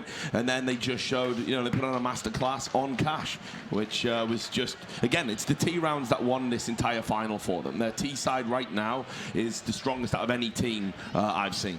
Yeah, that's why it was fitting, though, that even the order was like that. Yeah. It had to start CT side. Amazingly, Fnatic were the ones actually pulling in Envious. They were winning all these rounds where they had the pistols, where they had the force buys. It was going so well for them on the first half. And you thought, hey, they might have gotten enough rounds here. But then the guys from Envious were able to win enough T rounds to close the game out and win the last map. And obviously, through the whole series, it was Terrorist sides which had won them the series and basically won them this tournament. Yeah. Absolutely. Let's give Richard his chance to gloat. Now, look, I don't like gloating. I never gloat when I get predictions right. But every time I do a Gfinity desk, right, if I make a bold prediction, the production just go in on me, like in on me, in on me, in on me. Well, there you go. There I am in the middle, appropriately a crown above my head. I'm the champion of champions. There you go. I'm having my moment. Let's get those two knives out. And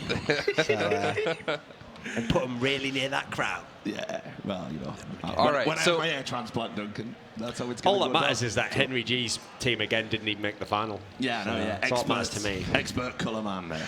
So let's talk about the T side for Envious, all right? Yeah, man. This game, we saw it throughout the past 2 days. We saw the T side work for them. What was it about this last map, the last game, the way they played it? Right, okay, well, there was lots of things actually going on. I talked about they stepped up a level. We already talked about MBK. He's the obvious guy to talk about here because of just the sheer volume of frags he had. But MBK on the CT side was ridiculous. But he was even making a contribution on that T side, which isn't how they usually play. But finally, Kiyashima actually showed up and made an important contribution as well. He was getting frags. I still think overall for Envious, the overall MVP for them over the course of the tournament has to be Apex. I think he dragged them kicking and screaming through some maps, that's what you need. Big performances. Kenny S as well. He had it was all the parts working in harmony, basically. There wasn't any dead weight on Envious. Tellingly, Happy was sort of the bottom fragger, but still made a good contribution. That's what you want. Generally, when Happy stopped fragging, it's because he's having to kind of get in those positions, get those lurker kills, get those bait kills. It means tactics have failed. It means something's going wrong. All the big players for Envious showed up, and like say MBK, masterful performance in that last map from him on both halves. So just to talk about it in terms of tactics, I thought their executes were excellent. I still think they needed to learn, and like I said, don't go to that B site. It's going to be incredibly hard for you. They did have a few wins on there, but again, controlling mid and doing those A executes, I don't think even Fnatic, who are phenomenal CT sides, had an answer to that. And again, the fragging was also just incredible. Yeah. Like when they basically any map where Envious have 3 of their fraggers really go off, at the moment, no one in the game can stand against that. I mean, you saw in this game, actually, in the first half again, Olafmeister was living up to the narrative again. It's his map, they were doing really well. He was the one getting him in the game. He couldn't really do much on the second half because when he was playing against those guys, I mean, obviously MBK saved his absolute best performance for this map, but Apex was going off. Kiyashima picked it up a bit, and so I actually felt like, again, fragging's too much when Envious have it all going. It then emphasizes the T side and just makes the T side crazy and it's totally out of control. And so there's not many teams that are going to be able to beat this Envious side when they have those qualities in place. Yeah, and of course, there was a couple of key rounds for Envious on that T side. The force buys, getting them back in it again. We saw that. I can't remember whereabouts it was in the scoreline, but we saw Envious, they just lost 2 buys in a row. They're like, right, now we got to do pistols and maybe a mixed buy. They do it. They win the rounds. They close out the final map in a final. And I know we're going to come back and talk about it some more, but this, for me, I think when we look back, I think Counter-Strike historians, I think we might be looking at a big turning point in what's happening in the current scene, but I'm sure we'll ramble on about that some more. And as we kind of set up before the final, this is the first time where, with no outside circumstances, Envious, the core members, have actually beaten this Fnatic lineup in any kind of a series. And it's a best of 5. Yep, absolutely. So we're going to, real quick, take a break here, and we're going to go over to Banks, who has a player interview. Take it away, Banks. Thank you, Lycan. I am joined by MBK. Firstly, a huge congratulations. Now, what I want you to talk me through is the first 2 maps you guys looked very strong, especially on train, a convincing win there. Did you feel like at that point it was going to be, you're going to close it out 3-0, or were you still a little bit nervous at this point? After the first 2 maps where the pressure started kicking in, when we're not at that pressure point where any map could be the last one, we're just playing not completely carelessly, but we're playing perfectly without pressure, and we're not worried at all. We just played our A game in those first 2 maps, and then it just went crazy. Now we come on to the third map there. Obviously, Fnatic manages to take it from you, but it seemed like you were just giving them so much more of a push compared to what you were with your first 2 maps. What do you think that is? Is it the new lineup, or is it the fact that you feel like you know Fnatic better? Have you prepared anything special? It's very different. Out of the game for our team, I'm the one preparing the games, like coaching the team pretty much and sharing my experience. So I take that role of trying to focus everyone and do the prep team talk before the games. But it was just Fnatic playing better than us in all the clutch situations on the 2 maps we lost. There were still tight games, and it just went back and forth all the time. Now, final question I'm going to ask you here is, what did you do to keep your team motivated in a situation where it got to the 5th map? Because obviously long day, best of 5, very hard games you're going right to the edge with. How did you keep it all together? Well, it was pretty easy, to be honest. I just said one thing. I said, everyone shut up and frag. Shut up and frag is the way forward. Yeah, that was that way. But yeah, as a last point, that's the first time we beat Fnatic, right? And if we're able to play that good and to push our limits, is really thanks to them by really playing that good. So I want to also give them props, obviously, for all the tournaments they won and pushing us to our limits again. And now it's just until the next one, which is probably going to be the major.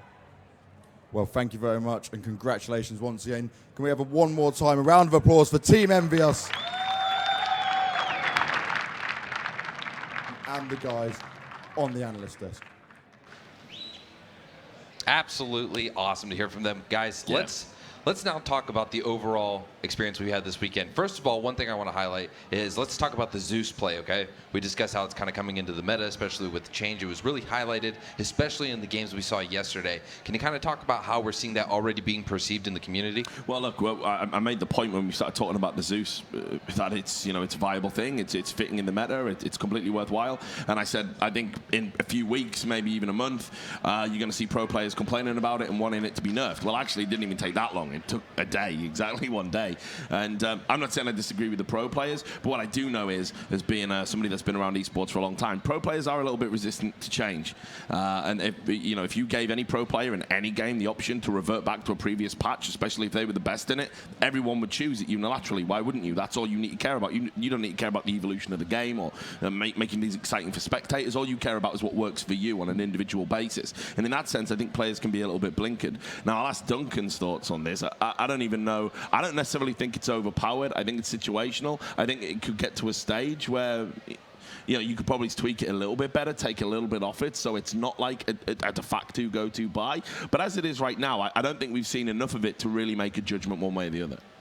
I mean, it wasn't used that much. Like, for example, in this last match here, it had basically no impact on the whole series. It was very rarely ever used. But I don't think Cash is a map you can really... I mean, the whole series, though. The whole best of 5. You almost never saw it. It's almost like they forgot it existed, actually. Yeah. And so... the big problem for me is in the majority of cases it's used, it's not a problem. But every now and then you are going to get a situation where someone gets a kill, they had no money, they get a rifle from it, they get 2 more kills. And so the swing is the big problem, I think, there. And as I mentioned before, unfortunately, because it's a close-range weapon, I mean, it's not really anything you can do to it. It's not like, because it's just one bullet, essentially, you're just firing at them.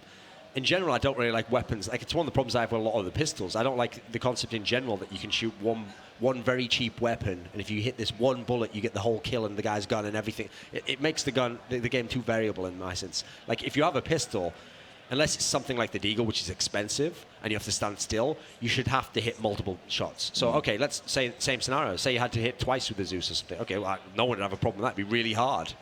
Yeah, I get what you're saying. I don't, look, or if hitting with it did 80 damage, you know. Yeah, I don't You'd really... still set someone else up to get the kill, but you wouldn't get it entirely. So it'd add a little bit more skill to it. I mean, if it went off like a taser, like, I don't know, temporarily stunned someone or locked them in, you know, so it could set up a spot kill or something. A lot of concepts, where the idea is it isn't such a, binary thing. You either get the kill and you totally wreck the whole gun, or just nothing. Yeah, I agree with that. I mean, look, Valve will look at it. This is what I mean. It's like what I like about games like this in general is, you know, you make a change, you throw it out there, you let the pros sort of assimilate it. We see what the optimum play is, and we get that after a few weeks, few tournaments, and then maybe we change it, maybe we don't. So yeah, I can understand pros being a little bit upset about it, but you know, give it a chance to see where we end up. It would be what I say to that. All right, let's now talk about your favorite moments, I guess, of the whole tournament. You can go ahead first, Richard.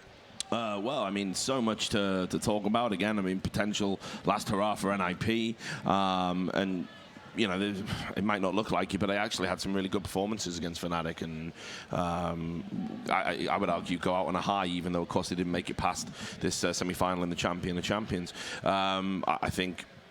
overall, it's hard to look past Envious winning the thing. As I was saying, I think this is going to be a big point in CS history where we're going to look back at this and say this is where this team arrived. I've said all along, I think this team will go on to be the world's #1. I think this is the stepping stone to that reality. I can't wait for the next major, predicated on what I've seen here. I think it's going to be absolutely immense. But yeah, and just Flusher as well, his individual performances, like ridiculous, disgusting.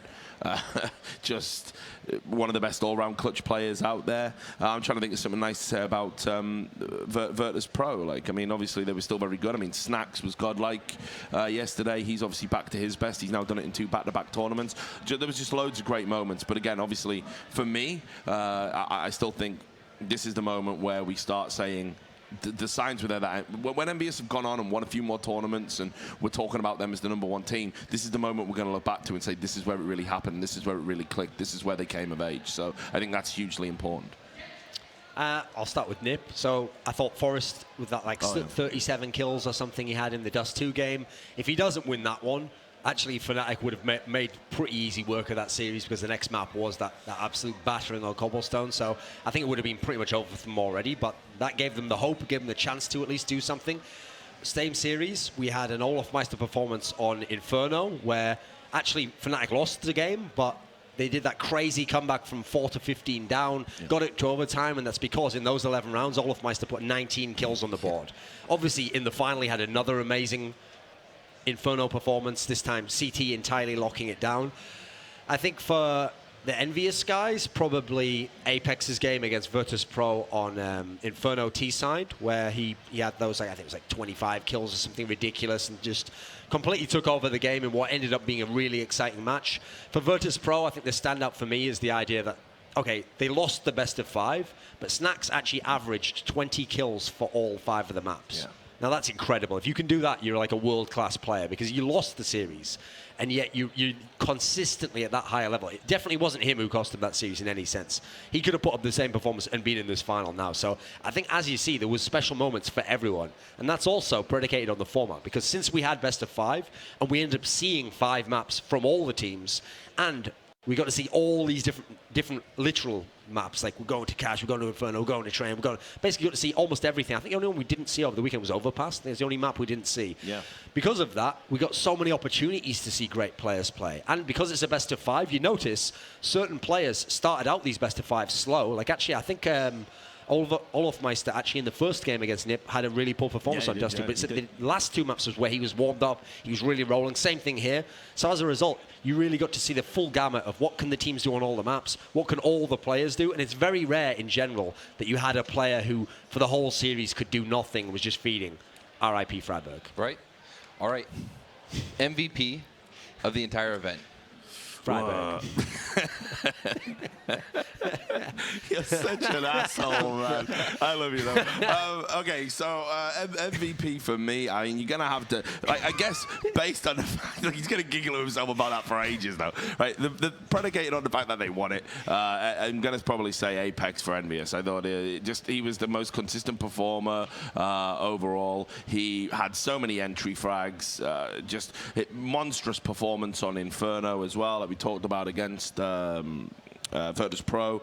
And yeah, I think he's kind of back. Well, when he first came in the team, he was like an absolute unplayable. And then he kind of just dropped off a little bit. Was kind of not so great out in Dubai and stuff. But now he's obviously proven that he belongs in a team like this. He can fill the boots of Shocks, no problem there. And yeah, he was just great. So I'm going to give him the MVP. But it's got to be said, just pound for pound, probably he's the best all-round player that was here. Was on Fnatic, and it was probably his Flusher. I mean, like, at the end of the day, I know Olaf Meister had all the flashy rounds, but just in the sheer volume of clutches, the sheer number of frags, just the consistency across every map they played, Flusher was easily Fnatic's best player, and there's an argument that even though they lost the final, he was still the most valuable overall. You could literally make a 10-minute long movie called Most Unlegit Pro Player of all Flusher's insane clips. Because the thing is, when he would get these kills, they were impact in as much as half of them should have been impossible. It was like spraying someone super long range and getting the headshot, shooting people through smoke, winning 1v2s. It was really crazy stuff. If they'd have won, I think I'd have given him the MVP.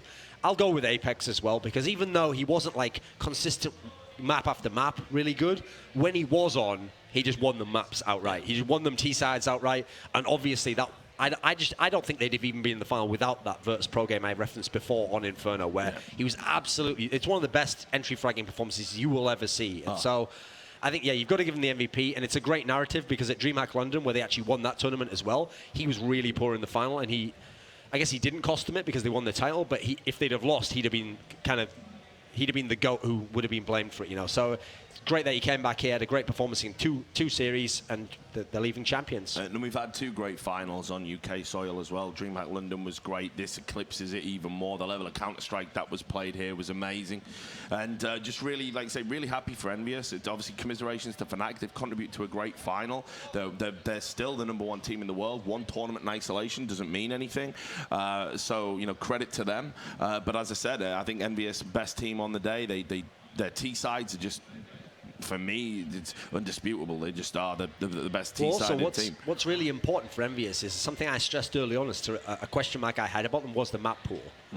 Even at DreamHack, but I still think London, you're right. Well, even at DreamHack London, I only had to see them play Dust 2 and Inferno. Well, we know they can play those maps. Now, part of the reason they were able to win here was cash for a start off. There's a map they were able to compete on. They were able to beat Fnatic on, I think they won Mirage, right? Yeah. So they were able to expand the map pool, and they were able to play more. And, okay, they haven't got trained down. That's still missing. Overpass, they're banning all the time. So there's 2 at the moment they're not working. But, hey, 5 or so out of the map pool, still pretty good. And to beat Fnatic on Cobblestone, to beat Virtus Pro on Cobblestone, that's definitely now, for me, they might be the best Cobblestone team. That's really suddenly becoming a possibility for them. So I think that's really big for them. In terms of Fnatic, I mean, we saw in both of the series they played, they had times where they weren't even playing that well. In the final, I don't think they were actually that close to Envious's level, but they still got the final right to the last half, really competing to win. Just because, like I said, these guys know how to win. It's like whatever they have at their disposal on that day, they'll get the most out of it. And it's always beautiful to watch. It's always fun to watch, and it's a really difficult puzzle that the enemy has to solve. And this time, someone managed to solve it. And just to get back to the DMX Bible, Envious, show no love to Swedish thugs. So there you go. Absolutely, guys. It's been a great pleasure working with both of you. I really appreciate your time. Excellent analysis, excellent input and insight. Thank you both. From here at the Gfinity Analysis Desk, that is all for us. Congratulations to Team Envious, making their mark in the Counter-Strike history and setting the tone for the future. Everyone, from Gfinity and myself, have a good night.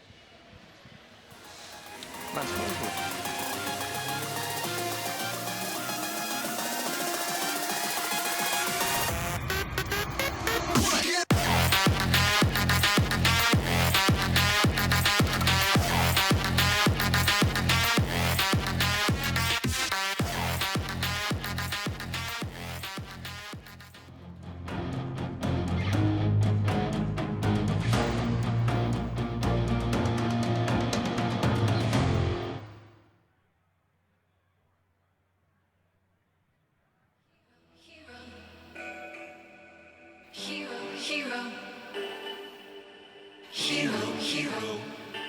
I wanna be a hero. Oh, the hero comes, I can hear the drums and a horse is drum.